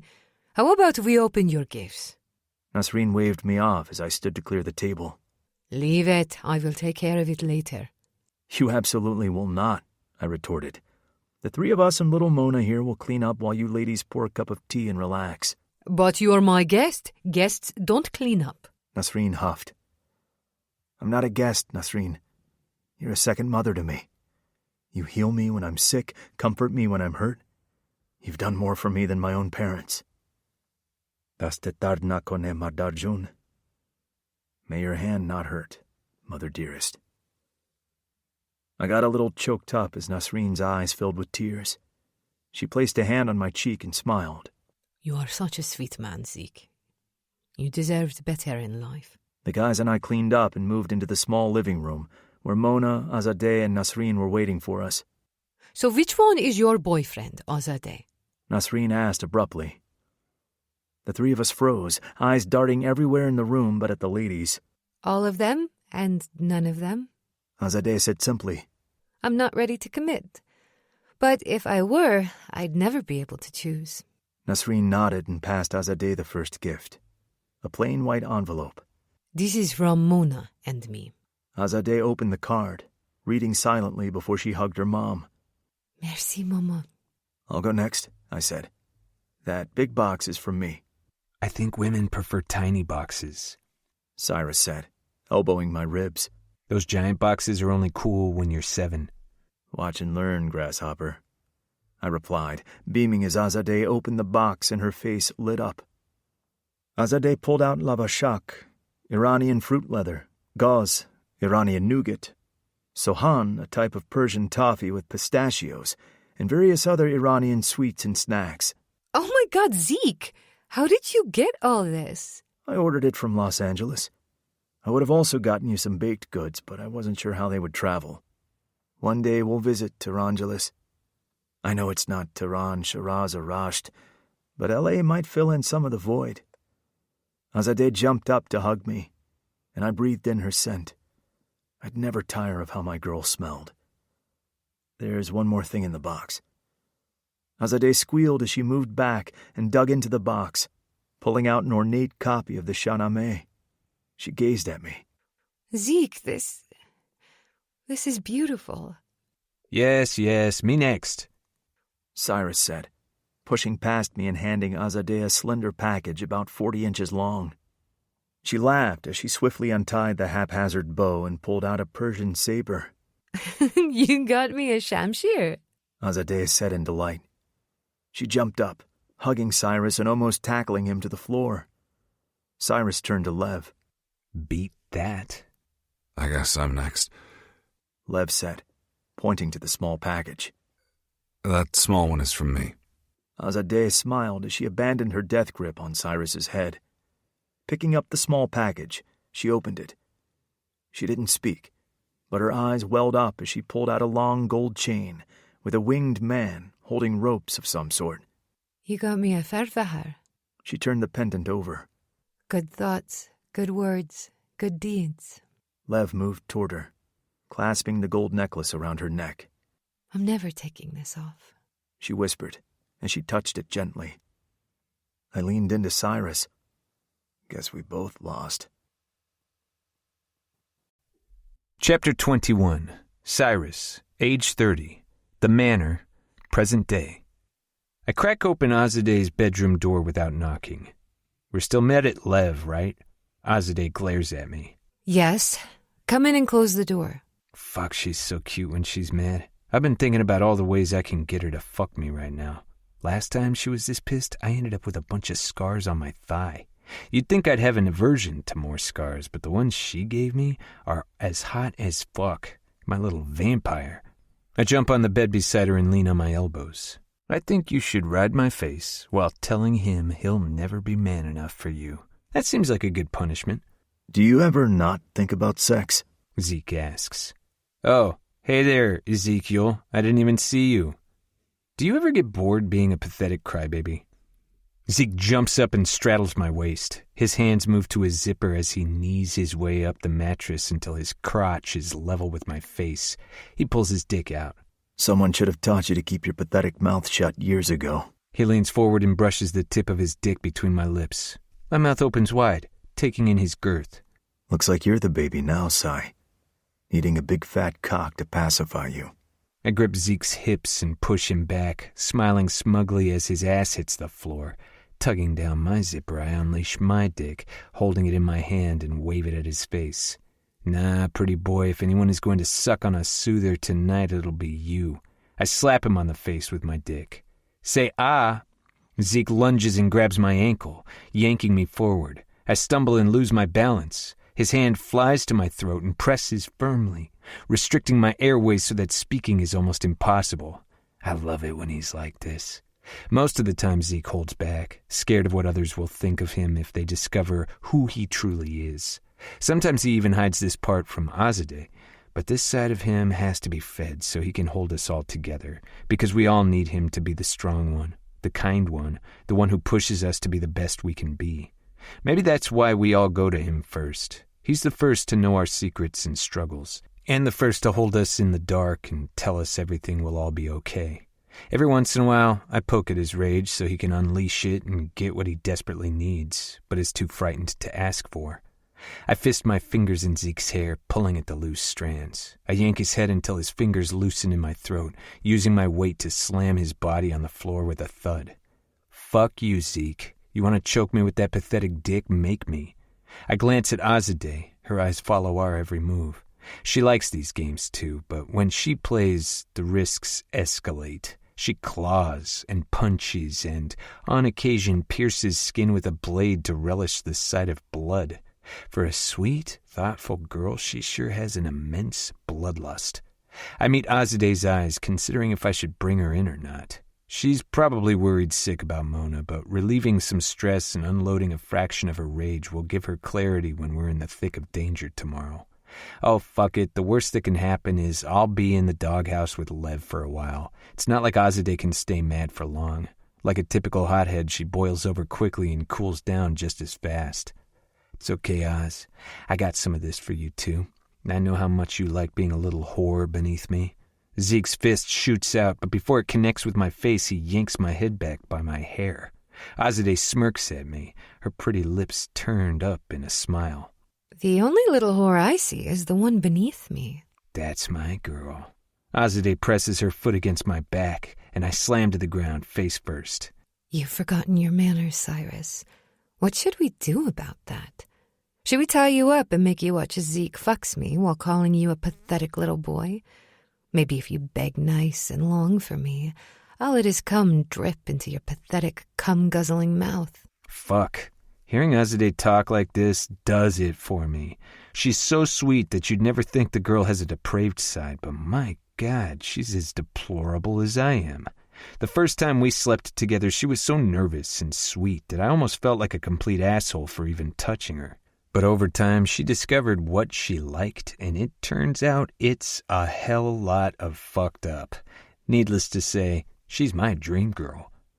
I'll be your whipping boy, Hellcat. I'll crawl on broken glass for a simple smile from you. But we both know you need to be owned like a dog tonight. You need us to shut off your mind, abuse your body, use your holes as if they mean nothing, and paint your body with cum. Azadeh stares at me as she pulls down her pants, taking her underwear with them. She lifts her foot off me to kick them off. My gaze moves to the gates of heaven situated between her legs. If I were a dog, I'd be salivating with my tongue out. My eyes roam from her ankles to her thighs, up the curves of her body to her beautiful face with those soulful brown eyes. Fuck, she makes me behave like a chump. I may tease Zeke for being soft around her, but Azadeh has the same effect on all of us. She takes our sharp edges and molds them until they're less dangerous. Zeke wraps his arms around her soft belly and nuzzles her neck. The words fall so effortlessly from his lips. You're so damn beautiful. She smiles at his gentle touch. He's always making her smile. She finds me funny, laughing at all my jokes, and we banter, but I've never coaxed that kind of smile from her. I meant what I said to her a moment ago. I would crawl over broken glass for her smiles. Shit, I'd do anything for them. I push back the mushy shit, needing to stay focused. Azadeh needs it fast and rough. I can give it to her. Zeke can't. He can bruise her flesh and fuck her raw, but he can't lead with filth. Not the way I can. Not the way she needs. We gonna fuck or not? I asked to break up anything that could lead to realizations and grand statements of love. Azadeh pushes me down with her foot and smiles as she peers at me. She lifts her arms and Zeke pulls her shirt off over her big tits, discarding it on the floor by his feet. Azadeh removes her foot from my chest and places her feet beside my head. Oh, we'll fuck all right. I start to speak, but my words are muffled as she lowers herself over my face, and I taste the sweetness of her pussy. There are a million ways a man can die, but being suffocated by this woman's cunt may be the ultimate way to go. That would be a bitchin' obituary. Pyromaniac Cyrus Porter dies while eating his favorite meal. Chapter 22. Zeke, age 29. Present day. I used to balk at the idea of any man touching Azadeh, but then I fell in love with Cyrus, and my notion of love expanded. Love went from a possessive idea to a holistic one. No longer was it about exclusivity. Instead, it formed into a community. Love is an ocean with endless waterways.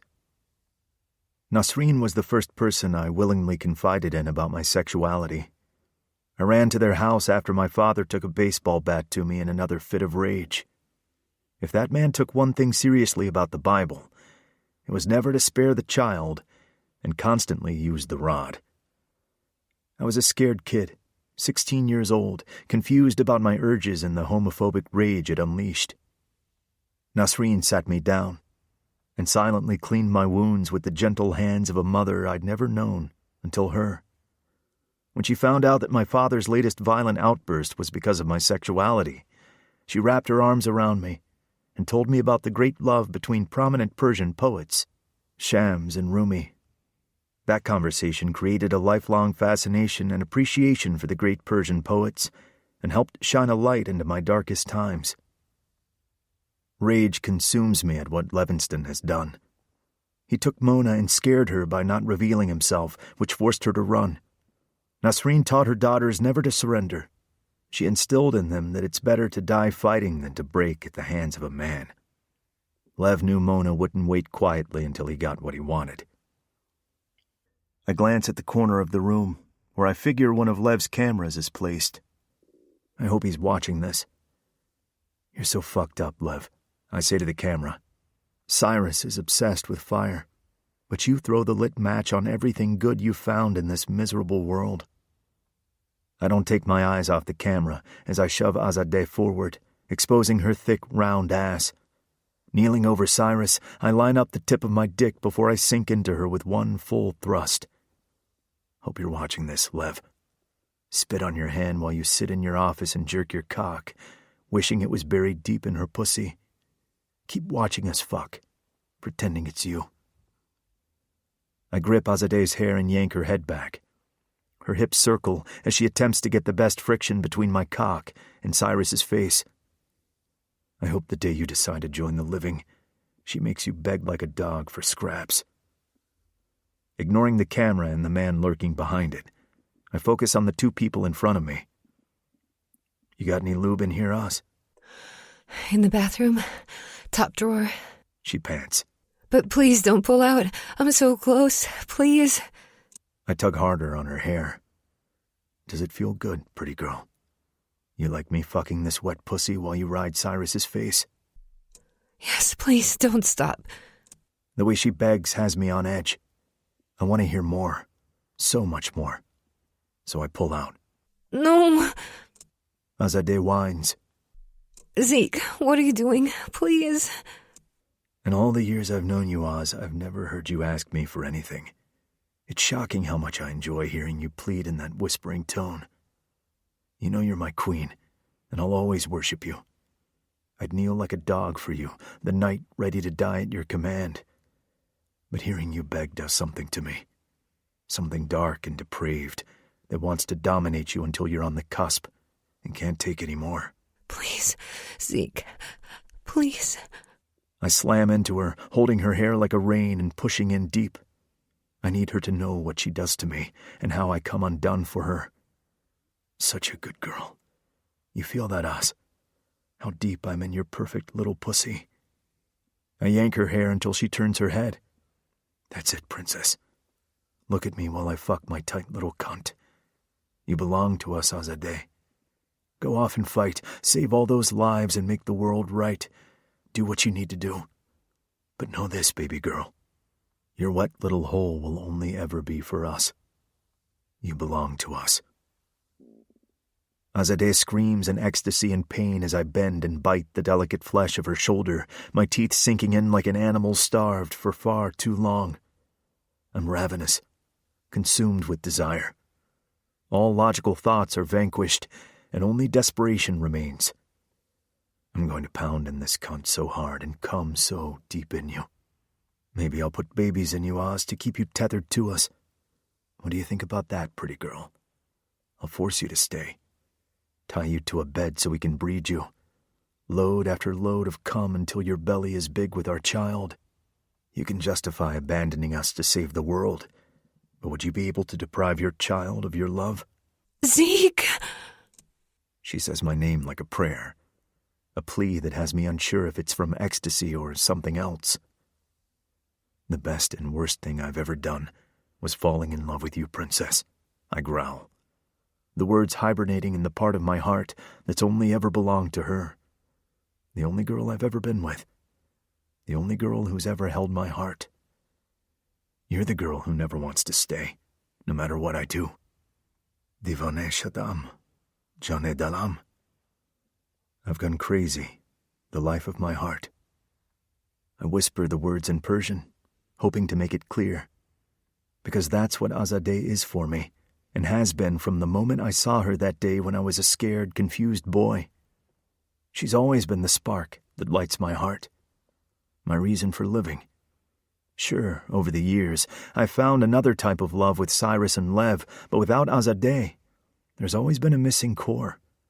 Without her, we're simply bodies walking around without hearts. Tin Men from The Wizard of Oz. Why can't you stay? I grit the words through clenched teeth, my restraint holding on by a fraying thread. I thrust inside her with force and spit above her ass crack, pushing my saliva down to her puckered asshole.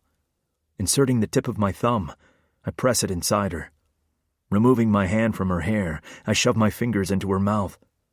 I want to invade every single inch of her, to have her full of me, to show her with my actions what she does to my being. We need you. We desperately need you. When you come home, we're whole. Then you leave and the darkness takes over us. You're our fucking light, don't you see that? Fuck. Lev took Mona because he needed you. He fucking needed you. And you weren't here. I tug at her, forcing her neck to turn as her mouth opens further for me. I've never wanted to debase you, Azadeh. Never wanted to be cruel to you. Even when you admitted to liking degradation, I still refused. I didn't think I should say those words to someone who represents the divine. But right now, I want to hurt you the way you've hurt me. With everything I've gone through, the years of abuse from my father, losing my eye, the years in prison, none of it compared to the pain of waiting around for you. Chapter 23.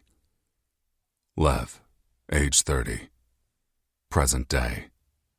Darkness shrouds me in the little surveillance room I've set up, my little shelter of deviance, the room that houses my secrets and perversions. I grip my dick as I watch the monitors.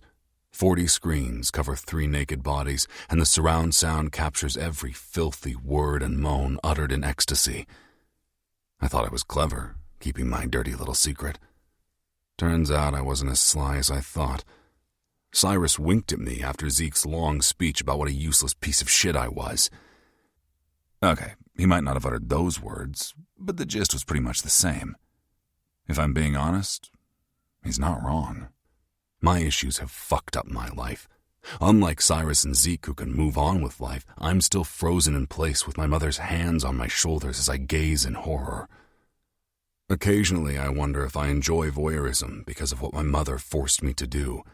Like now, for instance, as I watch 3 people I love. It should disgust me, but I've long suspected the illness that afflicted my parents is also in my DNA. You're watching adults, not children. I know my proclivity isn't the same. Cyrus, Zeke, and Azadeh know I'm lurking behind the monitors, but I still can't ignore that nagging guilt. My eyes are glued to the monitor. Azadeh's sitting on Cyrus's mouth, making me wish it was my face she was riding. Zeke pulls at her mouth, forcing her to look at the camera. Enjoying the show, Peeping Tom? Zeke's anger is palpable. I sense his frustration, fear, and rage through the monitor. So much that I wouldn't be surprised if his hand emerged through the screen to strangle me. But the rage he hides so well makes my dick throb. I spit on my hand and bring it to my shaft. I work my dick, imagining Zeke taking his frustration on me. You touching yourself, Levinston? Zeke asks. Yes, I whisper into the safety of the dark room. He smiles as if he can see me and quickens his thrusts into Azadeh, his thumb deep in her ass. My mouth waters as saliva falls from Azadeh's mouth, sliding down her nipples and falling onto Cyrus's forehead. Cyrus lifts his hands and twists Azadeh's nipples. He's not gentle. Cyrus has always been better at taking charge of her body. He has no problem hurting her like she wants. Degrading words fall from his lips so easily, and he's the best at sexually gratifying her. Zeke fulfills her emotionally. He understands her on a level that Cyrus and I never could. Ozade and Zeke discuss poetry, politics, and religion. They have an intellectual connection. The orgasms they share are heightened, but in a different way. I don't know what I can offer Ozade besides buying her anything she wants. It might be enough for some women, but not Ozade. That girl doesn't want what's in my bank account. She longs to possess my soul. Zeke lifts Ozade off him and walks away. She seems not to care as her grinding on Cyrus's face intensifies. This woman is so brave and powerful. Even during sex, she has no problem demanding what she wants and taking it. When I first met Ozade, I didn't know that a woman could look like her and be kind and strong. My mother was beautiful, but her heart was black, and her strength was non-existent. She had no issue hurting those without power. She was a shell of a woman, and I thought all women were cruel like her. But the moment I met Ozade, something in her eyes lured me in. As I got to know her, her brave heart and wicked mind made me stay. Fuck, baby girl. Zeke groans. It's hot watching you take what you want. I think before I fuck that tight little pussy again, I'm gonna need you to come for me. Ride that tongue until you drip into Cyrus's mouth. You know how much he loves cum, baby. Be a good girl and give it to him. Ozade grips Cyrus's hair and presses down on his face, grinding until her head falls back and she moans.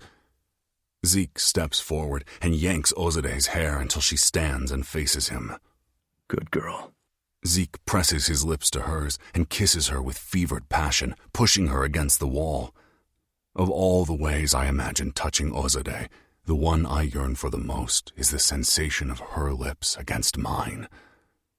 Cyrus rises from the floor and grabs the bottle of lube dangling from Zeke's hand. Get her on the bed.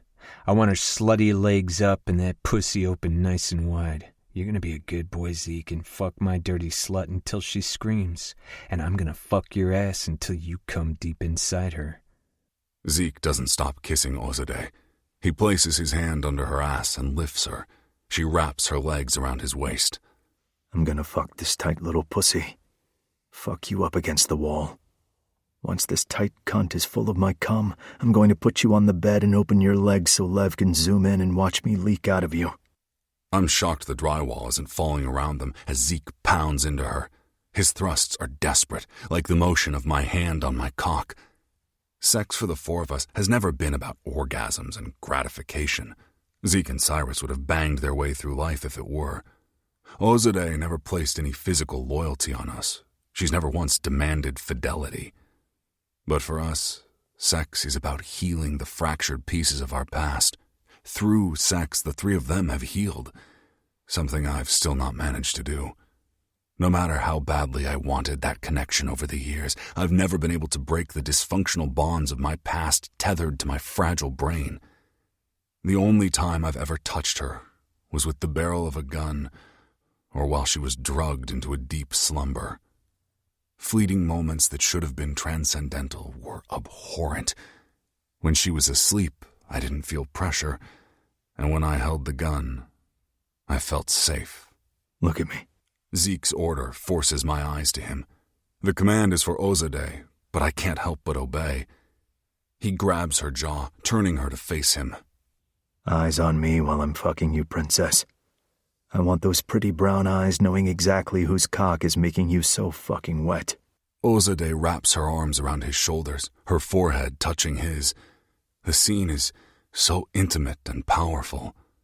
I almost avert my gaze, but the intimacy has my cock ready to blow. Sexual acts are a dime a dozen. I could load up my computer with porn and watch a girl who looks like Ozade getting rammed by 50 different men if I wanted. But what I crave are these moments of intimate truths, scraps of love I desperately want, but don't know how to ask for. I'm feeling left out here. Cyrus whines. Zeke and Ozade laugh. Humor has always been Cyrus Porter's forte. I've always envied him for that ability. I don a mask of indifference and snobbery to shield myself from the ongoing pain, while he uses laughter. My way causes loneliness, and he creates joy. What do you think, Princess? Should we let him have a little fun? Zeke asks Ozadeh. I'm gonna fucking destroy you for that, Ezekiel. Cyrus growls. Keep talking, Cyclops. I've got 9 inches about to go up that tight ass, and I'm gonna make it hurt. Zeke laughs as he carries Ozadeh to the large California king bed. Oh, look at Freddy Krueger over here, inflating his numbers. That's 8 inches at best. Cyrus discards the lube and pushes Zeke down on top of Ozadeh. We'll see how big it is when you're begging Daddy to stop hurting your puckered little hole for being a bad boy. Cyrus falls to his knees and pulls Zeke's ass apart with his large hands before swirling his tongue around his anus. I close my eyes for a moment as I switch between the desire of wanting to fuck my friends and wanting them to fuck me. My only real sexual experiences have been with Zeke. He allowed me to tie him up while I explored his body and mine. Having him tied up lessened my anxiety. He assured me he wouldn't accidentally touch me in the heat of passion, and from those sessions I knew how fucking perfect and tight his ass was, how my cock fit so perfectly, and how he moaned with pleasure as I came deep in his asshole. I remember the shock and pleasure in his eyes and his deep moans as my tongue probed his ass, licking him clean. Cyrus moans. I love eating this fucking ass. One day Lev will get over his hang-ups, and we'll run a train on your pretty hole, Zeke. I watch on the screen as Ozadeh's nails dig into Zeke's back, leaving a trail of blood on his skin. She always draws blood with knives, nails, or her teeth during sex. Sometimes she licks the blood. Others, she steps back and admires her handiwork. This particular proclivity garnered her the affectionate nickname of Little Vampire, a name Cyrus occasionally uses instead of Hellcat. Cyrus chuckles as he rises from his knees. He grabs the lube, pops the cap, and pours the liquid on his dick and between Zeke's ass cheeks. You think that's hot, Hellcat? Wait until you see our boy begging for me to fuck his ass until he can't see straight. Cyrus lines up his dick. Zeke growls as Cyrus forgoes prep and pushes his cock inside him. How many inches is it now, baby? Fuck, that stings. Zeke says hoarsely, moaning in pain and pleasure. Cyrus grabs Zeke's hips and thrusts. Admit that I'm hung like a motherfucking horse, or I'll decimate you. Is something in my ass? Zeke asks Ozadeh. I swear Cyrus said he was going to fuck me, but I can't feel shit. Only mild discomfort of a whiny little bitch talking a big game when he has absolutely no follow-through. Zeke pushes his ass back. Still trying to find a dick here. Here, Dicky. Come here, boy. Cyrus growls, holding Zeke down and thrusting repeatedly. Feel it now, Zeke? Feel how your tight little ass is begging to get fucked? How I'm using it as my cunt? My giant cock will make your pathetic ass its cum dump. He slaps Zeke's ass, leaving a red handprint. Better fuck our girl. Don't get lazy because your hot little ass got dickmatized by my big cock. I smile at their banter. So light and easy. Unlike the banter between Cyrus and me, which holds a bit of animosity. Zeke jokes that the sexual tension between us will erupt like a volcano when it finally happens, when I'm ready. But Cyrus won't let me tie him up. I can't blame him. His father tied his hands and feet before burning him. Cyrus will try anything but bondage. It's a limit he can't overcome. Zeke and Cyrus move faster, their vigorous thrusts becoming a competition. Ozadeh is the first to come.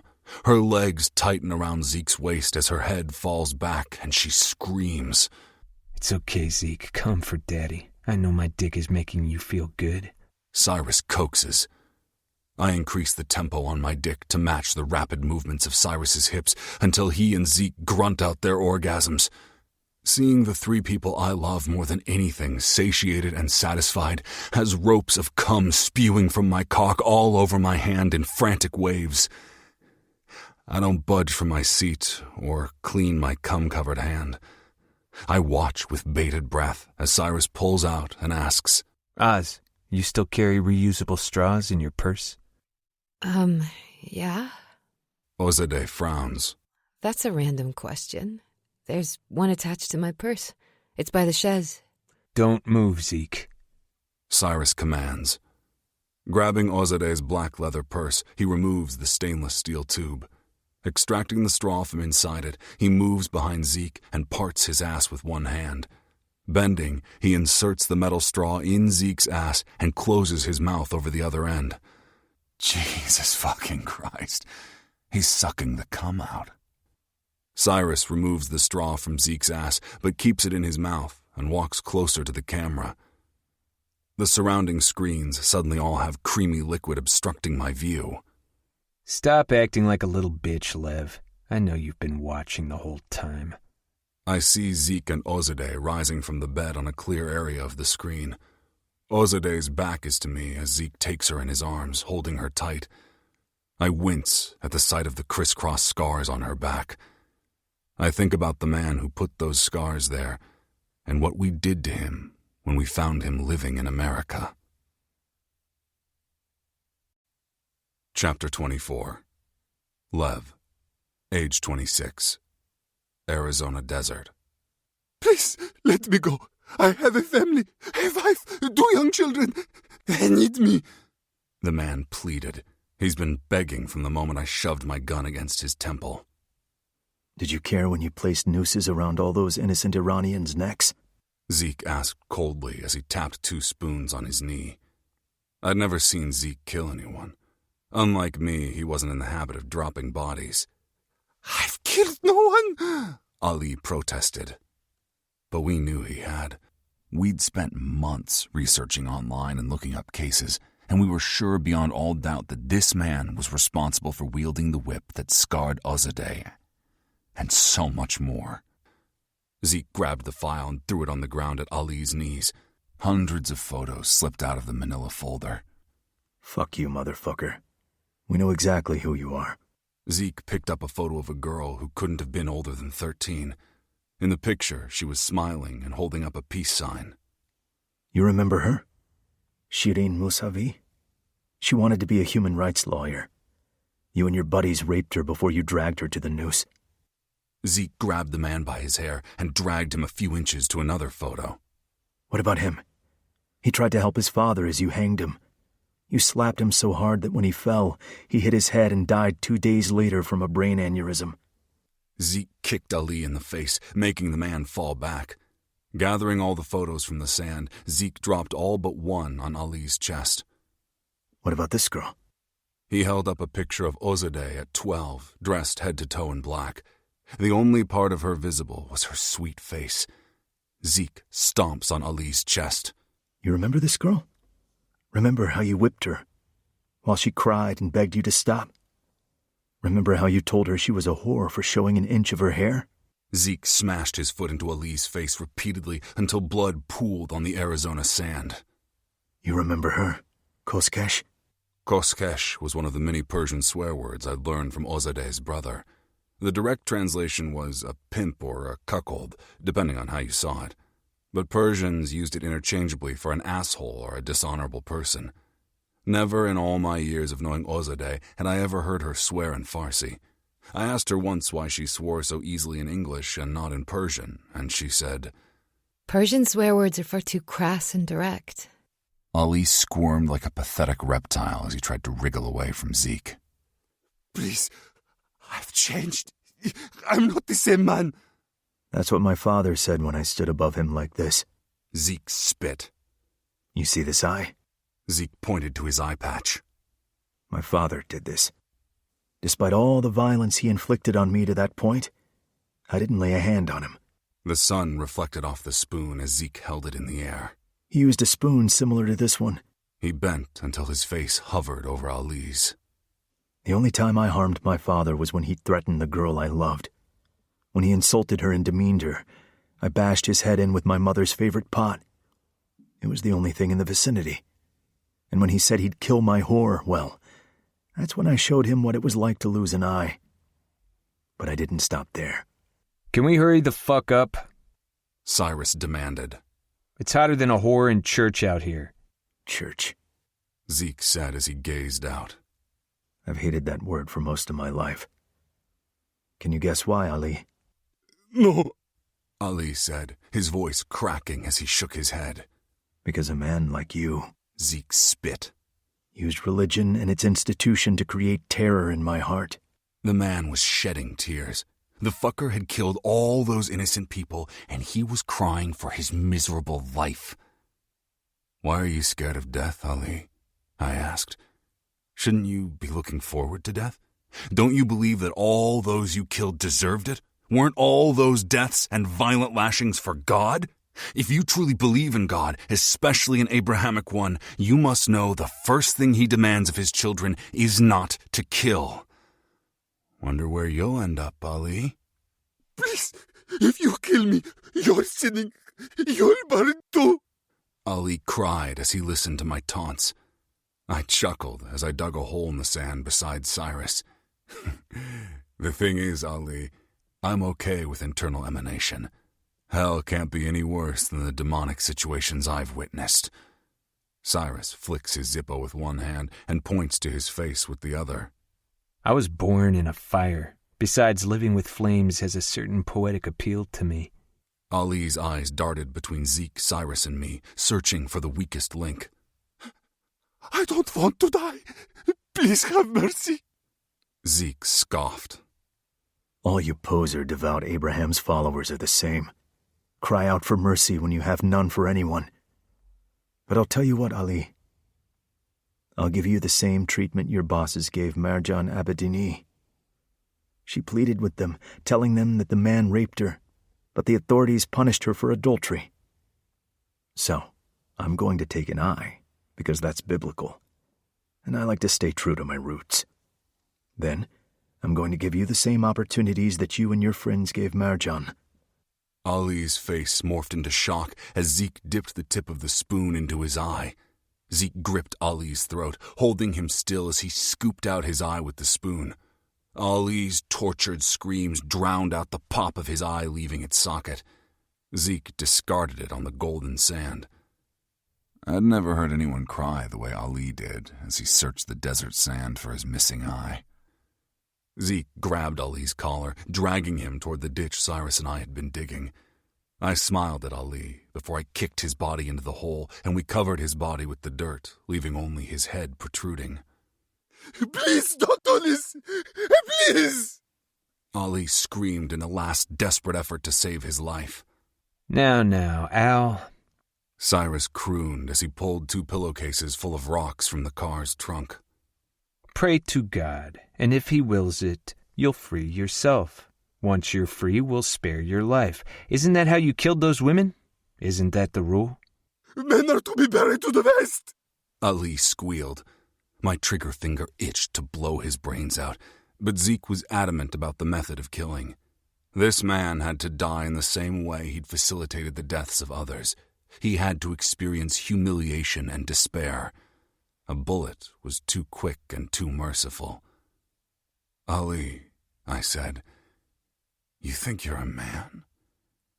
Ali opened his mouth to respond, but his head jerked back as the first rock bounced off his forehead. It was the first of many. Zeke threw one after another. A large one hit his nose, and we heard the bone break. Another oozed blood from his temple. The 3 of us were like kids throwing a baseball as we slammed stones into the man. Soon, all these screaming halted, and his head hung to the side, his blood-covered lashes flickering slowly. Cyrus pulled a rag from his pocket and filled it with a few rocks. He walked to the car trunk and doused the rag with gasoline before returning to Ali. Yanking his head back, Cyrus pushed the burning cloth into Ali's mouth and laughed as he watched his head burn. Chapter 25. Azadeh, age 29, present day. You know Darius is going to kill you for not calling him instead of the Cinders, right? Zeke whispers in my ear as we get off Lev's private plane. Briar is having a baby. My brother doesn't need to be worried. We've got this. Besides, Alaric is good at all the espionage stuff and has more connections than Lev. Zeke laughs. Don't let Lev hear you say that. We were briefed in the morning before we piled into the jet. The group holding my sister was called SALT, a religious cult that kidnapped children and young women. They didn't take Mona for their usual reasons. Mona was being leveraged for money. We still didn't understand how they got her, since Lev's house is secluded and has a state-of-the-art surveillance system. There was nothing on the monitor to show it was even them who took her. Why did you think I was working for the Cinders in the first place? Alaric's connections from the club have come in handy. He's made some strong connections with the black market in Iran. I wanted it. Besides, they're fantastic guys who were in a shitty situation. Zeke chuckles. Good guys don't fuck their stepmother and kill all her husbands. I glare at Zeke. It's complicated. Trust my judgment, okay? They aren't that bad. Besides, without them, I doubt we'd have a concrete plan. Lev has blueprints, but Alaric has a way in. Apparently, the leader is a frequent patron of the club, into some funky shit, too. If the man has a cult, why is he bothering to find services that cater to his brand of crazy? The cult is pretty new, Zeke says. Maybe he's in the good guy stage. Not that I've accumulated enough power to show you all the crazy I'm about. We're going to see Marcus Isaacson. Alaric states. He's the one in charge of Mona's care. He turns to Lev. You have the money? Yes. Lev says. $1 billion. My heart drops to my stomach. $1 billion? Lev, do you even have that kind of money? Alaric laughs. Levinston is worth $100 billion. You don't know who his parents were? The Cartwrights were filthy rich, generational wealth in astronomical amounts. I've always understood that Lev had money, but apparently he has godlike amounts of money. Zeke bends and whispers in my ear. You were a kept woman and didn't even realize it. I glare at him. Pardon me? Zeke laughs. Who do you think paid for you to go off and save all those women? If someone punched me in the face right now, it would feel less shocking. What do you mean? I was working with various organizations, ex-military and martial arts experts. I worked with humanitarians. I looked at Lev standing with one of Alaric's hired guns. He paid for it all, Oz. He said that if you were going off to do foolish things, he'd ensure you were safe. He gave them all explicit orders to leave you alone unless you were in danger. Their entire purpose was to protect you. He spent billions over the years. Zeke drapes his arm around me. I told you, you're his security blanket. He was mostly fine until you went to Iran. That's when he lost his mind and made some unfortunate decisions, like taking Mona. I wish he'd shown Mona his face. She might not have run off if Lev had told her it was him the whole time. I have no idea why he didn't. Zeke kisses my cheek and pulls me close. Love makes people blind, deaf, speechless, and stupid. He couldn't see anything other than you. He regrets his choices. You probably won't be able to forgive him, but you should. His broken pieces are a little more complicated. Besides, he didn't have you to help him like I did. Not when he was young, scared, and alone. Lev stands straight as he speaks with Alaric. He's focused, and I know that deep down he's kicking himself for what he's done. If we get Mona back safe and sound, I won't hold it against him. As much as part of me wants to make him beg and wallow, a bigger part of me loves him too much to deny him. I'll find other ways to punish him, but refusing him my love will not be part of the equation. I won't break his spirit like his mother did. A black limo pulls up to the hangar. Everyone ready? Alaric asks. Let's do this. Cyrus beams. He's always ready for anything that entails a fight.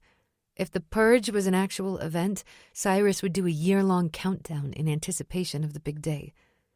I should be worried about how much he likes carnage. The limo pulls up to an abandoned warehouse. It looks like an area that was booming at one time, but all that remains is abandoned warehouses and industrial plants. I survey the area as we exit the limo to see if there's any way they can infiltrate us. I can't see any people, and only one car is in the parking lot. Zeke startles me as he grabs my hand, his fingers squeezing. It's gonna be all right. I won't let anything happen to you or Mona. No, I shake my head. I won't let anything happen to Mona or me. He smiles, but it doesn't reach his eyes like usual. You know it's not sexist for a man who loves you to want to take care of you, right? It's not like I'm asking you to be barefoot and pregnant in the kitchen. We all approach the decrepit cement stairs leading to a steel door. Alaric tugs the metal handle and the door opens. A simple tug.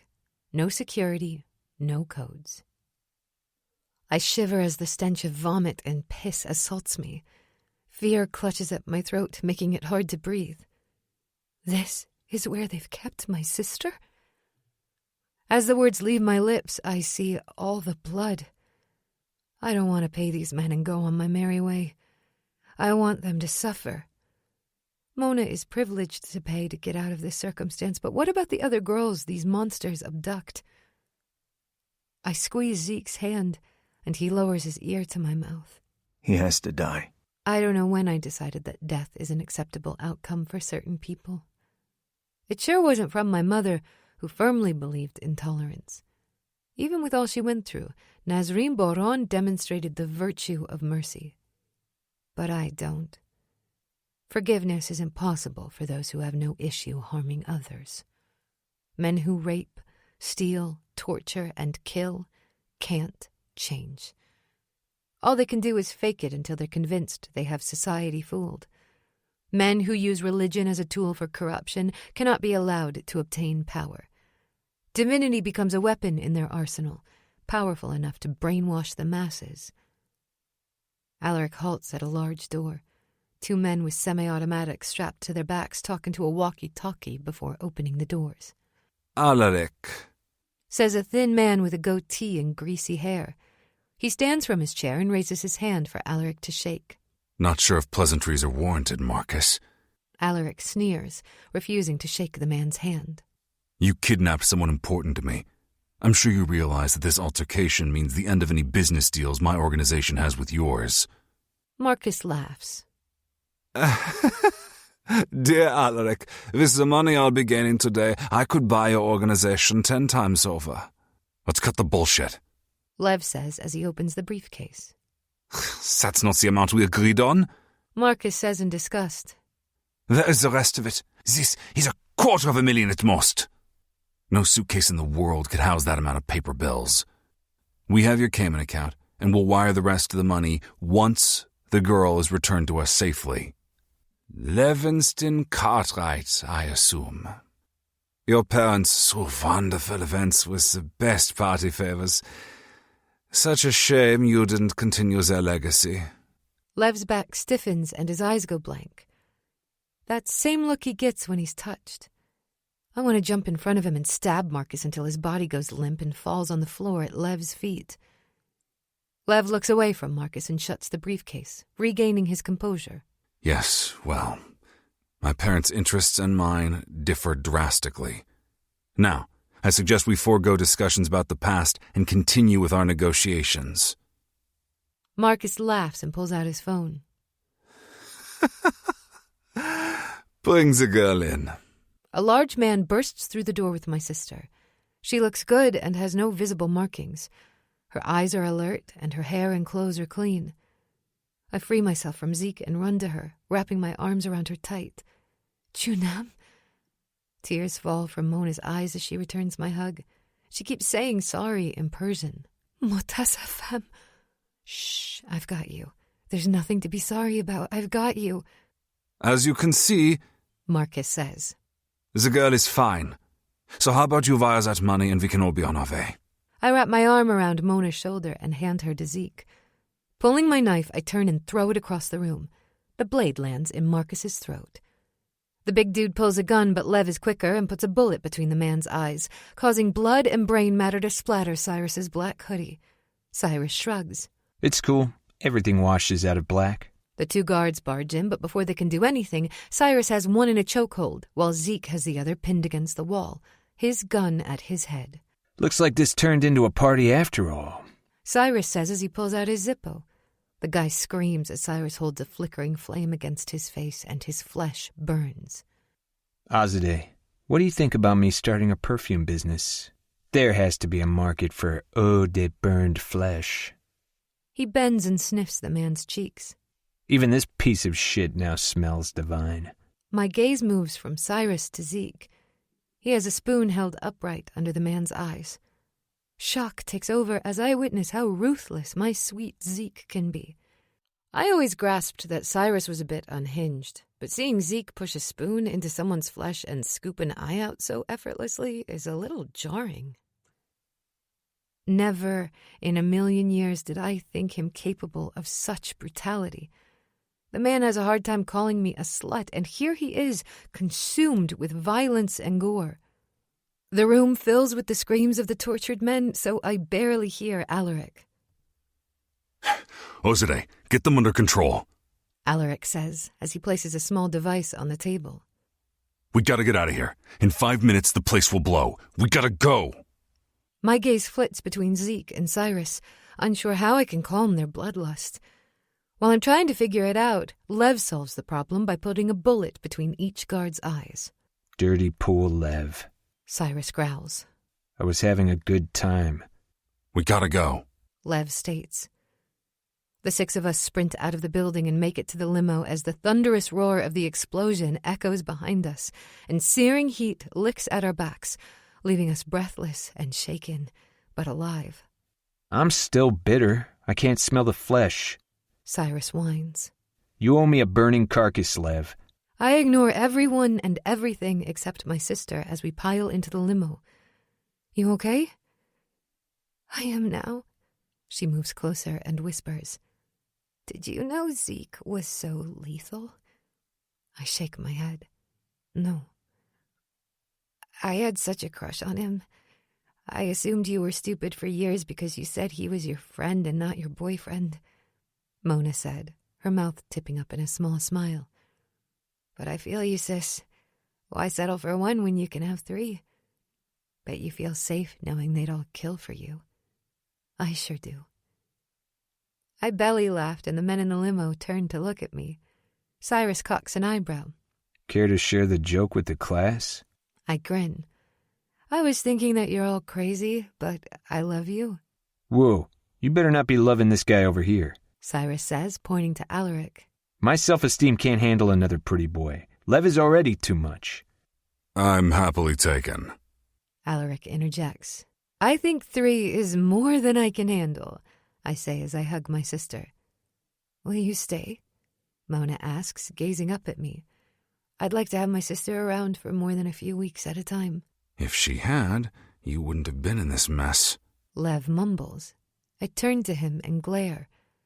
I think you mean if you hadn't taken her? Wait, Lev was the one who originally kidnapped me? Mona asks in shock. Dude, I thought you were the smart one. Why didn't you tell me? I would have played along. Now she's going to make you beg like a puppy until she forgives you. Lev shrugs, a sly smile on his lips. I'd beg your sister until the end of time, if it meant she'd be by my side.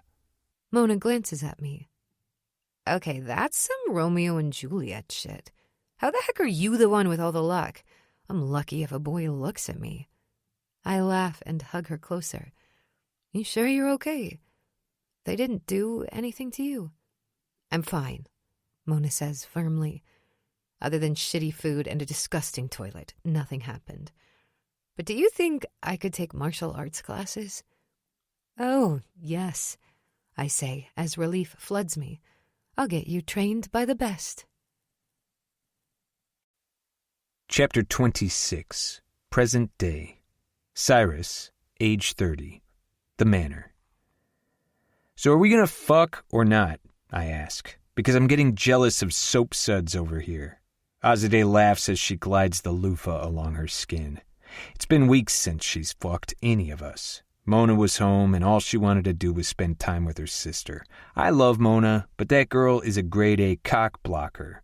She also didn't want Zeke and me to fuck. I'm not sure what my getting ass with Zeke has to do with Mona, but she point-blank told me that the only place I could bust a nut was in my shower. When I tried to argue that Zeke and I could move to the other side of the manor, she said no.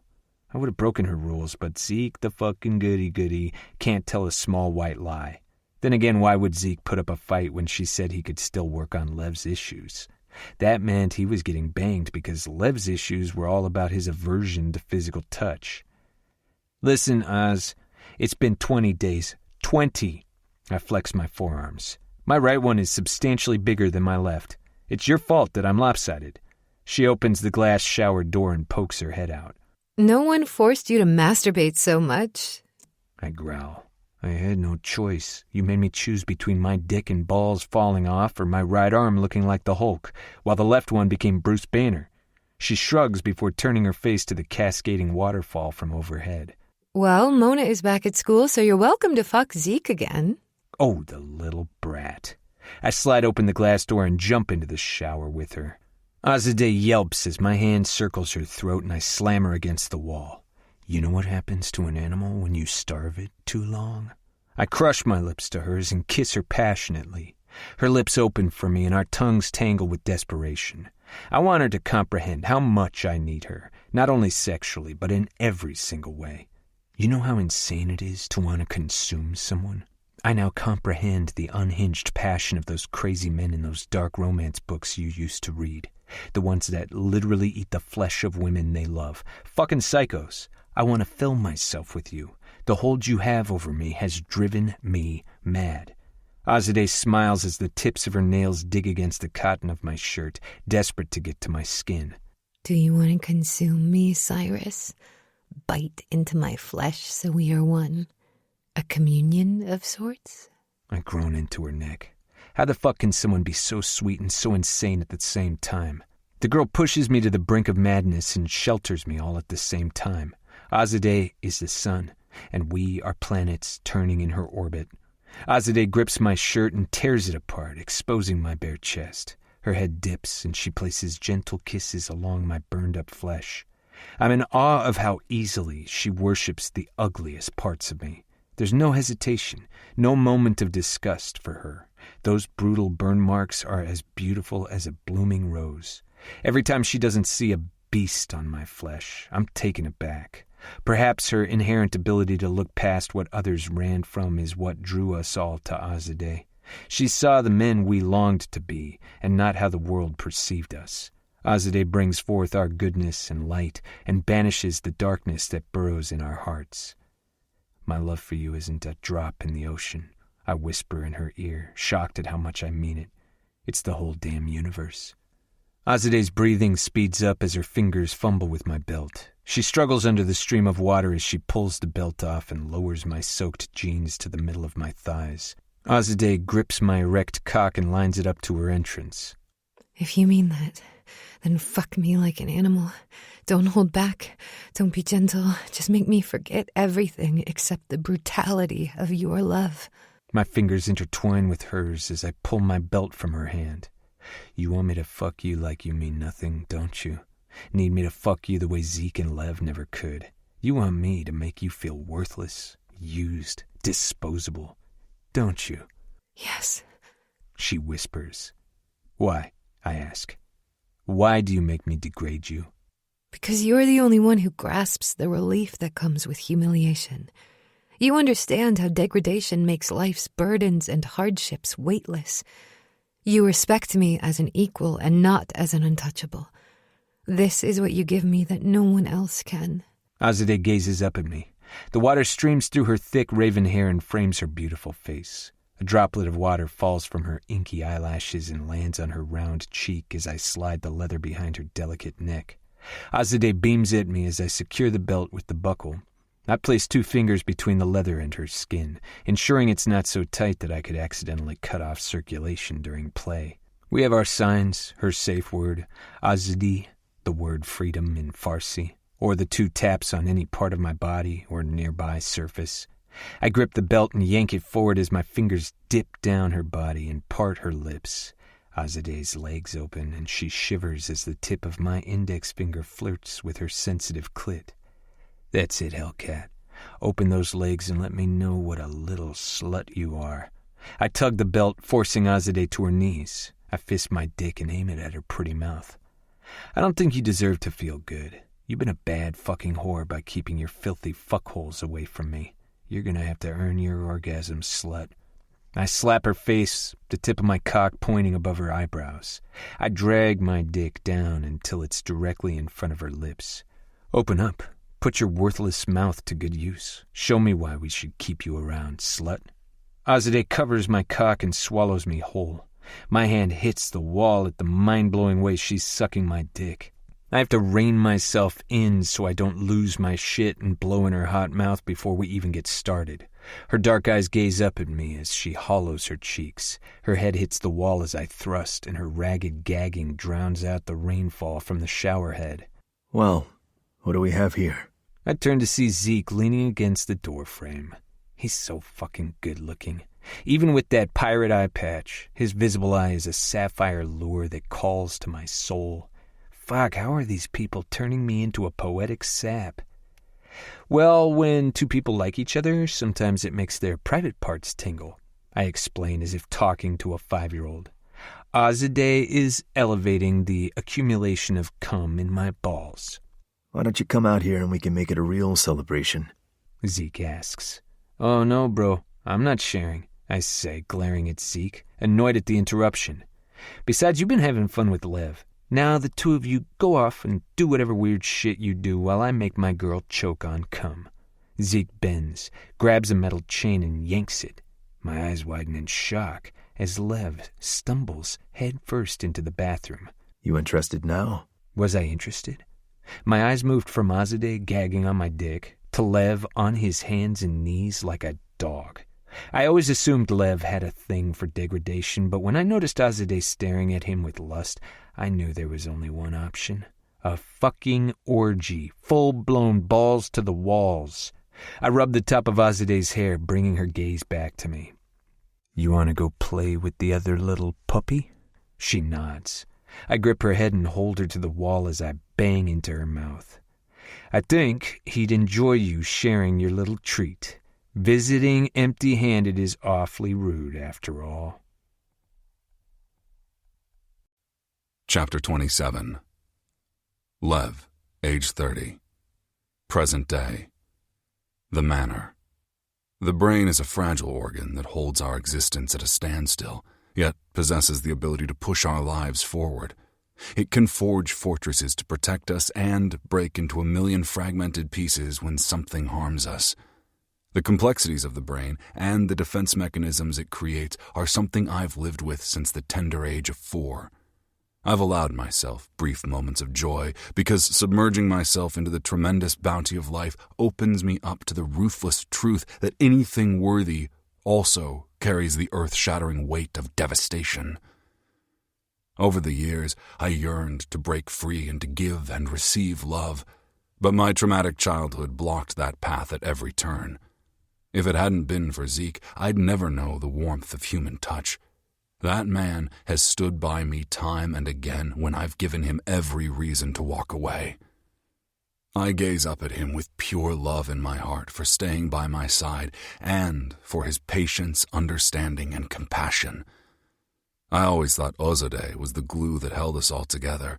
Her love bonded us, but it was Zeke who healed us, and in doing so, himself. When we returned from the compound, I pulled him aside and told him he needed to push me. I wanted a life, something I'd deprived myself of for so long. I passed him a rope and told him to bind me. The first session was hard. I screamed with every touch and recalled untold horrors with every brush of his lips against my skin. But I fought through it. I told myself that this was Zeke. He loved me and I loved him. By being thrown off a cliff, I moved past the first hurdle. The two of us made discoveries. The first was that I did not like to dominate, and the second was that I was far more comfortable being used. Turns out I'm a submissive. Zeke said it made sense since I was such a control freak, but I was taken aback by it.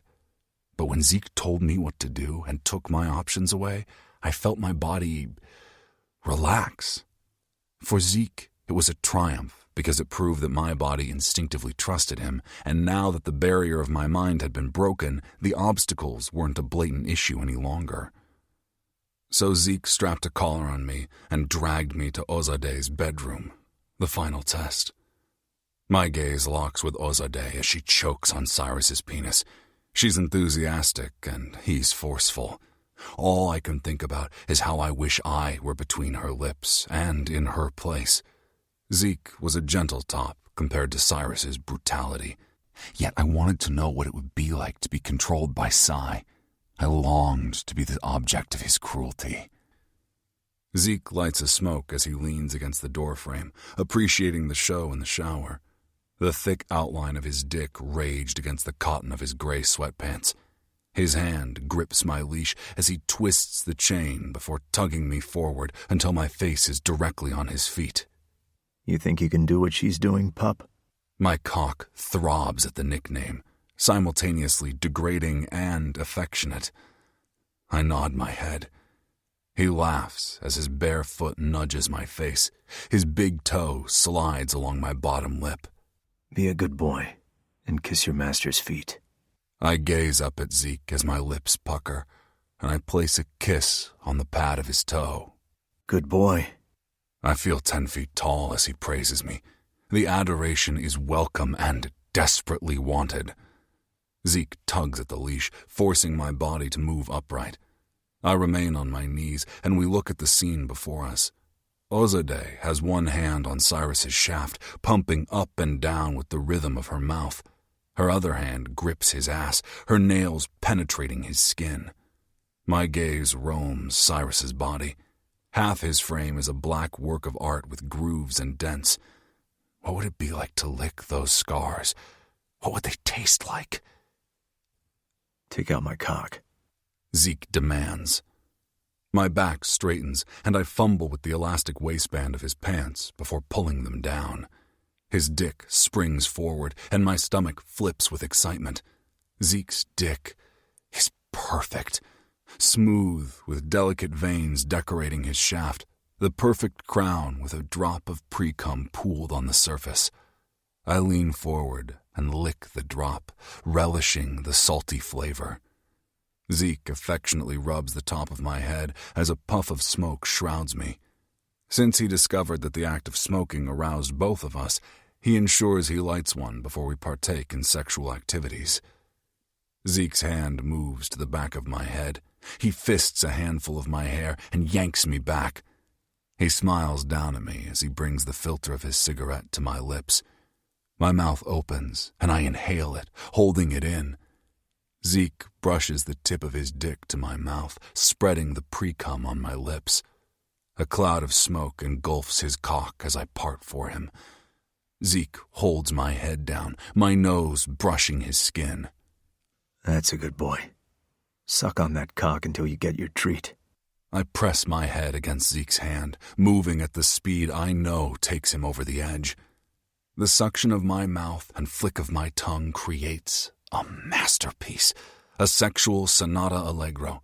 Every moan and groan Zeke utters is the standing ovation for my oral symphony. Fuck.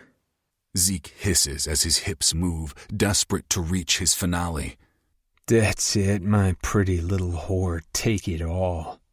Cyrus groans.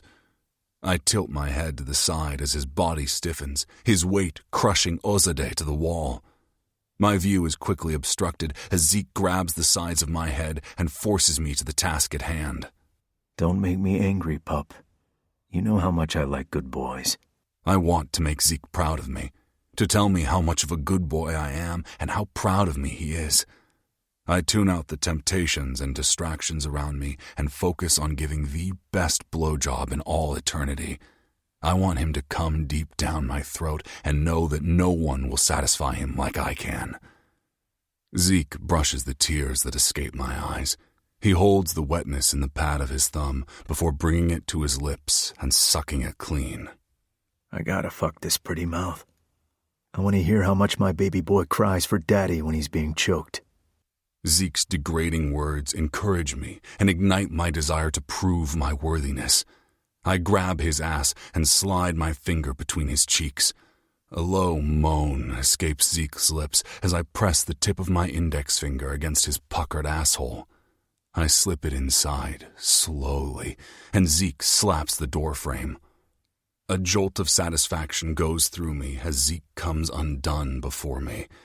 I open my mouth to him and gag as he thrusts in me. My cock aches for relief as I work my hand over his shaft and swirl my tongue around his tip. Fuck, baby boy, Zeke says, his voice a mixture of a purr and a growl. That's it, baby. Take that cock all the way. Good boys know how to deep throat, don't they? I gaze up as he places the cigarette filter between his fingers. The smoke creates a messed up halo around his head. He grips my head as he thrusts his cock to the back of my throat, and, for a moment, I'm concerned I might vomit all over him. You better not puke, pup, or I'll force you to lick it all up. I relax my throat, welcoming Zeke's invasion. I want this to be the best blowjob he's ever received. I want to make him proud of me. Zeke's body spasms, his hot cum coating my tongue and the back of my throat. Don't swallow, baby boy. He pulls out of my mouth, his dick covered in my saliva and his cum. You did a good job, baby. I'm proud of you. I turn to stare at Ozadeh. Her position mirrors mine, both of us on our knees on a leash, mine with links and hers made of leather. Fuck. Cyrus grunts. Open your mouths. Show us the cum. Ozadeh and I open our lips, displaying the cum in our mouths. Kiss. Swap that cum. Show us how dirty our whores are. But don't you swallow a drop. Chapter 28. Ozadeh. Present day. Age 29. The Manor. The hunger and fear in Lev's eyes have my stomach rolling and my heart racing. I want to see what he'll do. Will he take charge, or will he need me to push him until he breaks? The last time shocked me when he took the barrel of his gun and put it inside me. It was a side of Lev I'd never seen, and it turned me on.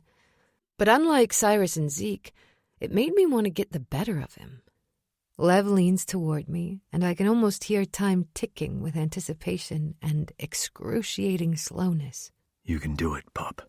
Zeke encourages in a whispered hush.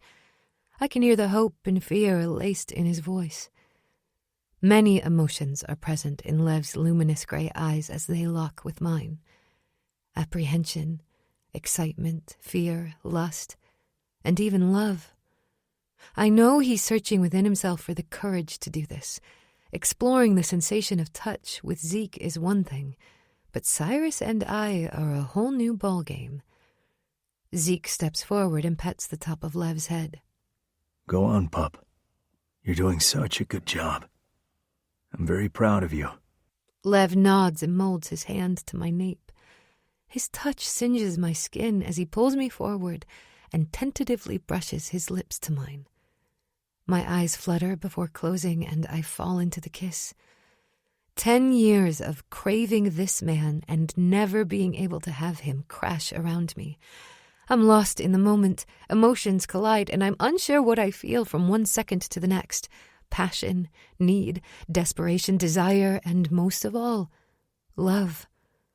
I grip his head as droplets of water fall from my hair onto the marble floor below us. My fingers pull at the chestnut strands, yanking him closer.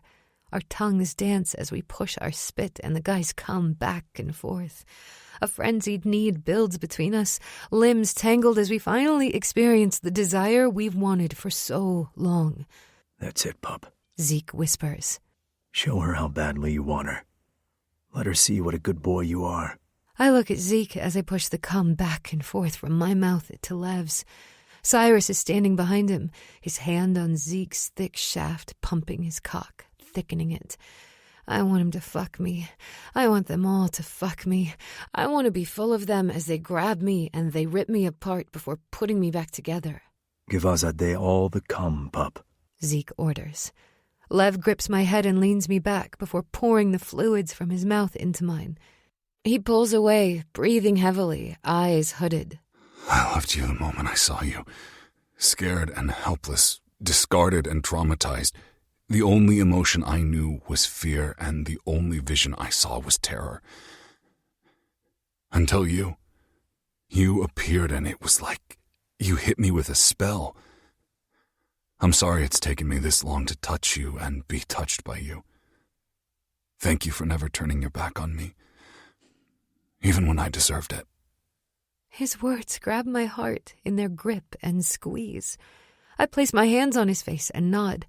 I want to tell him how much I love him, how I'll always be there for him and always have his back. But the cum and spit in my mouth make that impossible. So I nod and hope he knows every thought and emotion fluttering in my mind. Cyrus pulls Lev off me by his neck. Good job, little whore. I glare at Cyrus as he calls Lev a whore. I'm unsure if he's ready for the dominance that Cyrus loves. I've learned over the years that I enjoy degradation. I never thought I would, but I do. There's something powerful about words from someone you know will keep you safe and love you. I've reclaimed those degrading words. They can no longer harm me. Whore is no longer spat at me to shame me for being liberated or condemn me for not wanting to live by their puritanical religious rule. I'm no longer the 10-year-old bullied by a 50-year-old man because I tapped my foot to a popular song or manhandled by the police and whipped for showing an inch of hair. When Cyrus degrades me, I hold the power. I possess the control. He only goes as far as I let him, and he won't hurt me if I demand it to stop. Cyrus slaps Lev's face with his cock. What's your safe word, cum dump? Lev gazes up at him and whispers, Red.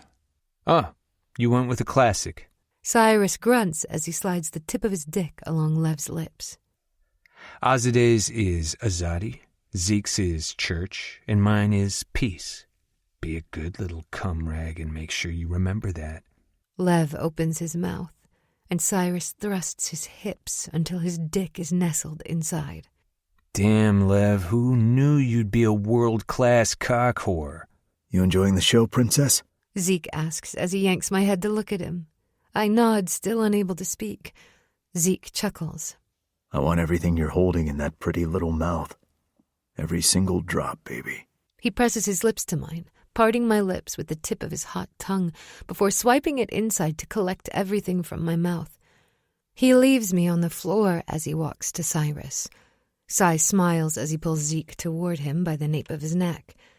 They kiss, and the visual is stimulating. Zeke's hand moves to Lev's head as he pushes him further onto Cyrus's dick, holding him there forcefully. My gaze moves from Zeke's hand to his face, and I watch him and Cyrus kiss passionately. These two have always been fire together. Cyrus does something for Zeke that Lev and I can't. I never thought I could be in a non-traditional relationship. I always wanted the husband and 2 kids running around the yard. Never in a million years did I think I'd be in a polyamorous relationship. I always assumed I'd want my spouse to be loyal to me sexually and never look at anyone else. But love is like water. Your body can never have enough of it, and the more you drink, the healthier you will be. I know society might side-eye what the 4 of us have, but the truth is that society is rarely right in its opinions. All I know is I'm happy. My men are happy, and that's enough for me. Because at the end of the day, all anyone wants is to feel joy, no matter how that joy might appear. I watch as Zeke tips Cyrus's head back, and the cum and saliva spill from his mouth into Cy's. You know what to do. Zeke whispers before turning to Lev. Look up at Cy, pup. You've been a good boy and deserve a treat. Lev glances up as Zeke steps back. Keep your mouth open nice and wide for Cyrus, pup. Lev listens obediently, his mouth gaping wide. His eyes are on Cyrus as he transfers the cum and spit into his mouth. Drink it up like a good little fuckboy. Cyrus demands, and Lev complies. Princess, Zeke says, turning to me. I'm gonna need you to go get on your bed. Spread those legs nice and wide so we've got a clear view of that sexy pussy. I hear Zeke laughing as I hop up, run from the bathroom, and jump on my bed like a kid excited about birthday presents and cake. Zeke picks up the metal chain from the bathroom floor and tugs it, stepping out of the bathroom with Lev crawling behind him. If I'd known I could make this bitch submit like a good little puppy, I would have gotten him a collar and leash years ago. Cyrus says, walking behind. He stops dead in his tracks as his eyes shift from Lev to me, spread eagle on the bed, before he runs out of the bedroom. Zeke and I look at each other in confusion as we hear Cyrus's footsteps echoing in the upstairs hall and down the stairs. Zeke shrugs as he grabs the remote from the dresser and turns on the wall-mounted television above my head. An image of me sleeping pops up on the screen. The blankets are a mess around me. I'm naked, aside from a t-shirt pulled up below my breasts. My legs are slightly parted. Lev moves toward the screen, but Zeke yanks his leash and he stumbles back. I gaze at Lev on the floor, seeing the fear and panic in his eyes. I'm unsure what the big deal is since I know Lev has cameras in all the rooms. And then I see it. Lev is crouched over my bed, his head between my legs, eating me out as I sleep. I should be mad, but I'm turned the fuck on. It's incredibly exciting to see how desperate Lev is for me, how his head moves rapidly as he licks between my legs, his greed as he drowns in me and only me. Our little pup here has hundreds of these videos, Zeke says. I figured you should see it and dole out a proper punishment. He grabs a magazine from my dresser, rolls it up and taps Lev on the nose. You've been a bad boy, haven't you, pup? You need to be punished, don't you? I smile, moving to the edge of the bed. My legs remain open and I glance at Lev. Eyes on me, Lev. Lev looks at me. His gaze roams from my feet to the apex of my thighs, to my breasts, until they land on my face. Are you man enough to show me in the light what you did in the shadows? Be a good boy and crawl to me. Lev moves his hands and knees along the floor until he's facing my center. You like licking my pussy, don't you? He nods slowly. I grip his chin, placing pressure on his flesh, as I ask my question again, this time more forcefully. I want to hear you say it. What were you doing in those videos? Lev's eyes flash with something akin to passion or anger, perhaps a bit of both. I licked your pussy while you were asleep. I push his head down so it hovers close to my clit. Do you want to lick my pussy now? Is our little pup salivating for a little taste? Yes, Lev whispers, his hot breath on the most delicate part of my flesh. I caress his head, my fingers dancing in the softness of his hair, before I shove his face into my pussy. Show me, Lev. Show me how much you like to lick my pussy. Be a good boy and lick me until I come all over your face. Show me the dirty things you want to do to me in the daylight instead of hiding in the dark.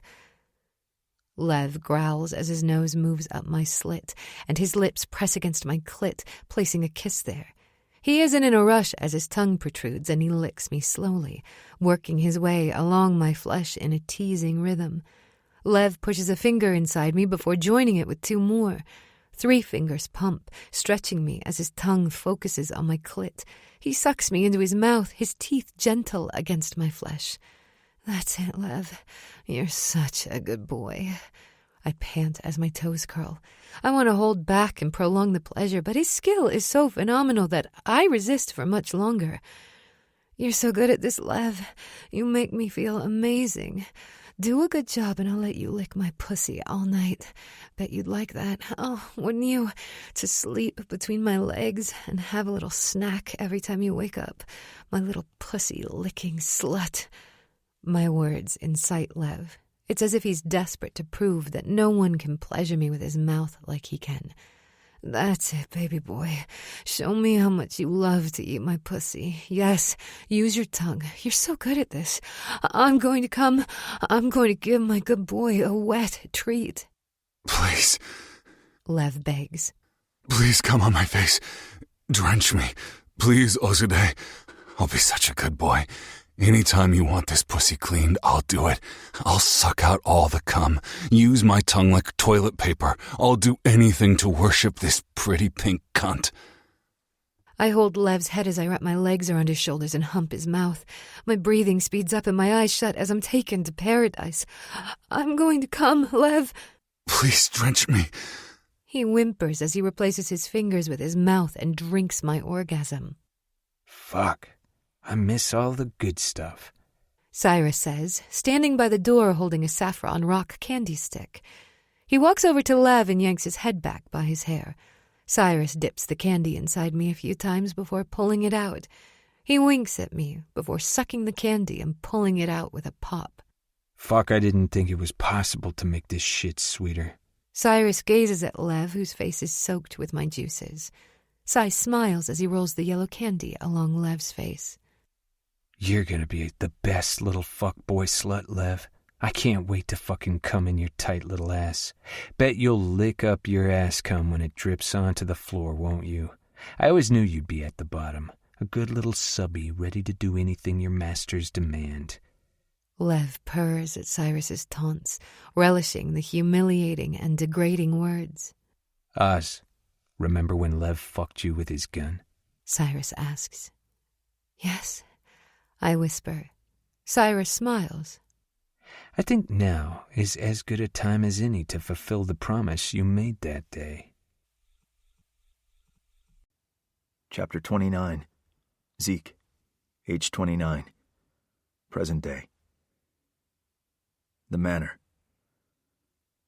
I've always loved watching Azadeh when she's in control. The way she moves is poetic, wielding a sexual power that's frightening and artistic. But seeing her behind Lev with her pistol aimed at his ass is the fucking sexiest thing I've ever seen her do. Azadeh's hand is on Lev's lower back, his dick dangling as she pulls apart his cheeks. Cyrus smirks like a Cheshire cat, the saffron rock candy in his mouth as he pours lube on the barrel of the gun. Will this ruin the gun? That hunk of metal is expensive as fuck. It's like over $4 million for the pair or some shit. He turns to Lev. That's what you bid, right, fuckboy? Yes. Lev says. Cyrus grips Lev's face and spits on him. You address me as sir, slut. The next time you disrespect me, I'm gonna have to fuck that tight little ass with my fist to make sure you understand. Got it, fuckboy? Lev's dick jerks, and he visibly shivers at Cyrus's words. Lev blooms under degradation. There's no denying it with the way his body reacts.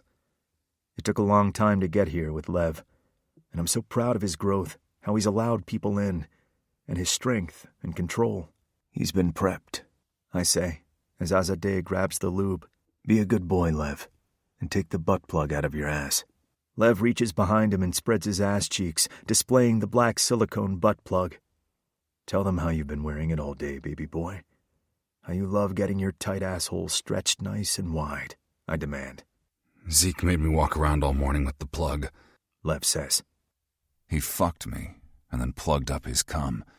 He's been filling me with cum for the last week. Jesus. Cyrus says as he eyes Lev's anus. That's sick and twisted. Cy looks at me, his lip curling. You are a sick, twisted fuck. Azadeh grips the end of the plug and dislodges the silicone from Lev's asshole before handing it to Cyrus. She slowly points the barrel of the gun at Lev's ass. You want this in your ass, Lev? Yes. Lev pants. Azadeh glides the gun between Lev's crack. Remember when I told you one day you'd beg me to fuck you with a gun? Lev nods. Yes. Oz smiles. Start begging, pup. Please. Please fuck me with the gun. Lev whimpers. Azadeh slowly inserts the tip of the metal into Lev's ass. I think you can do better than that, Lev. You said you wanted to tear me apart, fuck me like an animal. I don't see any of that now. Where did that bravado disappear? Did you mean what you said, Lev? Did you want to watch me bleed? Did you want to mark me? Was that a fabrication? An illusion to hide what you wanted the whole time? For me to fuck you? To make you bleed? To break you until you finally cry those tears you've locked in a cage your whole life? Azadeh's words cut with empathetic brutality. They're honest and direct. Two things Lev needs. It makes sense that Lev is drawn to her because she sees him. She understands things about Lev that Cyrus and I never could. Azadeh pushes the gun in further, the metal now in Lev's ass to the hilt. Answer me, Lev. Yes. I want to be used. I want to be used by you. By all of you. Lev screams. His words are drenched with emotion. Each word contains fragments of his struggle. I want to bleed for you. All of you. I'll be a floor for you to walk on. Take away my need for control. I'm tired of never experiencing the touch of love, and I'm confused about why that touch needs to be rooted in pain, humiliation, and servitude. Azadeh moves the gun in and out of him, increasing her speed. My cock aches as I witness her power. How she owns it and doesn't care what anyone thinks. My hand moves to where her name is carved on my chest. Jagged lines which mean the world to me. Sacred letters symbolizing my bond with her. As if reading my mind, Azadeh turns and locks her deep brown gaze on mine. Those eyes are so enchanting. I could drown in their depths. She smiles. Pass me my knife. I retrieve her sheath from her dresser and remove the sharp blade before handing it to her. Azadeh steps away from Lev, but leaves the gun in his ass. Roll over, Lev. Lev cautiously moves until his back is on the mattress. His cock stands straight up, pointing to the ceiling. You mean it? You're in this? Azadeh asks, standing above him. Yes, Lev whispers. Tie him up, Cyrus says, pulling the rope from his kit and tossing it to me. I don't know when he sneaked in his fire kit. Guess I was too fascinated with his Persian lollipop antics to notice. I grab the rope and pull Azadeh's pistol from Lev's ass, handing it to her. Move up the bed, Lev. Pride blooms in me when Lev doesn't hesitate at the command. We've come a long way from the boy who never wanted to be touched, to the man willing to relinquish control. You okay with this? I ask, holding up the rope. I think so. Lev whispers. Remember, if you're uncomfortable, say your safe word, and it all stops. Everything. Lev's steely eyes search mine. It'll be okay. Cyrus approaches Lev, his green eyes igniting as he lights the fire stick. A metal rod with a Kevlar white tip. Once Lev is secured, feet tied to the footboard and hands to the headboard, Cyrus dabs yellow liquid on Lev's body with a pen. Why is it yellow? I ask Cyrus. I wanted the three of you to know what I was writing. I used turmeric for food coloring. 3 words. Mine. Ours. Yours. Cyrus ignites each word with the torch and wipes it away. This is his way of fully embracing Lev. Once he's done, he extinguishes the torch and brushes his lips to Lev's in a sweet kiss. Welcome home, Livingston. We've been waiting for you. Cyrus turns to Azadeh. All yours, princess. That was beautiful, in a very Cyrus-like way. Azadeh says as she jumps on the bed. She squats and grabs Lev's cock, lining it up with her entrance. Lev moans as she sits on his dick. Fuck, he growls, tugging at his wrists. He gazes up at Azadeh and growls. I want to touch you. Azadeh and Cyrus have wanted to touch you for 10 years. Now you know what we all went through. I slide my dick alongside his, pushing slowly until I'm snug inside Azadeh. I'm so not being left out. Cyrus moves behind me and forces me to kneel on the bed behind Azadeh. He cuts the rope and places Lev's feet on my shoulders. Open up, fuckboy. Daddy has a treat for you.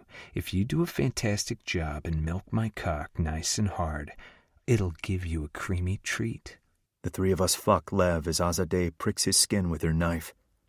Blood trickles from his skin, and she carves the letters into his flesh. Azadeh. The name of the angel who saved us and gave us a family.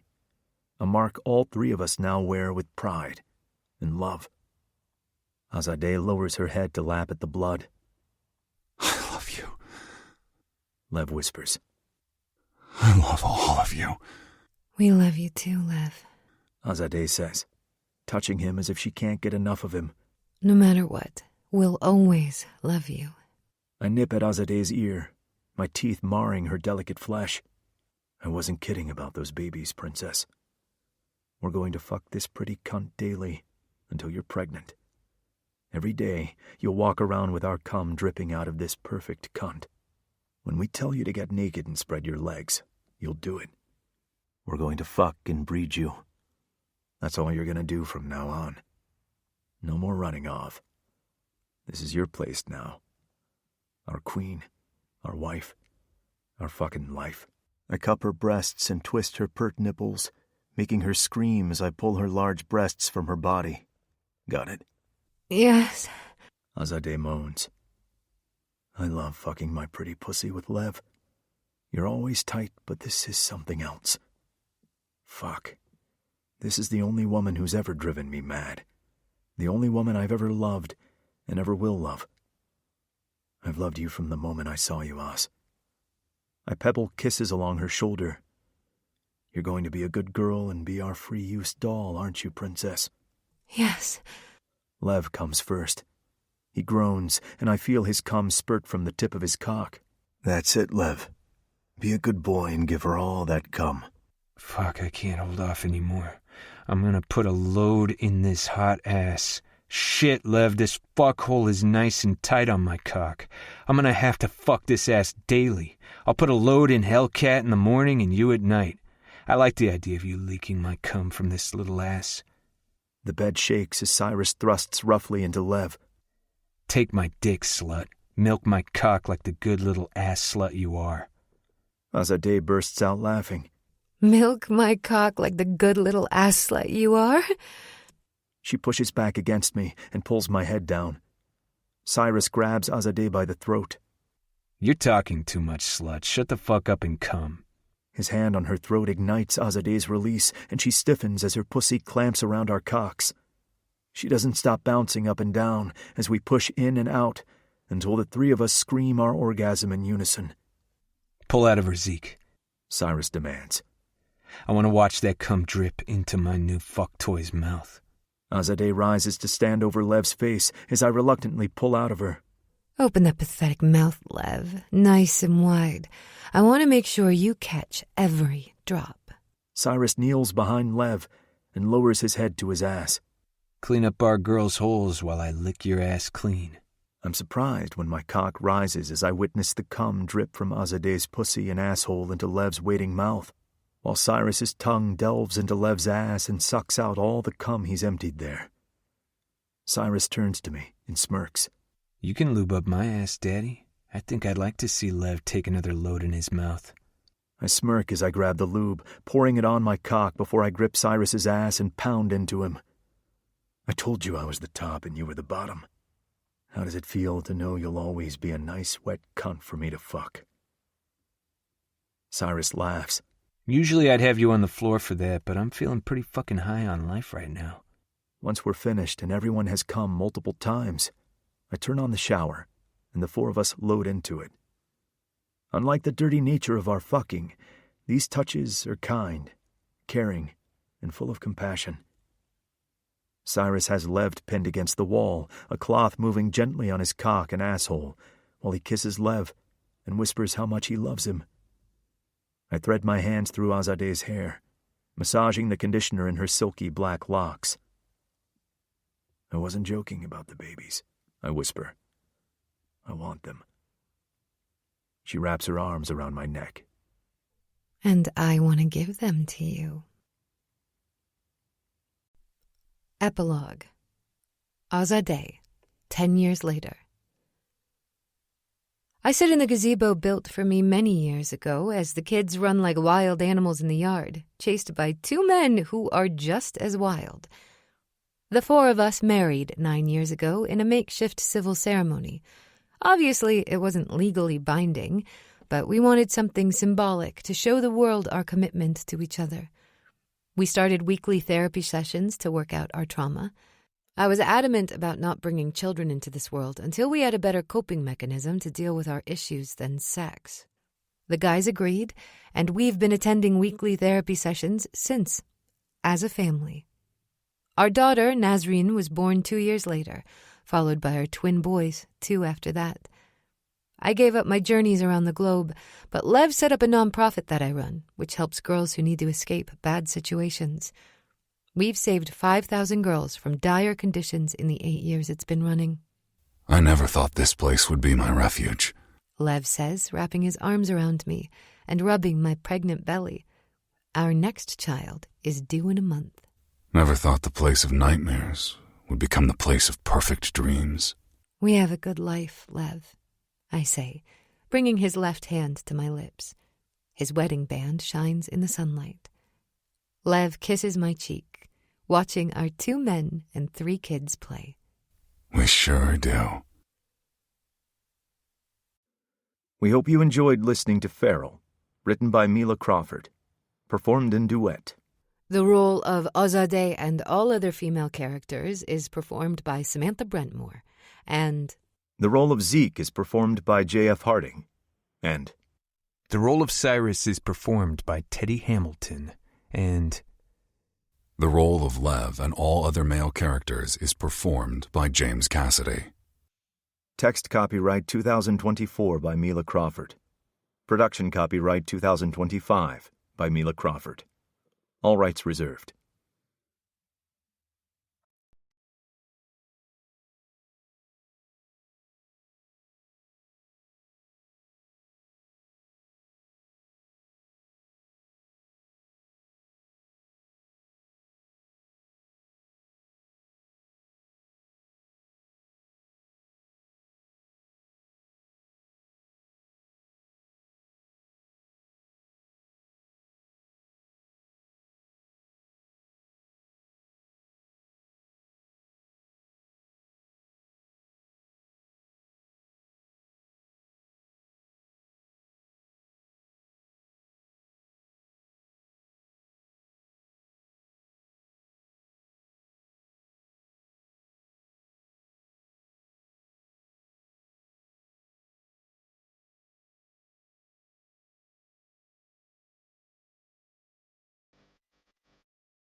Zeke, age 29. Present day. The Manor. I've always loved watching Azadeh when she's in control. The way she moves is poetic, wielding a sexual power that's frightening and artistic. But seeing her behind Lev with her pistol aimed at his ass is the fucking sexiest thing I've ever seen her do. Azadeh's hand is on Lev's lower back, his dick dangling as she pulls apart his cheeks. Cyrus smirks like a Cheshire cat, the saffron rock candy in his mouth as he pours lube on the barrel of the gun. Will this ruin the gun? That hunk of metal is expensive as fuck. It's like over $4 million for the pair or some shit. He turns to Lev. That's what you bid, right, fuckboy? Yes. Lev says. Cyrus grips Lev's face and spits on him. You address me as sir, slut. The next time you disrespect me, I'm gonna have to fuck that tight little ass with my fist to make sure you understand. Got it, fuckboy? Lev's dick jerks, and he visibly shivers at Cyrus's words. Lev blooms under degradation. There's no denying it with the way his body reacts. It took a long time to get here with Lev, and I'm so proud of his growth, how he's allowed people in, and his strength and control. He's been prepped, I say, as Azadeh grabs the lube. Be a good boy, Lev, and take the butt plug out of your ass. Lev reaches behind him and spreads his ass cheeks, displaying the black silicone butt plug.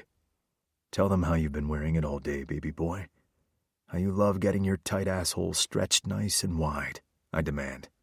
Zeke made me walk around all morning with the plug, Lev says. He fucked me and then plugged up his cum. He's been filling me with cum for the last week. Jesus. Cyrus says as he eyes Lev's anus. That's sick and twisted. Cy looks at me, his lip curling. You are a sick, twisted fuck. Azadeh grips the end of the plug and dislodges the silicone from Lev's asshole before handing it to Cyrus. She slowly points the barrel of the gun at Lev's ass. You want this in your ass, Lev? Yes. Lev pants. Azadeh glides the gun between Lev's crack. Remember when I told you one day you'd beg me to fuck you with a gun? Lev nods. Yes. Oz smiles. Start begging, pup. Please. Please fuck me with the gun. Lev whimpers. Azadeh slowly inserts the tip of the metal into Lev's ass. I think you can do better than that, Lev. You said you wanted to tear me apart, fuck me like an animal. I don't see any of that now. Where did that bravado disappear? Did you mean what you said, Lev? Did you want to watch me bleed? Did you want to mark me? Was that a fabrication? An illusion to hide what you wanted the whole time? For me to fuck you? To make you bleed? To break you until you finally cry those tears you've locked in a cage your whole life? Azadeh's words cut with empathetic brutality. They're honest and direct. Two things Lev needs. It makes sense that Lev is drawn to her because she sees him. She understands things about Lev that Cyrus and I never could. Azadeh pushes the gun in further, the metal now in Lev's ass to the hilt. Answer me, Lev. Yes, I want to be used. I want to be used by you. By all of you. Lev screams. His words are drenched with emotion. Each word contains fragments of his struggle. I want to bleed for you. All of you. I'll be a floor for you to walk on. Take away my need for control. I'm tired of never experiencing the touch of love, and I'm confused about why that touch needs to be rooted in pain, humiliation, and servitude. Azadeh moves the gun in and out of him, increasing her speed. My cock aches as I witness her power. How she owns it and doesn't care what anyone thinks. My hand moves to where her name is carved on my chest. Jagged lines which mean the world to me. Sacred letters symbolizing my bond with her. As if reading my mind, Azadeh turns and locks her deep brown gaze on mine. Those eyes are so enchanting. I could drown in their depths. She smiles. Pass me my knife. I retrieve her sheath from her dresser and remove the sharp blade before handing it to her. Azadeh steps away from Lev, but leaves the gun in his ass. Roll over, Lev. Lev cautiously moves until his back is on the mattress. His cock stands straight up, pointing to the ceiling. You mean it? You're in this? Azadeh asks, standing above him. Yes! Lev whispers. Tie him up. Cyrus says, pulling the rope from his kit and tossing it to me. I don't know when he sneaked in his fire kit. Guess I was too fascinated with his Persian lollipop antics to notice. I grab the rope and pull Azadeh's pistol from Lev's ass, handing it to her. Move up the bed, Lev. Pride blooms in me when Lev doesn't hesitate at the command. We've come a long way from the boy who never wanted to be touched, to the man willing to relinquish control. You okay with this? I ask, holding up the rope. I think so. Lev whispers. Remember, if you're uncomfortable, say your safe word, and it all stops. Everything. Lev's steely eyes search mine. It'll be okay. Cyrus approaches Lev, his green eyes igniting as he lights the fire stick. A metal rod with a Kevlar white tip. Once Lev is secured, feet tied to the footboard and hands to the headboard, Cyrus dabs yellow liquid on Lev's body with a pen. Why is it yellow? I ask Cyrus. I wanted the three of you to know what I was writing. I used turmeric for food coloring. 3 words. Mine. Ours. Yours. Cyrus ignites each word with the torch and wipes it away. This is his way of fully embracing Lev. Once he's done, he extinguishes the torch and brushes his lips to Lev's in a sweet kiss. Welcome home, Livingston. We've been waiting for you. Cyrus turns to Azadeh. All yours, princess. That was beautiful, in a very Cyrus-like way. Azadeh says as she jumps on the bed. She squats and grabs Lev's cock, lining it up with her entrance. Lev moans as she sits on his dick. Fuck! He growls, tugging at his wrists. He gazes up at Azadeh and growls. I want to touch you. Azadeh and Cyrus have wanted to touch you for 10 years. Now you know what we all went through. I slide my dick alongside his, pushing slowly until I'm snug inside Azadeh. I'm so not being left out. Cyrus moves behind me and forces me to kneel on the bed behind Azadeh. He cuts the rope and places Lev's feet on my shoulders. Open up, fuckboy. Daddy has a treat for you. If you do a fantastic job and milk my cock nice and hard, it'll give you a creamy treat. The 3 of us fuck Lev as Azadeh pricks his skin with her knife. Blood trickles from his skin, and she carves the letters into his flesh. Azadeh. The name of the angel who saved us and gave us a family. A mark all 3 of us now wear with pride and love. Azadeh lowers her head to lap at the blood. I love you. Lev whispers. I love all of you. We love you too, Lev. Azadeh says, touching him as if she can't get enough of him. No matter what, we'll always love you. I nip at Azadeh's ear, my teeth marring her delicate flesh. I wasn't kidding about those babies, princess. We're going to fuck this pretty cunt daily until you're pregnant. Every day, you'll walk around with our cum dripping out of this perfect cunt. When we tell you to get naked and spread your legs, you'll do it. We're going to fuck and breed you. That's all you're going to do from now on. No more running off. This is your place now. Our queen, our wife, our fucking life. I cup her breasts and twist her pert nipples, making her scream as I pull her large breasts from her body.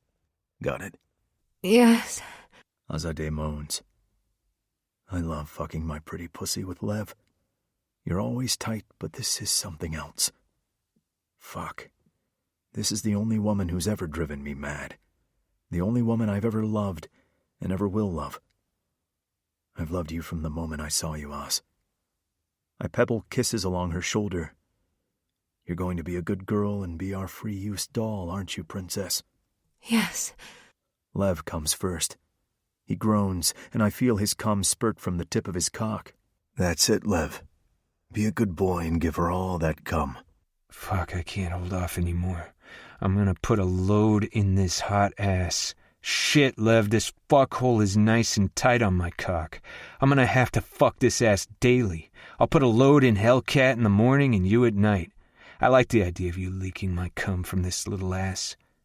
The bed shakes as Cyrus thrusts roughly into Lev. Take my dick, slut. Milk my cock like the good little ass slut you are. Azadeh bursts out laughing. Milk my cock like the good little ass slut you are? She pushes back against me and pulls my head down. Cyrus grabs Azadeh by the throat.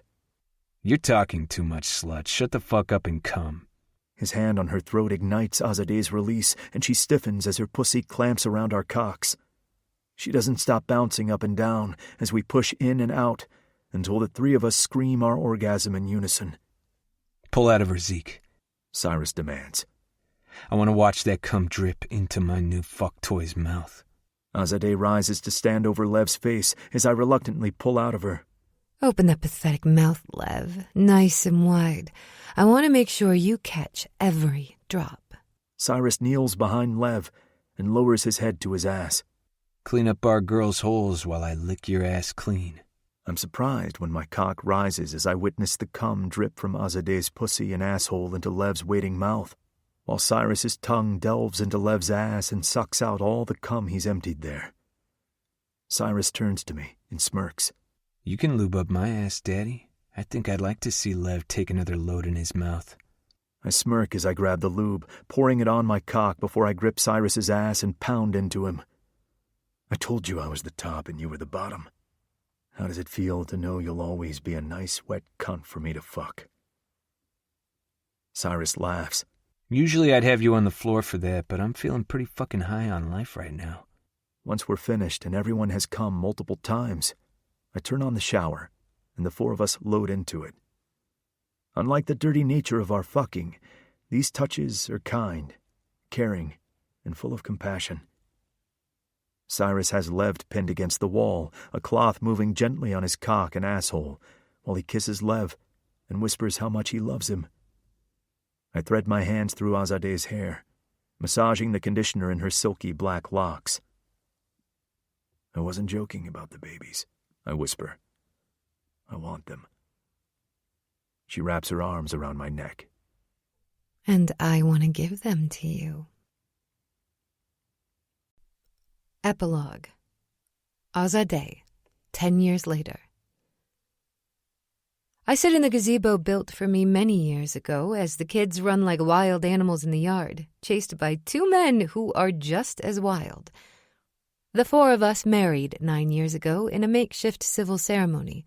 Obviously, it wasn't legally binding, but we wanted something symbolic to show the world our commitment to each other. We started weekly therapy sessions to work out our trauma. I was adamant about not bringing children into this world until we had a better coping mechanism to deal with our issues than sex. The guys agreed, and we've been attending weekly therapy sessions since, as a family. Our daughter, Nazreen, was born 2 years later, followed by our twin boys, 2 after that. I gave up my journeys around the globe, but Lev set up a nonprofit that I run, which helps girls who need to escape bad situations. We've saved 5,000 girls from dire conditions in the 8 years it's been running. I never thought this place would be my refuge, Lev says, wrapping his arms around me and rubbing my pregnant belly. Our next child is due in a month. Never thought the place of nightmares would become the place of perfect dreams. We have a good life, Lev, I say, bringing his left hand to my lips. His wedding band shines in the sunlight. Lev kisses my cheek, watching our 2 men and 3 kids play. We sure do. We hope you enjoyed listening to Feral, written by Mila Crawford, performed in duet. The role of Azadeh and all other female characters is performed by Samantha Brentmore, and the role of Zeke is performed by J.F. Harding, and the role of Cyrus is performed by Teddy Hamilton, and the role of Lev and all other male characters is performed by James Cassidy. Text copyright 2024 by Mila Crawford. Production copyright 2025 by Mila Crawford. All rights reserved.